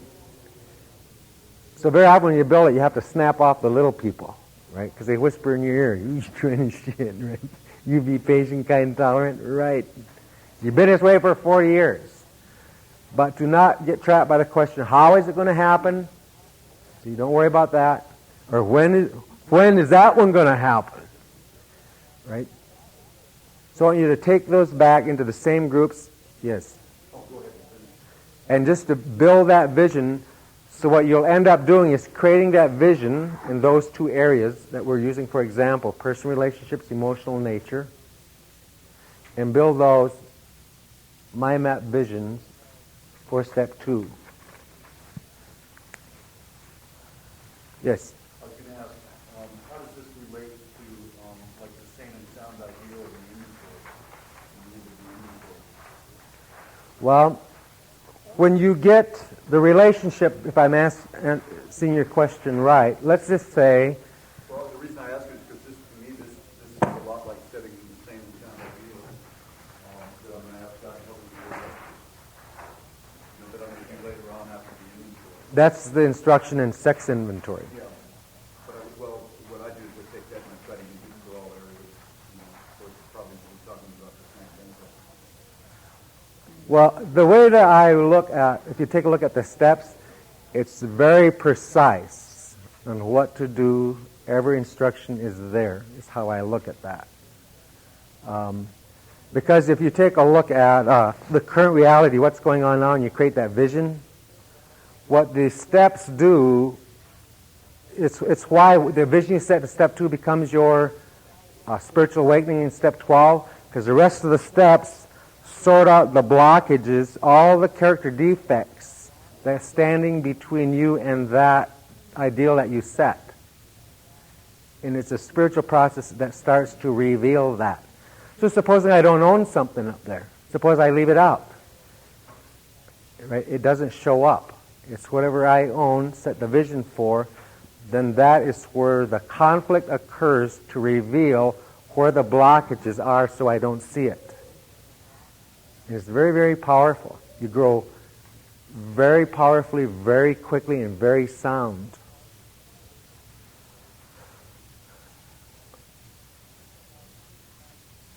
It's a conflict guiding system, right? This is a conflict. The Creator made a system of harmony, so it's a system of conflict through the steps gives you the harmony.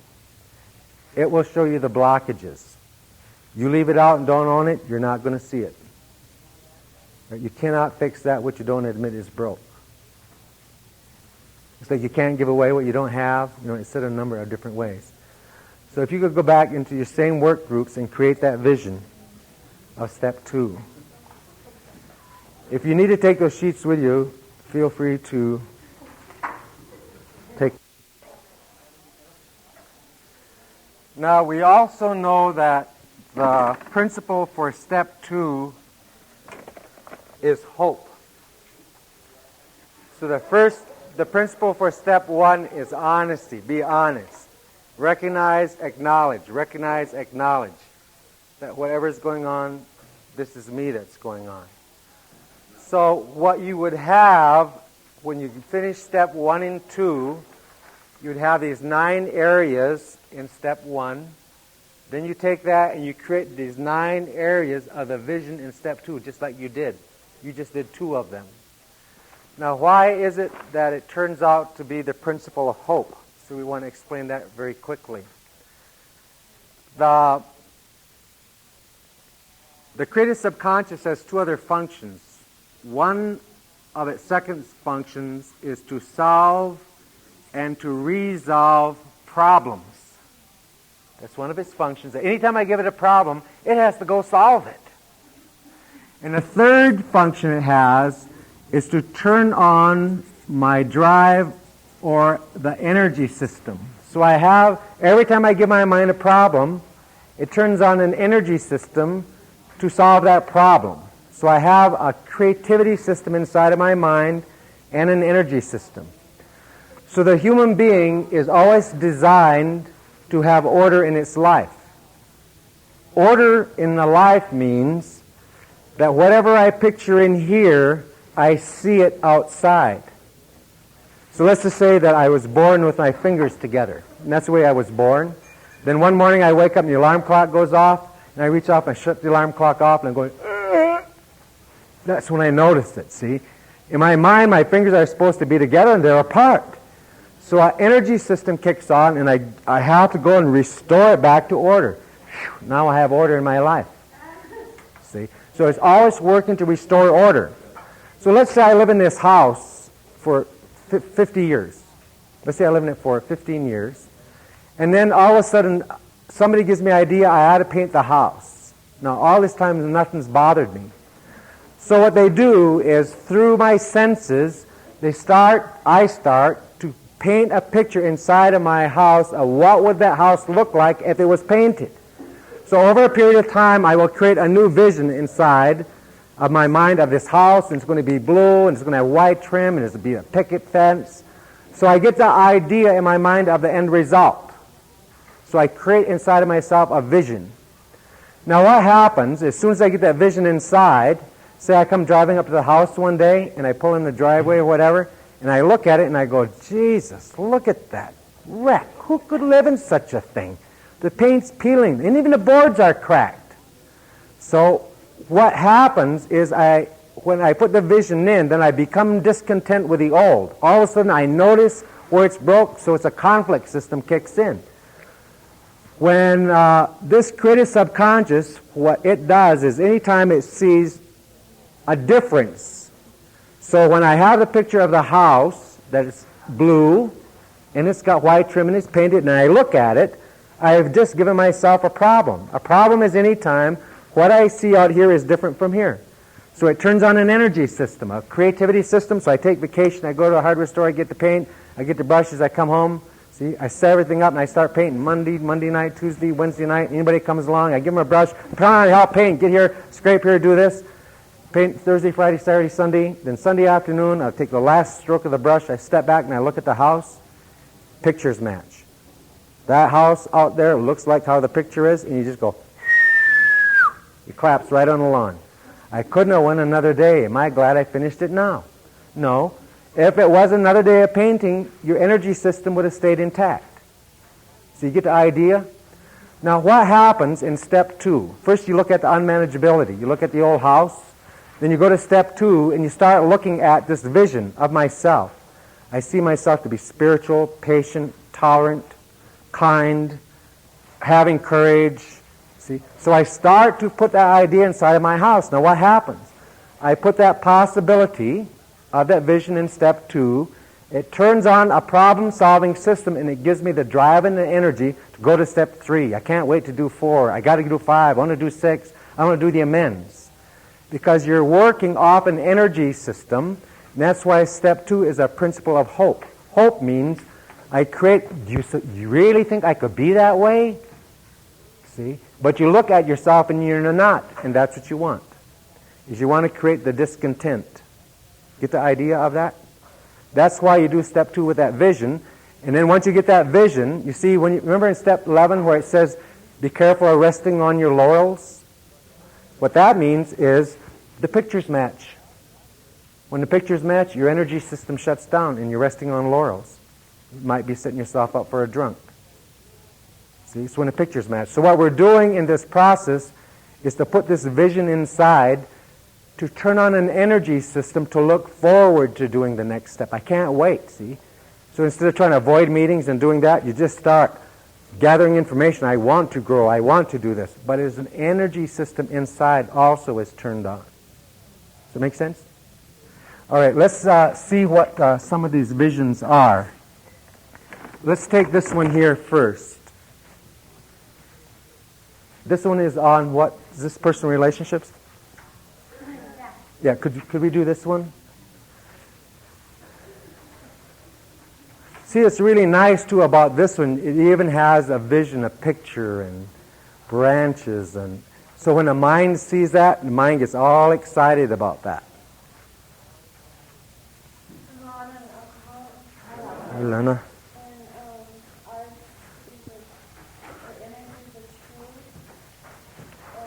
Branches out and it has roots in a river and flowers.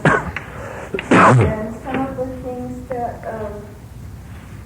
are freedom, harmony, laughter, wisdom, serenity, balance, love, joy, caring, purpose,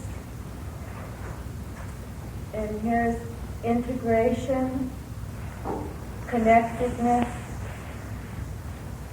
selflessness, purpose, fearlessness, growth, intuition, dreams, financial security, and goes down into the roots, spiritual growth, and our mother, the earth, unconditional love, creativity, peace, song, sincerity, opportunity, patience, kindness, respect, humility, consciousness, reality, celebration, spontaneity, courage, hope,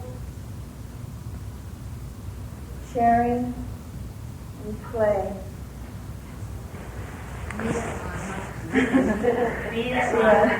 I have an affirmation. Good. He wants me to. I celebrate my life. I am a courageous, strong, connected, worthy woman, joyfully, abundantly sharing my gifts from the Creator. All right. Now, see, you take those hard statements like that. That's why affirmations also work. Because when you say that with that emotion, I see myself as a strong woman, whatever, and when you feel that going in, you create that new image, and it turns on an energy system. That's just an excellent, excellent way to look at that step. If you say that every day, it turns on more energy and more energy and more energy. See? And it just continues to drive always for that picture. Now remember we talked about the medicine wheel teachings that says there are two worlds that exist, seen world, unseen world. Both are run by a set of principal laws and values. If I design my being or conduct my thinking in harmony with those principal laws and values, there's certain results I will see in my life. So if I develop my being, serenity, wisdom, caring, humor, spontaneity, that's it. You see, so as we go through the rest of the steps, it removes those blockages, and all of a sudden you come out to see that's who you were all along. Then this is the one that drives. So the creative subconscious, as you develop that picture, it maintains sanity. You must be like that new picture. So anytime you act dishonest, tension will occur in your system. And it'll correct for the mistake to get you back to be honest. If you don't care, see, it'll correct so you're just naturally caring. So it's a way, step 2 always comes out that way to align with those principles that the Great Spirit gave to us. As you live like this, you're going to have good results. Okay, could we have this group here?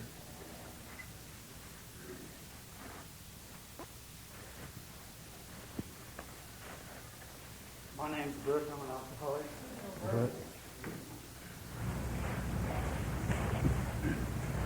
With the thought that we had created all these problems, and most of these subjects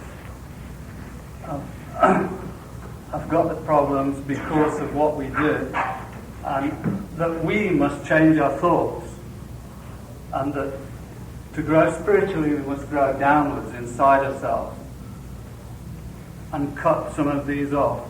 We created a circle with a vision, a wheel with a vision of self-restore, and addressed the subjects of peace, action, love, freedom, realistic self-appraisal, tolerance, patience, respect, honesty, in harmony with creation, getting on good terms with work instead of on bad terms as before, feeling good with ourselves, being honest with the feelings when we feel bad, not hiding, creativity, being spiritually aware, dependent and true friendship with dependence, sharing, having a good God relationship, and again being able to change and having the willingness to change. And most important, the lack of self, addressing our ego, trying to get rid of our ego. Happiness, forgiveness, and finally trying to have decent morals. And that's as far as we got. We find it not easy. Thank you very much. All right. See, and sometimes step 2 is not easy because we're not used to thinking that way. But that's why it's good you do it in a group level. Those associations start to help us see. Because you really want to do a good job in step 2 so you don't cheat yourself in step 12. As long as you can do the work, what the hell? Go for it all. Not just a little bit. Don't cut yourself short. Because then you have to wait another whole 4 cycles to see for it to happen. Okay, can we get the next group?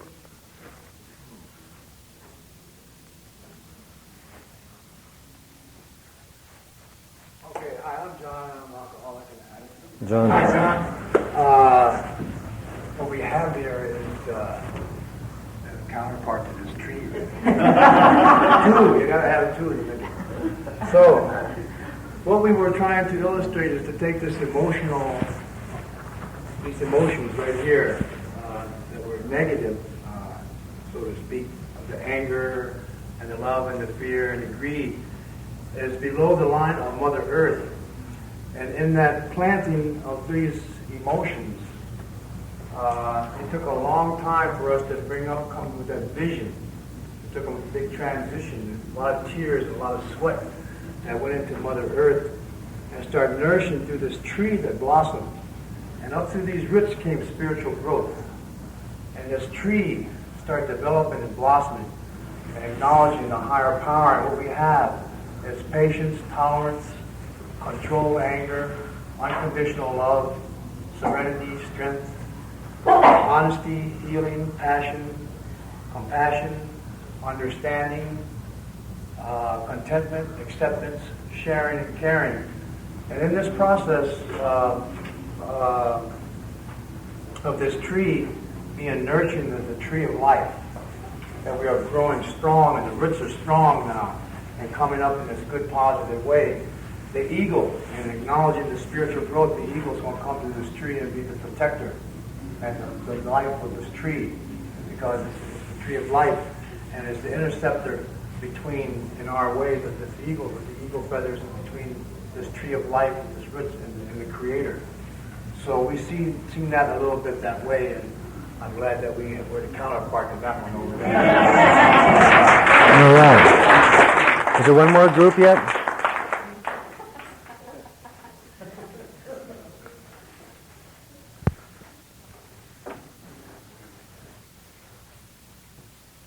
Hi, I'm Renee, an alcoholic. Renee. First of all, these are really beautiful. Thank you. They really helped me. We did personal relationships, and in our first drawing before, we started with the self, and we were painfully honest in our relationships with the Creator and the relationship with children and men and employers. And we thanked the men's group for showing us one that we forgot, which was friends. And as we were coming up with our different concepts for the dream, the spiritual awakening, what we're going to need in step 2 or require in step 2 to get to the spiritual awakening, we did a wish list of what would really be perfect and wholesome, not just a dream, but really wholesome and fair for everyone and best for everyone. And again, we started with the Creator. So what was very important was conscious contact with the Creator. We really had a need for that. Oneness, we wanted the Creator to reveal Himself or Herself to us. We wanted total faith and total trust. We wanted God to be first, God in all areas of our life, and even in the worst of situations, to have complete dependence and alliance. And that, of course, is going to flush into all the others, into our men relationships and self and children and friends. With men, we did last. Then we went to self. And we want self-forgiveness, nurturing. We want acceptance of our body and the aging process, of our feelings, of our genders. Many women, we all brought this up at the table. It wasn't like the greatest news in the world for my dad when he found out that he had a girl. And I think a lot of women had that experience. So we got real honest with that and talked about accepting our gender. And then, which is different, our sexuality. We want to take personal responsibility. For taking actions, not just dreams, not just having dreams, but taking action about dreams we have, turning them into goals, which is what the whole concept of this exercise is as we took it. Living in reality, procrastinating, and follow up on commitments to ourselves. Then we did children, and the children was to help them find their own spirituality, accept their individuality, and all these are pretty much diametrically opposed to where we came from, and what we had done with our children. Teach through example, mind our own business, be loving and supportive, have unconditional love, have open communication, act without fear of their anger. That was a very important step for us. That was something that really important step for us. That was something that really, everyone struggled with that one. And earn your children's trust and respect. At first we said have it. And then Juanita said, no, I want to earn it. It was tough because we said, no, this is a dream. This is a perfect world. But in a perfect world, we have to earn it. And that's one thing that we just talked about while we were listening to everyone. The struggles and the conflicts and the corrections. We're just sitting there, isn't it going to be great when we have all these things? And then we went, wait a minute, we're at step 2, and this is going to be at step 12. This is going to be a hell of a walk. And then we did men. We want to have fearless relationships. We want to be our own selves, interdependent, unconditional love, trust, loving, caring, spiritual relationship, honesty, very important, compatibility, openness, communication, and security. And then friends. Loving, understanding, consistent, allowed to be ourselves and vice versa, and honesty, trust, giving, and accepting. So all of those are completely interconnected, and it all starts with creative. Take that eagle feather out.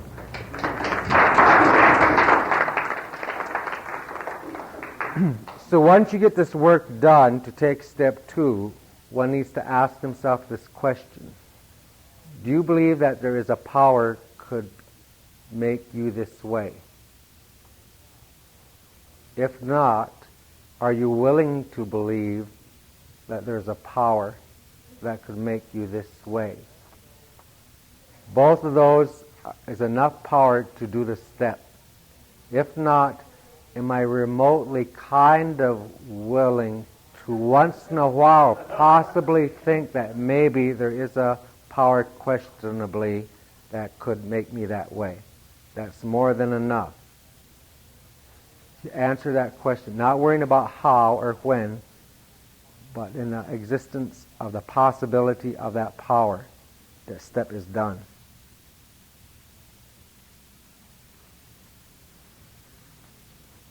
Does that make sense?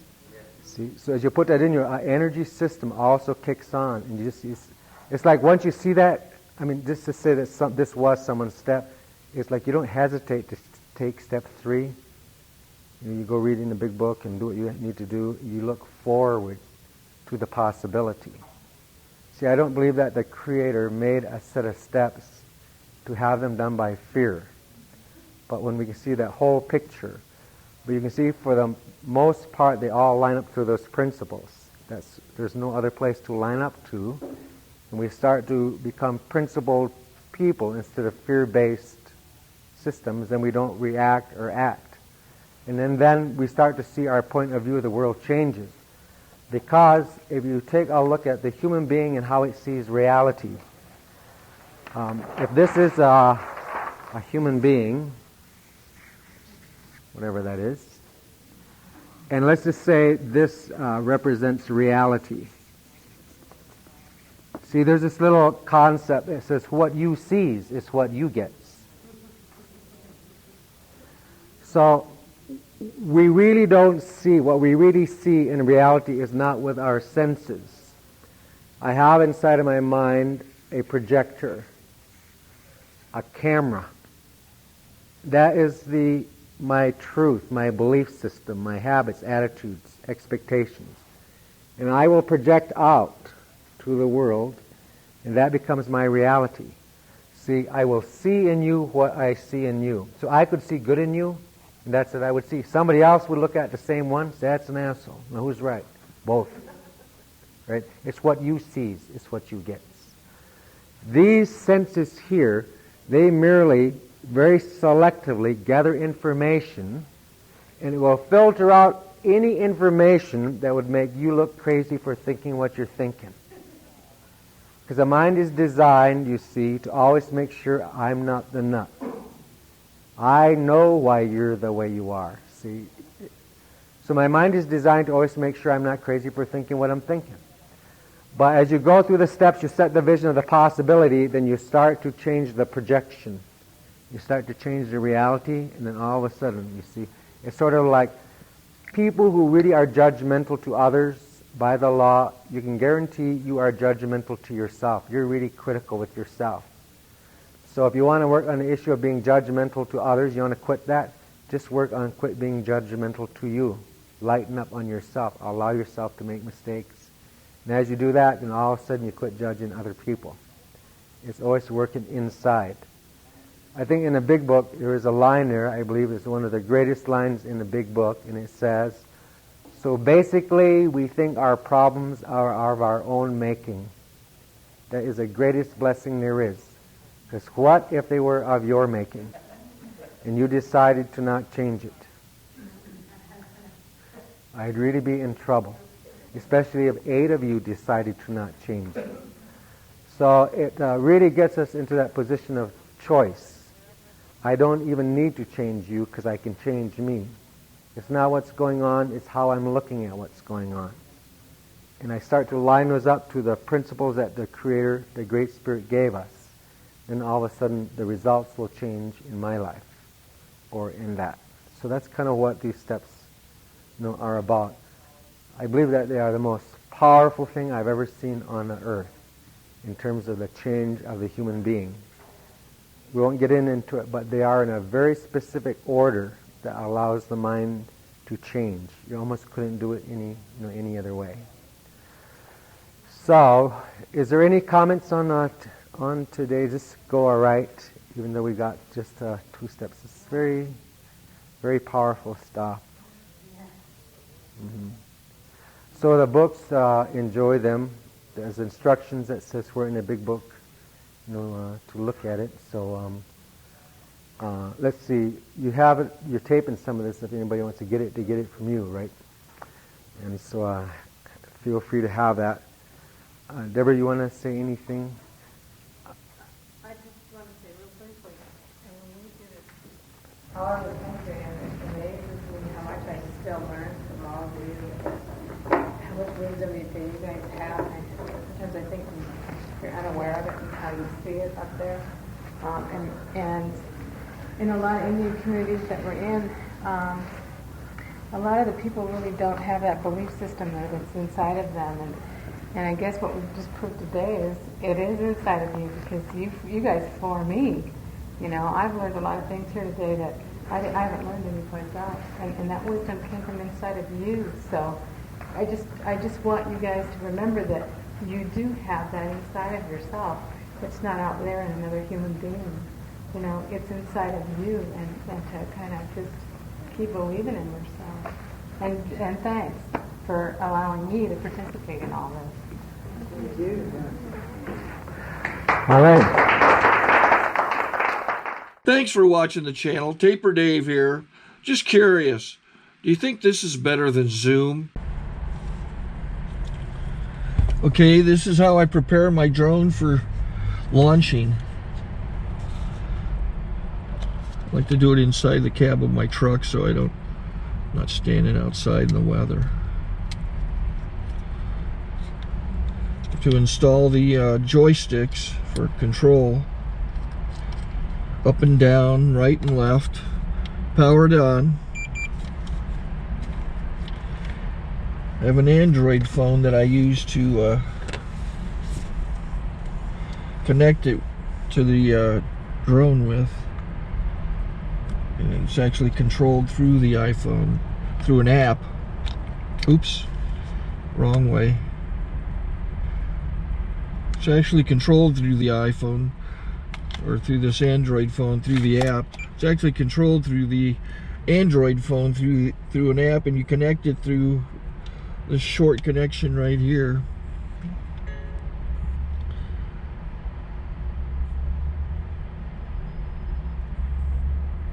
Remote control connected. Remote control's connected. So I pull out the drone. I have to extend the legs. Long legs extended first, then the short legs. Remove the gimbal protector. Set that aside, then power it on one short burst, then one long burst. I lay it down.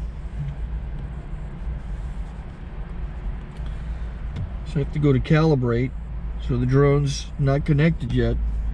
It shows you here as this drone gets disconnected, even though the remote's powered on. So the drone has to establish it's connected.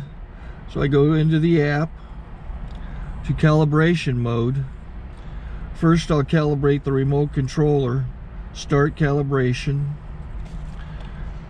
Out, in, oop, out, in, up, down, and then this little wheel is to control the gimbal. So it's calibrated. Go to gimbal calibration, start calibration, and then it calibrates the gimbal. I don't know if that shows up. The gimbal's moving all over the place. Changes, you can see it on the video. And I'm calibrated to take off. It's acquired 7 satellites at the moment. There are 26 satellites up in the sky, which it has to acquire before you can take off. So it's connected. It's got enough satellites. This is white. I can go to press this little arrow button, swipe right to take off, and it would start the motors if I slid this to the right. But I'll wait till I get outside. Don't want to do it inside.